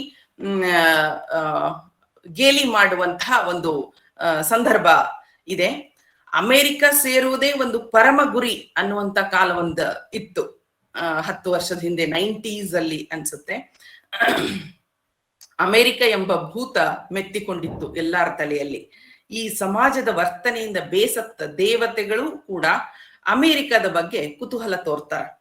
ಸ್ವತಃ ದೇವರುಗಳಾದ ಕಾಶಿ ವಿಶ್ವೇಶ್ವರ, ಶ್ರೀರಾಮ, ಲಕ್ಷ್ಮಣ, ಸೀತೆ, ಹನುಮಂತ, ಗಣಪತಿ ಇವರಿಷ್ಟೇ ಅಲ್ಲದೆ ಗ್ರಾಮ ದೇವತೆಗಳಾದ ದುರ್ಗವ್ವ, ದ್ಯಾಮವ್ವ, ಕರಿಯವ್ವ ಮುಂತಾದವರು ಕೂಡ ವಿದೇಶ ಪ್ರವಾಸಕ್ಕೆ ತಯಾರಾಗಿ ಬಿಡ್ತಾರ ಈ ನಾಟಕದಾಗ. ಎಲ್ಲರೂ ಕೂಡ ಪಾಸ್ಪೋರ್ಟ್ ವೀಸಾ ಸಲುವಾಗಿ ಕಚೇರಿಗಳಲ್ಲಿ ಅಧಿಕಾರಿಗಳ ಮುಂದೆ ಅಂಗಲಾಚಿಸ್ತಾರ. ಇಂತಹ ಒಂದು ವಿಡಂಬನಾತ್ಮಕ ನಗೆ ನಾಟಕ ರಚಿಸುವಲ್ಲಿ ಲೇಖಕಿ ಯಶಸ್ವಿಯಾಗಿದ್ದಾರೆ ಅಂತ ಹೇಳಬಹುದು. ಇನ್ನೊಂದು ನಾಟಕ ಅವ್ರದ್ದು ಚಿಕ್ಕ ನಾಟಕ ಧರ್ಮ ಸಂಕಟ ಅನ್ನೋದು, ಇದು ಕೂಡ ರಂಗ ಪ್ರವೇಶವನ್ನ ಪಡೆದಿದೆ. ಈ ನಾಟಕದಲ್ಲಿ ಧರ್ಮ ಸಂಕಟ ಅನ್ನೋ ನಾಟಕದಲ್ಲಿ ದಮಯಂತಿ ಮೇಡಮ್ ಅವರು ಗಂಭೀರವಾದ ಕೋಮು ಸಾಮರಸ್ಯದ ತೊಡಕನ್ನು, ದ್ವಂದ್ವವನ್ನ ನಿರ್ದಿಷ್ಟ ಕಥೆಯೊಂದರ ಮೂಲಕ ಚರ್ಚಿಸುತ್ತಾರೆ. ಪಾತ್ರ ಮತ್ತು ಸನ್ನಿವೇಶಗಳನ್ನ ಅತಿರಂಜಿತಗೊಳಿಸದೆ ವಾಸ್ತವಿಕ ನೆಲೆಗಟ್ಟಿನಲ್ಲಿ ಪ್ರತಿಪಾದಿಸುವ ರಂಗಕೃತಿ ಇದಾಗಿದೆ. ಜೆನ್ನಿಫರ್ ಮತ್ತು ಅಶೋಕ್ ಇಬ್ಬರದು ಧರ್ಮೀಯ ವಿವಾಹವಾಗಿರುತ್ತೆ. ಅವರಿಗೆ ಹುಟ್ಟಿದಂತಹ ಮಗಳು ಶೀಲಾ ಅಂತ ಅವಳ ಹೆಸರು. ಆ ಹೆಸರು ಇಡುವುದರಲ್ಲಿಯೂ ಕೂಡ ಅವರಿಗೆ ಭಿನ್ನಾಭಿಪ್ರಾಯ ಬಂದಿರುತ್ತೆ. ಇಬ್ಬರಿಗೂ ಕೂಡ ಪ್ರೇಮ ಅನ್ನುವ ಗೆಳತಿ ಇರ್ತಾಳೆ. ಆ ಪ್ರೇಮ ಅವರಿಬ್ಬರಲ್ಲಿ ಸದಾ ಸಾಮರಸ್ಯ ಮೂಡಿಸಲು ಶತಾಯ ಗತಾಯ ಪ್ರಯತ್ನ ಮಾಡ್ತಿರ್ತಾಳ. ಶಾಲೆಗೆ ಹೋದ ಮಗಳು ಒಂದು ದಿವಸ ಶಾಲೆಗೆ ಹೋದ ಮಗಳು ಸಂಜೆ ಆದ್ರೂ ಬರುವುದೇ ಇಲ್ಲ. ಅವಳು ತಪ್ಪಿಸಿಕೊಂಡ್ ಬಿಡ್ತಾಳ. ಅವಳನ್ನ ಹುಡುಕಲು 3 ಜನ ಹೋಗ್ತಾರೆ, ಪ್ರೇಮ, ಜೆನ್ನಿಫರ್ ಮತ್ತು ಅಶೋಕ್. ಜೆನ್ನಿಫರ್ ಮತ್ತು ಅಶೋಕ ಗಂಡ ಹೆಂಡತಿ, ಅಂತರ್ಧರ್ಮೀಯ ವಿವಾಹವಾದವರು. ಕೊನೆಗೆ ಅವಳು ಶೀಲಾ ಅನ್ನೋ ಪುಟ್ಟ ಮಗು ಪಕ್ಕದಲ್ಲೇ ಇದ್ದ ಚರ್ಚಿನ ಪ್ರಾರ್ಥನಾ ಮಂದಿರದಲ್ಲಿ ಇರ್ತದ. ಅಲ್ಲಿ ಹೋಗಿ ಕೂತಿರ್ತದ ಆ ಪುಟ್ಟ ಮಗು. ಏಸು ಕ್ರಿಸ್ತನ ಶಿಲುಬೆಯ ಮುಂದೆ ಕುಳಿತ ಆ ಮಗು ವಕ್ರತುಂಡ ಮಹಾಕಾಯ ಸ್ತೋತ್ರ ಪಠನೆ ಮಾಡುತ್ತಿರುವ ದೃಶ್ಯ ಎಲ್ಲರನ್ನು ಬೆಚ್ಚಿ ಬೀಳಿಸುವಂಥದ್ದು. ಚಿಕ್ಕ ಮಗುವಿಗೆ ಸಾಧ್ಯವಾದ ವಿವೇಕ ದೊಡ್ಡವರಾದ ತಮಗೆಲ್ಲಿದೆ ಎನ್ನುವ ಪ್ರಶ್ನೆ ಹಾಕ್ಬಿಡ್ತಾರೆ ಓದುಗರಿಗೆ. ಇಂಥ ಒಂದು ದೇವನೊಬ್ಬ ನಾಮ ಹಲವು ಎಂಬ ಸಂದೇಶವನ್ನ ಧ್ವನಿಪೂರ್ಣವಾಗಿ ಮುಟ್ಟಿಸುವಂತಹ ನಾಟಕ ಇದಾಗಿದೆ ಅಂತಾನೆ ಹೇಳಬಹುದು. ಇದನ್ನ ಮಕ್ಕಳ ನಾಟಕವೆಂದು ಹೇಳಿದೆಯಾದರೂ ಕೂಡ ಅಲ್ಲಿ ಆಶಯವನ್ನು ಎಲ್ಲಾ ವಯಸ್ಸಿನವರಿಗೂ, ಮುಖ್ಯವಾಗಿ ದೊಡ್ಡವರಿಗೆ ಈ ಆಶಯವು ತಲುಪಬೇಕಾಗಿರುವಂಥದ್ದು ಅಂತ ಅನಿಸ್ತದ. ಇನ್ನೊಂದು ಕೊನೆಯ ನಾಟಕ ಸರಸ್ವತಿ ಪೂಜೆ ಅನ್ನುವ ನಾಟಕ. ರಚನಾತ್ಮಕವಾಗಿ ತುಂಬಾ ಹಿಡಿಸಿದ ನಾಟಕ ಇದು ನನಗೆ ಅಂತಾನೆ ಹೇಳ್ಬೋದು. ಈ ನಾಟಕದಲ್ಲಿ ಕಥಾ ರಚನೆಗೆ ಮಹತ್ವ ದೊರೆತಿರುವುದು ಮೇಲ್ನೋಟಕ್ಕೆ ಗೋಚರಿಸುವ ಅಂಶ. ಆದರೆ ಕಥೆಯನ್ನು ನಾಟಕವಾಗಿ ರಚಿಸುವಲ್ಲಿ ಕಂಡುಬರುವ ಪ್ರೊಫೆಸರ್ ದಮಯಂತಿ ಮೇಡಮ್ ಅವರ ರಂಗ ಪರಿಣಿತಿ ಗಮನಾರ್ಹವಾಗಿದೆ ಎಂದು ಹೇಳಬಹುದು. ಈ ಸರಸ್ವತಿ ಪೂಜೆ ನಾಟಕದಲ್ಲಿ ಆ ನಾಟಕದ ಹೂರ್ಣ ತುಂಬಾ ಸಂಕ್ಷಿಪ್ತವಾಗಿ ಹೇಳ್ಬಿಡ್ತೀನಿ. ಇಲ್ಲಿ ಇಳಿ ವಯಸ್ಸಿನಲ್ಲಿರುವ ಕುಸುಮ ಒಂದು ದಿನ ಬೆಳಿಗ್ಗೆ ವೃತ್ತಪತ್ರಿಕೆಯಲ್ಲಿ ತನ್ನ ಬಾಲ್ಯದ ಗೆಳತಿಯೊಬ್ಬಳ ಸಾವಿನ ಸುದ್ದಿಯನ್ನ ಓದಿ ದಿಗ್ಭ್ರಾಂತಳಾಗುತ್ತಾಳೆ. ಬಾಲ್ಯದ ನೆನಪು ಮನಪಟದಲ್ಲಿ ಬಿಚ್ಚಿಕೊಳ್ಳುತ್ತಾ ಹೋಗುತ್ತೆ. ಹಿಮ್ಮುಖ ತಂತ್ರ. ಇಲ್ಲಿ ಈ ನಾಟಕದಲ್ಲಿ ಅವರು ಫ್ಲಾಶ್ ಬ್ಯಾಕ್ ಅಂತೇನ್ ಹೇಳ್ತೀವಲ್ಲ, ಆ ತಂತ್ರವನ್ನ ಬಳಕೆ ಮಾಡಿದ್ದಾರೆ ನಿರೂಪಣೆಯಲ್ಲಿ. ಮಕ್ಕಳು ಶಾಲೆಯನ್ನು ಕಲಿಯುತ್ತಿರುವುದು ಚಿತ್ರ ಮೂಡಿ ಬರುತ್ತದೆ. ಸರಸ್ವತಿ ಪೂಜೆಗಾಗಿ ತರಗತಿಯಲ್ಲಿ ಹಣ ಕೂಡಿಸುವುದು, ಕೂಡಿದ ಹಣವನ್ನು ಕುಸುಮಾಳಿಗೆ ಜೋಪಾನವಾಗಿರಲು ಕೊಟ್ಟದ್ದು, ಅಕಸ್ಮಾತ್ ಆಗಿ ಅದು ಕಳೆದು ಹೋಗಿದ್ದು, ಗೆಳತಿ ಪಾರ್ವತಿ ಕುಸುಮಾಳ ನೆರವಿಗೆ ಬಂದದ್ದು, ಹೀಗೆಲ್ಲ ಹಳೆಯ ಸಂಗತಿಗಳೆಲ್ಲ ಅವರ ಸ್ಮೃತಿ ಪಟಲದಲ್ಲಿ ಬಿಚ್ಕೊಳ್ತಾ ಹೋಗುತ್ತೆ. ಒಟ್ಟಾರೆ ಹೇಳುವುದಾದ್ರೆ ಮಾನವ ಸಂಬಂಧಗಳು, ಸಂವೇದನೆಗಳು, ಮಲತಾಯಿ ಪೀಡನೆಗೆ ಗುರಿಯಾಗುವ ಮಲಮಗಳ ನೋವು ಮತ್ತು ಹಠ ಒಂದು ಕಡೆಯಾದರೆ, ಹೆಂಡತಿಯ ಕಾಟದಿಂದ ರಕ್ಷಿಸಲಾರದೆ ಹೋದ ತಂದೆಯ ಅಸಹಾಯಕತೆ, ದೊಡ್ಡವರಿಗೂ ಮಕ್ಕಳಿಗೂ ನಡುವೆ ಇರುವ ಸಂವಹನದ ಅಡ್ಡಗೋಡೆ, ಮಕ್ಕಳು ಅನುಭವಿಸುವ ಒಂಟಿತನ, ಗಂಡ ಹೆಂಡರ ನಡುವೆ ಮಾನಸಿಕ ಹೊಯ್ದಾಟಗಳು, ವೃದ್ಧರ ಏಕಾಂಗಿತನ, ಇಷ್ಟೆಲ್ಲ ಭಾವನೆಗಳ ತುಮುಲಗಳನ್ನ ಈ ಒಂದು ಚಿಕ್ಕ ನಾಟಕದಲ್ಲಿ ಕಟ್ಟಿಕೊಡ್ತಾರೆ ಲೇಖಕಿ. ಆ ಸರಸ್ವತಿ ಪೂಜೆಗಂತ ಕೂಡಿಟ್ಟ ಹಣವು ಅಕಸ್ಮಾತ್ ಆಗಿ ಕಳೆದು ಹೋಗುತ್ತೆ. ಗೆಳತಿ ಪಾರ್ವತಿ ಕುಸುಮಾಳ ನೆರವಿಗೆ ಬಂದು ಹಣಕ್ಕಾಗಿ ತನ್ನ ಮನೆಯಲ್ಲಿ ಕಳ್ಳತನ ಮಾಡಿ ಅವಳು ಸಹಾಯ ಮಾಡ್ತಾಳೆ. ಅದು ಅವಳ ಮಲತಾಯಿ ಕೋಪಕ್ಕೆ ಬಲಿಯಾಗಿ ಆಕೆಯನ್ನ ಊರು ಬಿಟ್ಟು ಅಜ್ಜಿ ಮನೆಗೆ ಹೋಗುವುದು, ಅವಳನ್ನ ರಕ್ಷಿಸುವಲ್ಲಿ ಕುಸುಮ ವಿಫಲಳಾಗಿ ಮುಂದೆ ಗೆಳತಿಯರಿಬ್ಬರು ಭೇಟಿಯಾಗದೆ ಇರುವುದು, ಹಲವಾರು ವರ್ಷಗಳ ಕಾಲ ಕಳೆದು ಇಳಿ ವಯಸ್ಸಿನಲ್ಲಿರುವಾಗ ಇದೀಗ ವೃತ್ತಪತ್ರಿಕೆಯಲ್ಲಿ ಸುದ್ದಿಯಾಗಿ ಕಾಣಿಸಿಕೊಂಡಿರುವ ಪಾರ್ವತಿ ಕುಸುಮಾಳ ಪಾಲಿಗೆ ತೀವ್ರವಾದ ಅಪರಾಧಿ ಭಾವ ಹುಟ್ಟಿಸಿ ಬಿಡುತ್ತಾಳೆ. ಇದು ಈ ನಾಟಕದ ಸಾರವಾದರೆ, ಇಲ್ಲಿ ಲೇಖಕಿ ಶಾಲೆಯ ಮಕ್ಕಳ ಆರ್ಥಿಕ ಹಿನ್ನೆಲೆ ಹಾಗೂ ಅವರ ಸ್ವಭಾವದ ವೈವಿಧ್ಯತೆ, ಕೌಟುಂಬಿಕ ಹಿನ್ನೆಲೆಗಳನ್ನ ಕಟ್ಟಿಕೊಡ್ತಾ ಹೋಗ್ತಾರೆ. ಹತ್ತಾರು ಪಾತ್ರಗಳು ಇಲ್ಲಿ ಸೃಷ್ಟಿಯಾಗಿ ಸ್ಪಷ್ಟವಾಗಿ ಆಕಾರಗೊಳ್ತಾ ಹೋಗ್ತವೆ. ದೃಶ್ಯದಿಂದ ದೃಶ್ಯಕ್ಕೆ ಕಥೆ ಚಲಿಸುವ ಕ್ರಮ, ಬದಲಾಗುವ ಸನ್ನಿವೇಶ, ಕಲ್ಪನೆ ಸಹಜವಾದದ್ದು. ನಾಟಕದ ಭಾವ ತೀವ್ರತೆ ಸಹಜವಾಗಿಯೇ ಕಾಪಾಡಿಕೊಂಡು ನಾಟಕಕಾರರು ದಮಯಂತಿ ಮೇಡಮ್ ಅವರು ಈ ನಾಟಕವನ್ನ ನಿರೂಪಿಸಿದ್ದಾರೆ ಅಂತ ಹೇಳಬಹುದು. ಇನ್ನು ಅವರ ಅನುವಾದ ಕೃತಿ ಏನು ಜನ ಎಂಥ ಗಾನ, ಇದು ಮರಾಠಿ ಮೂಲ. ಅರವಿಂದ ಗಜೇಂದ್ರ ಕಡ್ಕರ್ ಅವರು ಬರೆದಂಥ ಅಸೆ ಸೂರ್ ಅಶಿ ಮಾಣಸ್ ಎಂಬ ಮರಾಠಿ ಕೃತಿಯನ್ನ ಇವರು ಅನುವಾದ ಮಾಡಿ ಏನು ಜನ ಎಂಥ ಗಾನ ಅಂತ ಪುಸ್ತಕವನ್ನ ಹೊರತಂದಾರ. ಈ ದಮಯಂತಿ ಮೇಡಮ್ ಅವ್ರನ್ನ ಇಷ್ಟು ಸಾಹಿತ್ಯ ಓದ್ಕೊಂಡ್ಮೇಲೆ ಅವ್ರ ಬಗ್ಗೆ ನನಗ ಅನ್ಸಿರೋದು ಏನು ಅಂತಂದ್ರ, ಕಥೆ, ನಾಟಕ, ಕಾದಂಬರಿ ಅಷ್ಟೇ ಅಲ್ಲದೆ ಅವರು ಸಂಗೀತ ಮತ್ತು ಚಿತ್ರಕಲೆಯಲ್ಲಿ ಆಸಕ್ತಿ ಹೊಂದಿರೋದು ಎಷ್ಟು ಅಪರೂಪ ಅನ್ಸುತ್ತೆ. ಎಲ್ಲರಿಗೂ ಇರುವುದಿಲ್ಲ ಇದು. ಎಲ್ಲಾ ಸಾಹಿತಿಕಾರರಿಗೂ ಚಿತ್ರಕಲೆ, ಸಂಗೀತ ಆಸಕ್ತಿ ಇರ್ಬೇಕಂತೇನಿಲ್ಲ. ಆದ್ರೆ ಇವರು ಎಲ್ಲಾ ಕಲೆಗಳನ್ನು ಇವರು ಪ್ರೀತಿಸ್ತಾರ, ಆರಾಧಿಸ್ತಾರ ಅಂತ ನನಗನ್ಸ್ತದ. ಆದ್ರಿಂದ ಇವರು ಬರೇ ಸಾಹಿತ್ಯ ಅಷ್ಟೇ ಅಲ್ಲ, ಕಲೋಪಾಸಕಿ ಅಂದ್ರೆ ತಪ್ಪಾಗಲಾರದು ಅಂತ ನನ್ನ ಭಾವನೆ. ಇದು ಅನುವಾದ ಕೃತಿ ಏನು ಜನ ಎಂಥ ಗಾನ ಅನ್ನೋದೇನಿದೆಯಲ್ಲ, ಇದು ಸಂಗೀತಗಾರರ ಬಗೆಗಿನ ಪುಸ್ತಕ ಅಂತಾನೆ ಹೇಳಬಹುದು. ಈ ಕೃತಿಯಲ್ಲಿ ಸಂಗೀತ ಹಾಗೂ ಸಂಗೀತಗಾರರ ಬಗೆಗಿನ ಲೇಖನಗಳು ಇವೆ. ಸಂಗೀತ ಜಗತ್ತಿನ ದಿಗ್ಗಜರೆಲ್ಲ ಬಹುತೇಕ ಕರ್ನಾಟಕದ ಜನಕ್ಕೆ ಚಿರಪರಿಚಿತರೆ. ಅಗಣಿತ ಅಸಂಖ್ಯ ಆರಾಧಕರು ಕರ್ನಾಟಕದಲ್ಲಿದ್ದಾರೆ. ಆದ್ದರಿಂದ ಅವರ ವ್ಯಕ್ತಿ ಚಿತ್ರಗಳನ್ನ ಕನ್ನಡದ ಜನರು ಓದಿ ಆನಂದಿಸಲಿ ಎಂಬುದೇ ದಮಯಂತಿ ಅವರ ಉದ್ದೇಶವಾಗಿತ್ತು ಈ ಅನುವಾದದ ಹಿನ್ನೆಲೆ. ಇಲ್ಲಿ ಮೊದಲನೇ ಲೇಖನ ಹೇ ಸ್ವರಧವಲ ಧಾರವಾಡ ನಿನಗೆ ಸಹಸ್ರ ಪ್ರಣಾಮಗಳು ಎನ್ನುವಂತಹದ್ದು ಈ ಲೇಖನ. ಕನ್ನಡಿಗರೆಲ್ಲರಿಗೂ, ಅದರಲ್ಲೂ ವಿಶೇಷವಾಗಿ ಧಾರವಾಡದ ಜನರು ಬಹುವಾಗಿ ಮೆಚ್ಚಿಕೊಂಡಂತಹ ಲೇಖನ ಇದಾಗಿದೆ. ಗಂಗೂಬಾಯಿ ಹಾನ್ಗಲ್ ಅವರು, ಬಸವರಾಜ ರಾಜಗುರು ಅವರು, ಮಲ್ಲಿಕಾರ್ಜುನ್ ಮನ್ಸೂರ್ ಅವರು, ಅವರೊಂದಿಗಿನ ಒಡನಾಟ, ಅರವಿಂದರ ಗಜೇಂದ್ರ ಕಡ್ಕರ್ ಅವರು ಆಕಾಶವಾಣಿಯಲ್ಲಿ ಸಂಗೀತ ಸಂಯೋಜಕರಾಗಿದ್ರು. ಅವರ ಅನುಭವಗಳನ್ನೆಲ್ಲ ಅವರು ಈ ಪುಸ್ತಕದಲ್ಲಿ ಬರೆದಾರ. ಕನ್ನಡದ ಕವಿವರ್ಯ, ಜ್ಞಾನಪೀಠ ಪ್ರಶಸ್ತಿ ಪುರಸ್ಕೃತರು ಆದ ವರಕವಿ ಬೇಂದ್ರೆಯವರು ಧಾರವಾಡ ಆಕಾಶವಾಣಿಯಲ್ಲಿ ಕೆಲಸ ಮಾಡಿದ ಅನುಭವ, ಅನೇಕ ವಿದ್ವಾಂಸರೊಂದಿಗಿನ ಒಡನಾಟ ಅತ್ಯಂತ ಹೃದಯ ಸ್ಪರ್ಶಿಯಾಗಿ ಈ ಪುಸ್ತಕದಲ್ಲಿ ಕಟ್ಟಿಕೊಟ್ಟಾರ. ಓದುವಾಗ ಒಂದಿಷ್ಟು ಕೂಡ ನನಗೆ ಇದು ಅನುವಾದ ಅಂತ ಎಲ್ಲಿಯೂ ಕೂಡ ಅನಿಸ್ಲಿಲ್ಲ.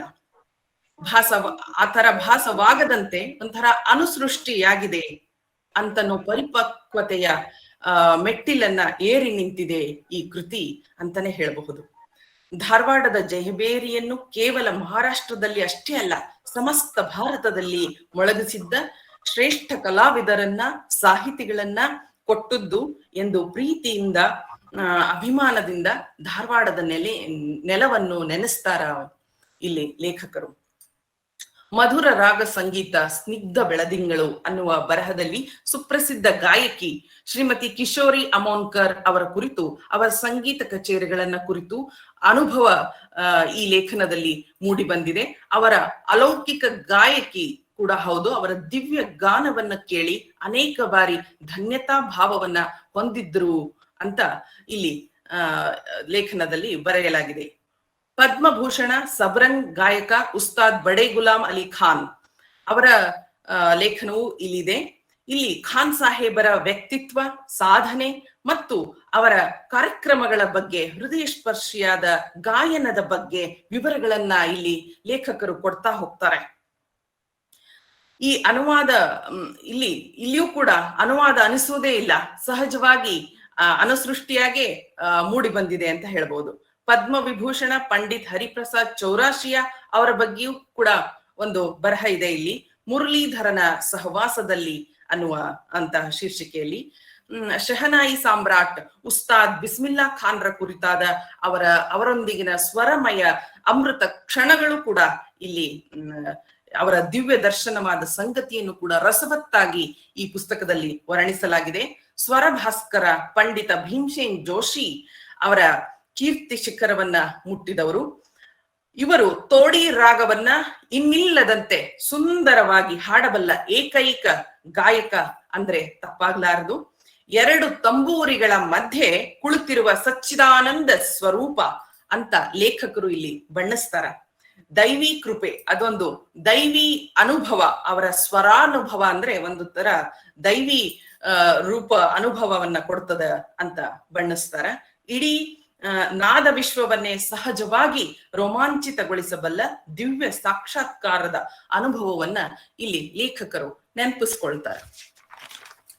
ಇನ್ನೊಂದು ಅವರ ಜೀವನ ಚರಿತ್ರೆ ಕೃತಿ ಒಂದು ಕೊನೆಯದಾಗಿ ಕಲಾ ತಪಸ್ವಿ. ನಾನು ಆಗ್ಲೇ ಹೇಳ್ದಂತೆ ದಮಯಂತಿ ಮೇಡಮ್ ಅವರು ಚಿತ್ರಕಲೆಯನ್ನು ಕೂಡ ಆಸಕ್ತಿ ಹೊಂದಿದವರು. ಆದ್ರಿಂದ ಇಲ್ಲಿ ಅವರು ಕಲಾ ತಪಸ್ವಿ DV ಹಾಲ್ಭಾವಿ ಅವರ ಕುರಿತಾಗಿ ಬರೀತಾರೆ. ಅವರು ಚಿತ್ರಕಲೆಗಾರರು. ದಿವಂಗತ DV ಹಾಲ್ಭಾವಿ ಅವರು ಒಬ್ಬ ಶ್ರೇಷ್ಠ ಚಿತ್ರಕಲಾವಿದರು. ಕರ್ನಾಟಕದಲ್ಲಿ ಪ್ರಥಮ ಆಧುನಿಕ ಕಲಾಶಾಲೆಯ ಸಂಸ್ಥಾಪಕರು ಕೂಡ ಹೌದು. ಕರ್ನಾಟಕದ ಚಿತ್ರಕಲಾ ಶಿಕ್ಷಣದ ಕ್ಷೇತ್ರದಲ್ಲಿ ಒಂದು ಕ್ರಾಂತಿಯನ್ನೇ ಮಾಡಿದಂತವರು ಹಾಲ್ಭಾವಿಯವರು. ಕಲಾವಿದ DV ಹಾಲ್ಭಾವಿಯವರು ಅಂದ್ರೆ ದಾನಪ್ಪ ಹಾಲ್ಭಾವಿಯವರು ತಮ್ಮ 90 ವರ್ಷಗಳ ಸುದೀರ್ಘ ಜೀವನದಲ್ಲಿ ಒಟ್ಟು 6,000 ಕಲಾಕೃತಿಗಳನ್ನ ರಚಿಸಿದ್ದಾರೆ. ಅವುಗಳಲ್ಲಿ 500ರಷ್ಟು ತೈಲವರ್ಣ ಅಂದ್ರೆ ಆಯಿಲ್ ಪೇಂಟಿಂಗ್ ಅಂತ ಏನ್ ಹೇಳ್ತೀವಿ, 400ರಷ್ಟು ಜಲವರ್ಣಗಳು ವಾಟರ್ ಪೇಂಟಿಂಗ್ ರಚಿಸಿದ್ದಾರೆ. ಪೆನ್ಸಿಲ್, ಚಾರ್ಕೋಲ್, ಪೆನ್, ಇಂಕ್ ಇತ್ಯಾದಿ ಮಾಧ್ಯಮಗಳಲ್ಲಿ ಅನೇಕ ಕೃತಿಗಳನ್ನ ರಚಿಸಿದ್ದಾರೆ. ಅವರ ತೈಲ ಚಿತ್ರಗಳು ಅಮೆರಿಕ, ಲಂಡನ್, ಸ್ವೀಡನ್ ಮುಂತಾದ ಹಲವಾರು ದೇಶಗಳಲ್ಲಿ, ಕರ್ನಾಟಕದಲ್ಲಿಯೂ ಕೂಡ ಅನೇಕ ಚಿತ್ರಗಳು ಹಲವಾರು ಸಂಘ ಸಂಸ್ಥೆಗಳ ಸಂಗ್ರಹದಲ್ಲಿ ಇಡಲಾಗಿದೆ. ಹಾಗೂ ಅವರ ಪ್ರಮುಖ, ನಾವು ಯಾವುದೇ ಒಂದು ಆರ್ಟ್ ಗ್ಯಾಲರಿನ ನೋಡ್ಲಿಕ್ಕೆ ಹೋದಾಗ, ಸಂದರ್ಶನ ಮಾಡಿದಾಗ ನಮಗೆ ಅವರ ಪ್ರಮುಖ ಚಿತ್ರಗಳು ಕಾಣಿಸುವುದು ಯಾವುದಂದ್ರೆ ಧಾರವಾಡದ ರೈಲ್ವೆ ನಿಲ್ದಾಣದ ಚಿತ್ರ, ಮುಂಬೈ ಶಹರದ ಚಿತ್ರಣ, ಬಾದಾಮಿ ಗುಹೆಗಳ ಚಿತ್ರ, ಮತ್ತೆ ಹಂಪಿಯ ಅನೇಕ ದೃಶ್ಯಗಳು, ಮತ್ತೆ ಯಾದಗಿರಿಯ ಕಿಲ್ಲೆ, ಕಾಶ್ಮೀರ ವೈಷ್ಣೋದೇವಿಯ ಮಂದಿರ. ಇವು ಅವರು ಚಿತ್ರಿಸಿರುವಂತಹ ಪ್ರಮುಖ ಚಿತ್ರಗಳಲ್ಲಿ ಒಂದು ಅಂತ ಹೇಳಬಹುದು. ಇಂದಿನ ಈ ಪ್ರಬಂಧ ಮಂಡನೆಯನ್ನ ಗೊಳಿಸ್ತಾ ಇದ್ದೀನಿ. ಈ ಅವಕಾಶಕ್ಕಾಗಿ ಇದನ್ನೆಲ್ಲ ನಮಗೆ ಹೊಂದಿಸಿಕೊಟ್ಟು ಪ್ರೇರೇಪಣೆ ಕೊಟ್ಟಿದ್ದಕ್ಕೆ ಅಧ್ಯಕ್ಷರಾದ ವನಮಾಲಾ ಸಂಪನ್ನ ಕುಮಾರ್ ಅವರಿಗೂ, ನನಗೆ ಪುಸ್ತಕವನ್ನು ಒದಗಿಸಿದ ದಮಯಂತಿ ಮೇಡಮ್ ಅವ್ರಿಗೂ ಕೂಡ ನನ್ನ ಹೃತ್ಪೂರ್ವಕ ಧನ್ಯವಾದಗಳು. ಎಲ್ಲರಿಗೂ ನಮಸ್ಕಾರಗಳು. ಇದುವರೆಗೂ 2 ಪ್ರಬಂಧಗಳನ್ನು ಮಂಡಿಸಿದ ಇಬ್ಬರು ವಿಶಿಷ್ಟ ಲೇಖಕಿಯರ ಪರಿಶ್ರಮದಿಂದ ಮರೆತೇ ಹೋದಂತಾಗಿದ್ದ ದಮಯಂತಿ ನರೇಗಲ್ ಅವರಂತಹ ಹಿರಿಯ ಲೇಖಕಿಯರ ಅನೇಕ ಕೃತಿಗಳ ಮರು ಓದಿನ ಅಗತ್ಯವನ್ನು ಮತ್ತೊಮ್ಮೆ ಸಾಬೀತುಪಡಿಸಿದಂತಾಗಿದೆ. ಒಂದು ಪ್ರಾದೇಶಿಕ ಭಾಷೆಯನ್ನು ಜೀವಂತವಾಗಿಡುವ ದಮಯಂತಿ ನರೇಗಲ್ ಅವರ ಕೃತಿಗಳು ಎಲ್ಲ ಕಾಲಕ್ಕೂ ಮಾನ್ಯವಾಗಿದೆ ಎನ್ನುತ್ತಾ ತಂತ್ರಗಾರಿಕೆ, ಧನಾತ್ಮಕ ನಿಲುವುಗಳಿಂದ ಗಮನ ಸೆಳೆಯಬಲ್ಲ ಬದುಕನ್ನು ಸಹ್ಯವಾಗಿಸುವ ಸಂಬಂಧಗಳ ಹುಡುಕಾಟ, ವಸ್ತುನಿಷ್ಠೆಯಿಂದ ತೆರೆದ ಮನಸ್ಸಿನಿಂದ ಬರೆದ ಕಥೆಗಳ ಬಗ್ಗೆ ಒಂದು ಪಕ್ಷಿ ನೋಟವನ್ನು ತಮ್ಮ ನಿರರ್ಗಳ ಮಾತಿನ ಜರಿಯ ಮೂಲಕ ನಮಗೆಲ್ಲ ನೀಡಿದ ವಿಭಾ ಪುರೋಹಿತ್ ಅವರಿಗೆ ಸಂಘದ ಪರವಾಗಿ ಅನಂತ ಧನ್ಯವಾದಗಳು. ಈಗ ನಾವೆಲ್ಲ ಕಾಯ್ತಾ ಇದ್ದೀವಿ ಹಿರಿಯ ಲೇಖಕಿಯಾದ ದಮಯಂತಿ ನರೇಗಲ್ ಅವರ ಮನದ ಮಾತುಗಳನ್ನ ಕೇಳಕ್ಕೆ. ಮೊದಲಿಗೆ ಅವರಿಗೆ ಹುಟ್ಟುಹಬ್ಬದ ಶುಭಾಶಯಗಳನ್ನ ಸಂಘದ ಪರವಾಗಿ ಹಾಗೂ ಇಲ್ಲಿ ನೆರೆದಿರುವ ಎಲ್ಲ ಶ್ರೋತೃಗಳ ಪರವಾಗಿ ನಾನು ಅವರಿಗೆ ಸಲ್ಲಿಸುತ್ತಾ, ಮೇಡಮ್ ನಿಮ್ಮ ಮಾತುಗಳು ಈಗ ನಮಗೆ ಕೇಳುವಂತಹ ಸೌಭಾಗ್ಯ ಸಿಗ್ಲಿ ಅಂತ ಕೇಳ್ಕೊಡ್ತೇನೆ. ನಮಸ್ಕಾರ ಎಲ್ಲರಿಗೂ. ಮೊಟ್ಟ ಮೊದಲಿಗೆ ಈ ಚಿಂತನದ ಕಾರ್ಯಕ್ರಮವನ್ನು ಆಯೋಜಿಸಿದ್ದಕ್ಕಾಗಿ ಕರ್ನಾಟಕ ಸಂಘದ ಅಧ್ಯಕ್ಷರು ವನಮಾಲಾ ಅವರಿಗೂ ಮತ್ತು ಎಲ್ಲ ಸದಸ್ಯರಿಗೂ ನನ್ನ ಧನ್ಯವಾದಗಳು. 2 ಸಲ ಪಾಪ ಇದು ಕಾರ್ಯಕ್ರಮದ ಆಯೋಜನೆ ಮಾಡುವ ಪ್ರಸಂಗ ಬಂತು ಅನಿರ್ವಾಹ ಕಾರಣಕ್ಕಾಗಿ. 2ನೇ ಸಲವೂ ಇಷ್ಟು ಚೆನ್ನಾಗಿ ಆಯೋಜನೆ ಮಾಡಿದ್ದಾರೆ, ಅದಕ್ಕೆ ಅವರಿಗೆಲ್ಲ ಧನ್ಯವಾದಗಳು. 2ನೇದಾಗಿ ನನ್ನ ಪುಸ್ತಕಗಳ ಬಗ್ಗೆ ಇಷ್ಟು ಪ್ರೀತಿಯಿಂದ ಮಾತಾಡಿದ್ರು ವಿಭಾ ಪುರೋಹಿತ್ ಮತ್ತು ಪ್ರಜ್ಞಾ ಮತ್ತಿಹಳ್ಳಿ ಅವರು, ಅವರಿಗೂ ನನ್ನ ಧನ್ಯವಾದಗಳು. ತುಂಬ ಥ್ಯಾಂಕ್ಸ್. ಇಷ್ಟ ಟೈಮ್ನಲ್ಲಿ ನೀವೆಲ್ಲ ಇಷ್ಟು ತಯಾರಿ ಮಾಡಿಕೊಂಡು ಮಾತಾಡಿದ್ರಿ. ಪ್ರಜ್ಞಾ ಅವರೇ, ವಿಭಾ ಅವರೇ ನಮಸ್ಕಾರ. ನನ್ನ ಎಲ್ಲ ಅವರಿಗೂ ಗೆಳತಿಯರಿಗೂ ಮತ್ತು ಎಲ್ಲ ಸದಸ್ಯರಿಗೂ ಧನ್ಯವಾದಗಳು. ನನ್ನ ಪರಿಚಯ ಮಾಡಿಕೊಡುವಾಗ ಹೇಳಿದಂತೆ ನನ್ನ ಬಾಲ್ಯ ಎಲ್ಲ ಕಳೆದದ್ದು ಹುಬ್ಬಳ್ಳಿ ಧಾರವಾಡ ಏರಿಯಾದಲ್ಲಿ. ಹುಬ್ಬಳ್ಳಿ ಒಳಗೆ ಪ್ರಾಥಮಿಕ ಶಿಕ್ಷಣ ಎಲ್ಲ ಆಯ್ತು. ಬೆಳೆದದ್ದು ಹುಬ್ಬಳ್ಳಿಯಲ್ಲಿ. ನಾನು ಬೆಳೆದದ್ದು ಒಂದು ದೊಡ್ಡ ಅವಿಭಾಜ್ಯ ಕುಟುಂಬದಲ್ಲಿ. ಅವಿಭಾಜ್ಯ ಕುಟುಂಬದಲ್ಲಿ ಬೆಳೆದದ್ರಿಂದ ನನಗೆ ಒಂದು ರೀತಿಯಿಂದ ಬಹಳ ದೊಡ್ಡ ಫಾಯಿದೆ ಆಗಿದೆ ಅಂತ ಹೇಳ್ಬೋದು. ತುಂಬಾ ಜನರ ಮಧ್ಯೆ ಬೆಳೆದದ್ದು ನನಗೆ ತುಂಬಾ ಮನುಷ್ಯ ಸ್ವಭಾವದ ಅತ್ಯಂತ ಸಮೀಪದ ಶಿಕ್ಷಣವನ್ನು ಕೊಡ್ತು. ಎಷ್ಟೋ ಜನರು ಮನೆಯಲ್ಲಿ ವಿವಿಧ ಸ್ವಭಾವದ ಜನರನ್ನು ನೋಡ್ಲಿಕ್ಕೆ ಸಿಕ್ತು. ನಮ್ಮ ಮನೆಗೆ ಬರೋವರು ಹೋಗೋರು ಜಾಸ್ತಿ ಇದ್ರು. ನಮ್ಮ ತಾಯಿ ಯಾವಾಗ್ಲೂ ಅಂತಿದ್ರು, ಹಡಗಿನಂಥ ಸಂಸಾರ ನಮ್ದು ಅಂತ. ಅದ್ರ ಮೇಲಿಂದ ನೀವು ತಿಳ್ಕೊಬಹುದು ಎಷ್ಟು ದೊಡ್ಡ ಫ್ಯಾಮಿಲಿ ಇತ್ತು ಅಂತ. ಹಿಂಗಾಗಿ ಸುಮಾರು 20-25 ಜನ ಯಾವಾಗ್ಲೂ ನಾವು ಮನೆಯಲ್ಲಿ ಇರ್ತಿದ್ವಿ. ಇದರಿಂದ ಸಾಕಷ್ಟು ಮನುಷ್ಯ ಸ್ವಭಾವದ ಪರಿಚಯ ಆಯಿತು. ವಿವಿಧ ಸ್ವಭಾವದ ಪರಿಚಯ ಆದದ್ರಿಂದ ಈಗ ಎಲ್ಲಿಯಾದ್ರೂ ಪಾತ್ರ ರಚನೆ ಮಾಡುವಾಗ ಏನು ತೊಂದರೆ ಬರುವುದಿಲ್ಲ. ಎಲ್ಲ ಕಡೆನೂ ಒಂದು ಸ್ವಂತ ಅನುಭವದ ಸಹಾಯ ಸಿಗ್ತದೆ. ಅದಕ್ಕೆ ನನ್ನ ಎಲ್ಲ ಕಥೆಗಳಲ್ಲಿ ಬರುವ ಪಾತ್ರಗಳಲ್ಲಿ ಸ್ವಂತ ಅನುಭವದ ಮೂಲ ಬೀಜ ಒಂದಿದೆ. ನಾನು ಏನು ಬರೆಯುವಾಗಲೂ ನನ್ನ ಸ್ವಂತ ಅನುಭವದ ಮೇಲೆ ಪಾತ್ರಗಳನ್ನು ಎತ್ಕೊಳ್ತೇನೆ. ಅದರಿಂದಾಗಿ ಅವು ಪಾತ್ರಗಳು ನನಗೂ ಸಮೀಪ ಆಗ್ತವೆ, ಓದುಗರಿಗೂ ಸಮೀಪ ಆಗ್ತವೆ.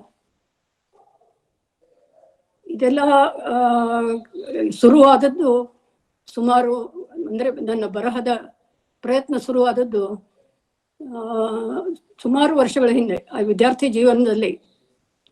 ಆದರೆ ವಿದ್ಯಾರ್ಥಿ ಜೀವನದಲ್ಲಿ ಬಹಳ ಏನು ಬರೀಲಿಕ್ಕಾಗ್ಲಿಲ್ಲ, ಒಂದೋ ಎರಡೋ ಬರೆದದ್ದು.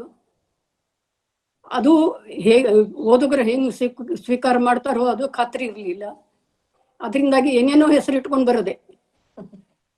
ಆವಾಗ ಬರೆದದ್ದು ಈಗ ನನಗೂ ನೆನಪಿಲ್ಲ, ಓದುಗರಿಗೂ ನೆನಪಿರ್ಲಿಕ್ಕೆ ಶಕ್ತಿ ಇಲ್ಲ.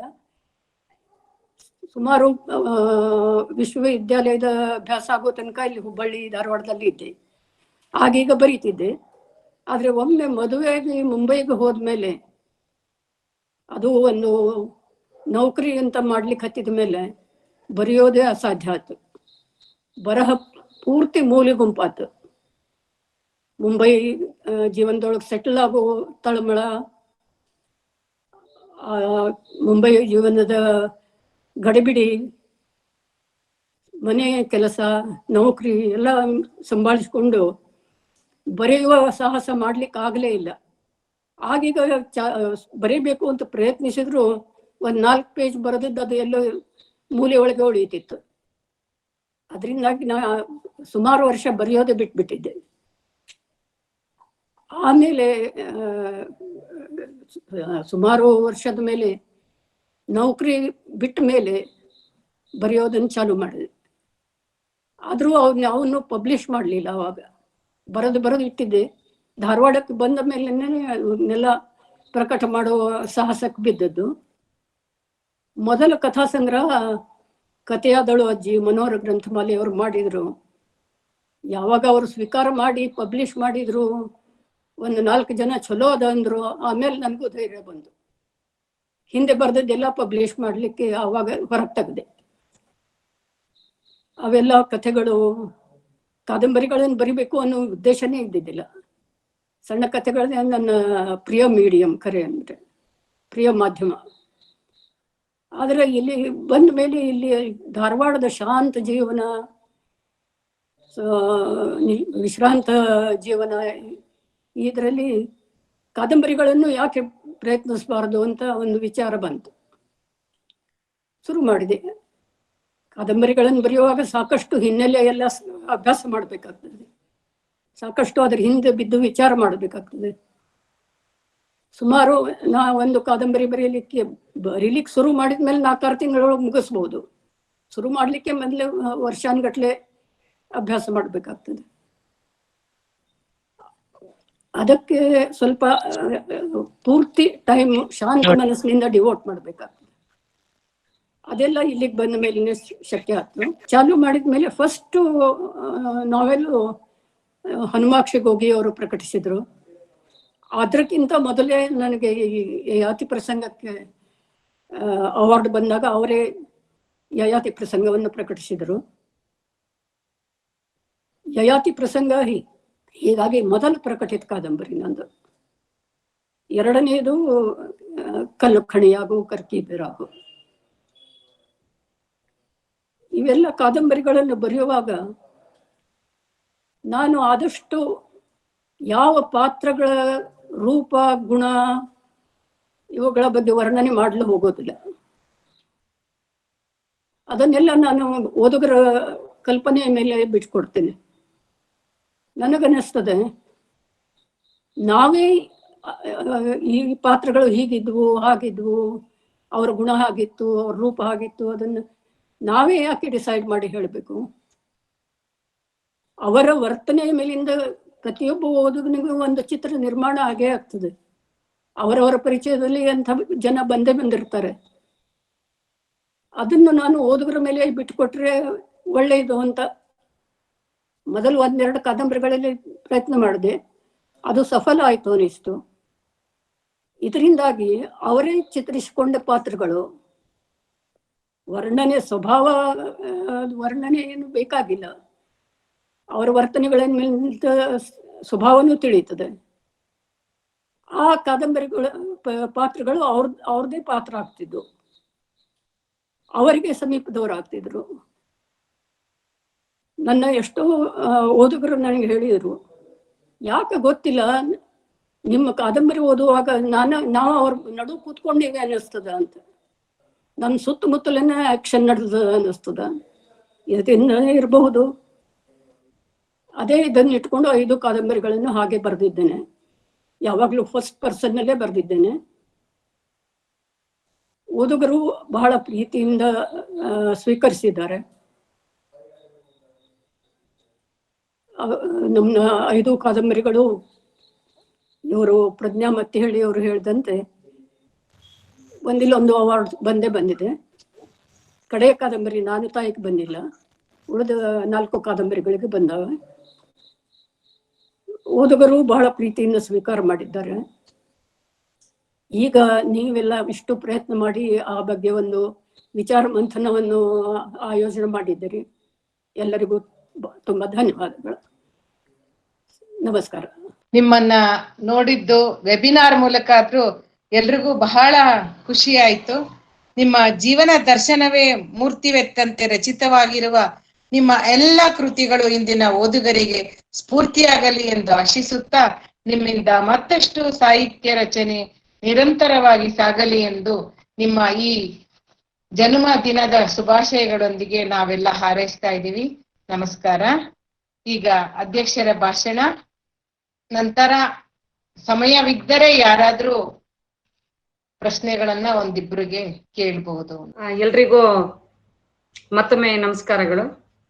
ಇಷ್ಟೊತ್ತು ತನಕ ದಮಯಂತಿ ನರೇಗಲ್ ಅವರ ಬರಹಗಳ ಬಗ್ಗೆ ನಾವು ಬಹಳ ವಿಸ್ತೃತವಾಗಿ ತಿಳ್ಕೊಂಡ್ವಿ. ಇವರ ಪ್ರಬಂಧ ಮಂಡನೆಯಾಗಿತ್ತು. ಅದರಿಂದ ಇಬ್ಬರಿಗೂ ಕೂಡ ಕೃತಜ್ಞತೆಗಳು ಮತ್ತು ಅಭಿನಂದನೆಗಳನ್ನ ಸಲ್ಲಿಸ್ತಿದ್ದೇನೆ. ಕೂಡ ಸಂಕ್ಷಿಪ್ತವಾಗಿ ಆದ್ರೂ ಬಹಳ ಆತ್ಮೀಯವಾಗಿ ಪ್ರೀತಿಯಿಂದ ಅವರ ನಮ್ಗೆ ತಿಳಿಸ್ಕೊಟ್ರು. ಅದು ಕೂಡ ದಮಯಂತಿ ನರೇಗಲ್ ಅವರ ಉಪಸ್ಥಿತಿಯಲ್ಲಿ ಬಹಳ ಸಂತೋಷದಾಯಕವಾಗಿ ಇಷ್ಟೊತ್ತು ನಾವು ಕಳೆದ್ವಿ ಅನ್ನೋದೇ ಒಂದು ಖುಷಿ ಕೊಡುವಂತದ್ದು. ವಿಶೇಷತೆಗಳು, ಕಾದಂಬರಿಗಳಲ್ಲಿರುವಂತ ವಿಶೇಷತೆಗಳನ್ನ ನಾವು ತಿಳ್ಕೊಂಡ್ವಿ. ಇಂದಿನ ಓದುಗರು ಅವರ ಪುಸ್ತಕಗಳನ್ನ ಹುಡುಕಿ ಓದುವಂತಾಗ್ಲಿ, ಈ ಅವರು ಸಾಧಿಸಿದ ಅದ್ಭುತಗಳನ್ನ ಅವರು ಅರಿತುಕೊಳ್ಳಿ, ಅದು ಹೊಸತನ್ನ ಒಂದು ಬರೆಯೋ ಹಾಗೆ ಪ್ರೇರೇಪಣೆ ಮಾಡ್ಲಿ ಅಂತ ಈ ಸಂದರ್ಭದಲ್ಲಿ ನಾನು ಹಾರೈಸ್ತೀನಿ. ಹಾಗೆ ಇಷ್ಟೊತ್ತು ತನಕ ಇಷ್ಟು ಒಳ್ಳೆಯ ಒಂದು ಕಾರ್ಯಕ್ರಮ ಮೂಡಿ ಬರೋದಕ್ಕೆ ಈ ಜೊತೆಗಿರುವ ನೀವೆಲ್ಲರೂ ಸಹಕಾರಿಗಳು. ನಿಮ್ಮ ಪ್ರೀತಿ ವಿಶ್ವಾಸಗಳು ಸದಾ ನಮ್ ಜೊತೆಗೆ ಇರ್ಲಿ, ಜೊತೆಗಿರಿ ಅಂತ ಹಾರೈಸ್ತಾ ದಮಯಂತಿ ನರೇಗಲ್ ಅವರಿಗೆ ಸ್ವಲ್ಪ ತಡವಾಗಿ ಹುಟ್ಟುಹಬ್ಬದ ಶುಭಾಶಯಗಳನ್ನ ಸಲ್ಲಿಸ್ತಿದ್ದೇನೆ. ಮೇಡಮ್, ನಿಮ್ಮ ಮುಂದಿನ ಬದುಕು ಸುಂದರವಾಗಿರ್ಲಿ, ನೀವು ಇನ್ನಷ್ಟು ಬರೀಲಿ ಅಂತ ಈ ಮೂಲಕ ನಾವೆಲ್ಲರೂ ಹಾರೈಸ್ತೀವಿ. ಎಲ್ರಿಗೂ ಒಳ್ಳೇದಾಗ್ಲಿ. ಮತ್ತು ಇಷ್ಟೋ ತನಕ ನಾವೆಲ್ಲರೂ ಬಹಳ ಖುಷಿ ಪಟ್ಟಿದ್ದೀವಿ. ಮುಂದಿನ ಕಾರ್ಯಕ್ರಮಗಳಲ್ಲೂ ಕೂಡ ನಾವು ಈ ಹಿರಿಯ ಲೇಖಕಿಯರ ಜೊತೆಗೆ ಕಳೆಯೋಣ. ಒಳ್ಳೊಳ್ಳೆಯ ಅವರ ಕೃತಿಗಳ ಗಣಿಗಾರಿಕೆಯನ್ನ ಮಾಡ್ತಾ ಹೊಸತನ್ನ ಅಲ್ಲಿ ಏನೆಲ್ಲ ವಿಶೇಷತೆಗಳಿದೆ ಅದನ್ನೆಲ್ಲ ನಾವು ತಿಳ್ಕೊಳ್ತಾ ಹೋಗೋಣ ಅಂತ ಆಶಿಸ್ತಾ ನನ್ನ 2 ಮಾತು ಮುಗಿಸ್ತೇನೆ. ಎಲ್ರಿಗೂ ನಮಸ್ಕಾರ. ಧನ್ಯವಾದಗಳು ಮೇಡಮ್. ಈಗ ಸಂವಾದ ಕಾರ್ಯಕ್ರಮದಲ್ಲಿ ಭಾಗವಹಿಸೋರು 1-2 ನಿಮಿಷಗಳಲ್ಲಿ ನಿಮ್ಮ ಪ್ರಶ್ನೆಗಳನ್ನ ಕೇಳ್ಬಹುದು. ದಯಮಾಡಿ ಒಂದಿಬ್ರು ಮಾತ್ರ ಅವಕಾಶವನ್ನ ಬಳಸ್ಕೊಳ್ಳಿ ಅಂತ ಕೇಳ್ಕೊಳ್ತೀನಿ. ಮೇಡಮ್, ನಾನೇ ಮೊದಲೇ ಒಂದು ಪ್ರಶ್ನೆ ಕೇಳ್ತಿದ್ದೀನಿ. ದಮಯಂತಿ ಮೇಡಮ್, ಕೇಳಿ. ನೀವು ಇಬ್ರು ಪ್ರಬಂಧ ಮಂಡನೆಕಾರರು ಹೇಳಿದ್ರು ನಿಮ್ಮ ಭಾಷಾ ಸೊಗಡು ಇದೆ, ನಿಮ್ಮ ಬರವಣಿಗೆಯಲ್ಲಿ ಗಾದೆ ಮಾತುಗಳು ಇದೆ ಹಾಗೆ ಅಂತ. ಬಟ್ ನೀವು ಸುಮಾರು ನಿಮ್ಮ ವೃತ್ತಿ ಜೀವನ ಮುಂಬೈಯಲ್ಲಿ ಕಳೆದಿದ್ದೀರಾ. ಹಾಗಿದ್ರು ಈ ನಮ್ಮ ಪ್ರಾದೇಶಿಕ ಭಾಷೆಯ ಸೊಗಡು ಮತ್ತು ಇದನ್ನೆಲ್ಲ ಕಾಪಿಟ್ಕೊಳ್ಳೋದು ಹೇಗೆ ಸಾಧ್ಯ ಆಯ್ತು ಅಂತ ನನ್ಗೆ ಸ್ವಲ್ಪ, ಧಾರವಾಡದ ಒರಿಜಿನಲ್ ಭಾಷೆ ಅದನ್ನೆಲ್ಲ ಹೇಗೆ ನೀವು ಕಾಪಿಟ್ಕೊಳಕ್ ಸಾಧ್ಯ ಆಯ್ತು ಅಂತ ಹೇಳ್ಬೇಕು ಮೇಡಮ್. ಹುಟ್ಟಿದಾಗಿನಿಂದ ಬೆಳೆದು ಬಂದ ಕಲಿತ ಭಾಷೆ ಯಾವಾಗೂ ಮರೆಯೋದಿಲ್ಲ. ಮುಂದೆ ಕಲಿತ ಭಾಷೆ ಮುಂದೆ ಬೇರೆ ಎಲ್ಲದಕ್ಕೂ ಯೂಸ್ ಮಾಡ್ತೇವೆ. ನಮ್ಮ ನಿಜವಾದ ಭಾವನೆ ಪ್ರಕಟ ಮಾಡಬೇಕು ಅಂತ ಬಂದಾಗ ನಮ್ಮ ಭಾಷೆಯೇ ಬೇಕು. ಅದರಿಂದಾಗಿ ಅದೇ ಭಾಷೆ ನನಗೆ ಇಲ್ಲಿವರೆಗೂ ಅದೇ ಭಾಷೆ ವ್ಯಕ್ತ ಮಾಡಲಿಕ್ಕೆ ಉಪಯೋಗ ಆಗ್ತದೆ. ಆಮೇಲೆ ನಾವು ಸ್ವಾಭಾವಿಕವಾಗಿ ಇಲ್ಲಿ ಮಾತಾಡುವುದು ಅದೇ. ಯಾವಾಗಲೂ ಕಿವಿ ಮೇಲೆ ಬೀಳುವ ಭಾಷೆ. ಅದರಿಂದಾಗಿ ನಾನು ಅದೇ ಭಾಷೆಯಲ್ಲೇ ಬರೀತೀನಿ. ಆಯ್ತು ಮೇಡಮ್, ಅದೇ ಮಾತುಗಳನ್ನ ನೀವು ತುಂಬಾ ಉಪಯೋಗಿಸಿದ್ದೀರಿ ಅಂತ. ಪ್ರಬಂಧ ಮಂಡನೆಕಾರರು ಹೇಳಿದ ಹಾಗೆ ನಿಮ್ಮ ಕೃತಿಗಳನ್ನು ಓದ್ಬೇಕು ಅನ್ನೋ ಒಂದು ಭಾವನೆ ತುಂಬಾನೇ ಜಾಗೃತ ಆಗಿದೆ. ಗಾದೆ ಮಾತುಗಳು ಅದೆಲ್ಲಾನು ನಾವು ಇವಾಗ ಸುಮಾರು ಮರೀತಾ ಇದ್ದೀವಿ. ಎಲ್ಲೋ ಮತ್ತೆ ಗಾದೆ ಗುಡಾಣ ಅಂತ ಎಲ್ಲೆಲ್ಲೋ ಯಾರು ಅದೇ ಒಂದು ಪುಸ್ತಕ ಮಾಡ್ತಾ ಇದ್ದಾರೆ, ಅಲ್ಲಿ ಹೋಗಿ ಹುಡುಕ್ತಿವಿ. ಅದಕ್ಕಿಂತ ಸಂದರ್ಭ ಯೋಚಿತವಾಗಿ ಆ ಗಾದೆಗಳು ಬಂದ್ರೆ ತುಂಬಾ ಇದು ಇರುತ್ತೆ. ಖಂಡಿತ ಇದು. ಮತ್ತೆ ಜೊತೆಗೆ ನಿಮ್ಮ ಇವತ್ತಿನ ಒಂದು ಪ್ರೋಗ್ರಾಮ್ ಅಲ್ಲಿ ನೀವು ಹಡಗಿನಂತ ಸಂಸಾರದಲ್ಲಿ ಇದ್ದಿದ್ದಕ್ಕೆ ನಾನು ತುಂಬಾ ಪಾತ್ರಗಳನ್ನ ಬೆಳವಣಿಗೆ ಮಾಡಕ್ ನಂಗೆ ಈಸಿ ಆಯ್ತು ಅಂದ್ರಲ್ಲ, ಆ ಸಂದೇಶ ನನಗೆ ತುಂಬಾನೇ ಸಂತೋಷ ಕೊಡ್ತು ಮೇಡಮ್. ಆ ಕೂಡು ಕುಟುಂಬ ಅಂದ್ರೆ ಮಕ್ಕಳಿಗೆ ನಾವು ತುಂಬಾ ಇವಾಗ ನಾವುಗಳೆಲ್ಲ ಮಾಡಿರೋ ತಪ್ಪು ಅಂದ್ರೆ ಮಕ್ಕಳನ್ನ ತುಂಬಾ ಕಾಳಜಿಯಿಂದ ಬೆಳೆಸಿದ್ರೆ, ಅವ್ರಿಗೆ ಫುಲ್ ಅಟೆನ್ಷನ್ ಕೊಟ್ರೆ ಅವರು ತುಂಬಾ ಬೆಳೀತಾರೆ. ಹಾಗಾಗಿ ನಾವು ಚಿಕ್ಕ ಕುಟುಂಬ ಇರ್ಬೇಕು ಅನ್ಕೊಂಡಿರೋ ಒಂದು ಕೂಪಮಂಡುಕ ದೃಶ್ಯನ ನೀವು ಒಂದು ಮಾತಿನಲ್ಲಿ ತೆಗೆದು ಹಾಕಿದ್ರಿ. ಅದಕ್ಕೆ ನಾನು ನಿಮ್ಗೆ ಅಭಿನಂದಿಸ್ತೀನಿ ಮೇಡಮ್. ಹಡಗಿನಂತ ಸಂಸಾರದಲ್ಲಿ ನಾನು ಬರೆಯೋಕೆ ಇದು ಆಯ್ತು. ಇಲ್ಲ ಅಂದ್ರೆ ಎಲ್ಲದಕ್ಕೂ ಏಕಾಂತ ಬೇಕು, ನಮ್ಮ ಮಕ್ಕಳು ನಾವು ತುಂಬಾ ಕಾಳಜಿ ಮಾಡಿದ್ರೆ ಮಾತ್ರ ಮಕ್ಕಳು ಬೆಳೀತಾರೆ ಅನ್ನೋ ಒಂದು ತಪ್ಪು ಕಲ್ಪನೆಯನ್ನ ನೀವು ತುಂಬಾ ಹೋಗ್ಲಾಡಿಸಿದ್ರಿ. ಅಭಿನಂದನೆ ಮೇಡಮ್. ನಮಸ್ಕಾರ. ವಿಭಾ ಪುರೋಹಿತ್ ಹೇಳ್ದಾಗೆ ಸಾಧನಕೇರಿಯ ಮತ್ತೊಂದು ಗರಿ ನಮ್ಮ ದಮಯಂತಿ ನರೇಗಲ್ ಅಂತ ಹೇಳಕ್ಕೆ ತುಂಬಾ ಖುಷಿ ಆಗುತ್ತೆ. ಮತ್ತೆ ಯಾರಾದ್ರೂ ಇನ್ನ ಒಬ್ರು ಪ್ರಶ್ನೆಗಳನ್ನ ಕೇಳ್ಬೋದು. ಮೇಡಮ್ ಅದು ಸಾಧಕನ ಕೇರಿ ಅಂತೆ ಮೇಡಮ್. ಪರಿಚಯದಲ್ಲಿ ಓದಿದಾಗ ನಾವು ಸಾಧನಕೇರಿ ಅನ್ಕೊಂಡ್ಬಿಟ್ಟಿದೀವಲ್ಲ ಅಂತ. ಅದು ಇಲ್ಲ, ಅದು ಸಾಧಕನ ಕೇರಿ ಅಲ್ಲ, ಸಾಧನಕೇರಿನೇ ಕರೀತಾರೆ. ಸಾಧನಕೇರಿನೇ ಇದರ ಹೆಸರು. ಪರಿಚಯದಲ್ಲಿ ಸಾಧಕನ ಕೆರೆ ಅಂತ ಬರ್ದಿತ್ತು. ಹಾಗಾದ್ರೆ ಅದೇ ಇರಬಹುದು ಒರಿಜಿನಲಿ, ಆದ್ರೆ ಈಗ ಕರೆಯೋದು ಎಲ್ಲರೂ ಸಾಧನಕೇರಿ ಅಂತ. ಸಾಧನಕೆರೆ. ಬಟ್ ನಾನು ಪರಿಚಯದಲ್ಲಿ ಅದಕ್ಕೆ ಸ್ಪೆಷಲ್ ಆಗಿ ಅದನ್ನ ಸಾಧಕನ ಕೆರೆ ಅಂತಾನೆ ಓದಿದೆ. ಹೌದು. ಈ ಸಂಜೆಯ ಕಾರ್ಯಕ್ರಮ ಸುಗಮವಾಗಿ ಅಚ್ಚುಕಟ್ಟಾಗಿ ಸಂಪನ್ನಗೊಳ್ಳಲು ಸಾಧ್ಯವಾಗಿಸಿದ ನಿಮಗೆಲ್ಲರಿಗೂ ಸಂಘವು ಕೊನೆಯದಾಗಿ ಧನ್ಯವಾದಗಳನ್ನು ಅರ್ಪಿಸುವ ಸಮಯ. ಸಂಘದ ಅಧ್ಯಕ್ಷೆ ವನಮಾಲಾ ಸಂಪನ್ನ ಕುಮಾರ, ಹಿರಿಯ ಲೇಖಕಿ ದಮಯಂತಿ ನರೇಗಲ್, ಪ್ರಬಂಧಕಾರರಾದ ಪ್ರಜ್ಞಾ ಮತ್ತಿಹಳ್ಳಿ, ವಿಭಾ ಪುರೋಹಿತ್ ಇವರೆಲ್ಲರೂ ವೇದಿಕೆಯನ್ನು ಶೋಭಾಯಮಾನವಾಗಿಸಿದರು. ಸಂಘದ ಪರವಾಗಿ ಇವರಿಗೆಲ್ಲರಿಗೂ ಹೃತ್ಪೂರ್ವಕವಾದ ವಂದನೆಗಳು. ಅತಿಥಿಗಳನ್ನು ಸ್ವಾಗತಿಸಿ ಪರಿಚಯಿಸಿದ ಪದಾಧಿಕಾರಿಗಳಾದ ಗಿರಿಜಾರಾಜ್, ಆಶಾ ಹೆಗ್ಡೆ, ರೇಣುಕಾ ದೇಸಾಯಿ ಹಾಗೂ ಕಾರ್ಯಕಾರಿ ಸಮಿತಿ ಸದಸ್ಯೆ ಸುನಂದಾ ಮುರಳಿಯವರಿಗೆ ಸಂಘದ ಪರವಾಗಿ ವಂದನೆಗಳು. ನಮ್ಮ ಎಲ್ಲ ಕಾರ್ಯಕ್ರಮಗಳಿಗೆ ಸಹಕಾರ ನೀಡುತ್ತಿರುವ ಕನ್ನಡ ಮತ್ತು ಸಂಸ್ಕೃತಿ ಇಲಾಖೆ ಹಾಗೂ ನಮ್ಮ ಎಲ್ಲ ಕಾರ್ಯಕ್ರಮಗಳಲ್ಲಿ ಆಸಕ್ತಿ ಉತ್ಸಾಹದಿಂದ ಭಾಗವಹಿಸುವ ಸಾಹಿತ್ಯ ಮಿತ್ರರಿಗೆ, ಕಾರ್ಯಕ್ರಮಗಳ ಮೂಲಕ ನಿಮ್ಮನ್ನು ತಲುಪಲು ಸಾಧ್ಯವಾಗಿಸುತ್ತಿರುವ ವೆಬಿನಾರ್ ತಾಂತ್ರಿಕ ನೆರವು ನೀಡಿದ ಖಜಾಂಜಿ ರೇಣುಕಾ ಹಾಗೂ ಸಂತೋಷ್ ಅವರಿಗೂ ಕೊನೆಯದಾಗಿ ವಂದನೆಗಳನ್ನು ಅರ್ಪಿಸುತ್ತೇನೆ. ನಮಸ್ತೆ.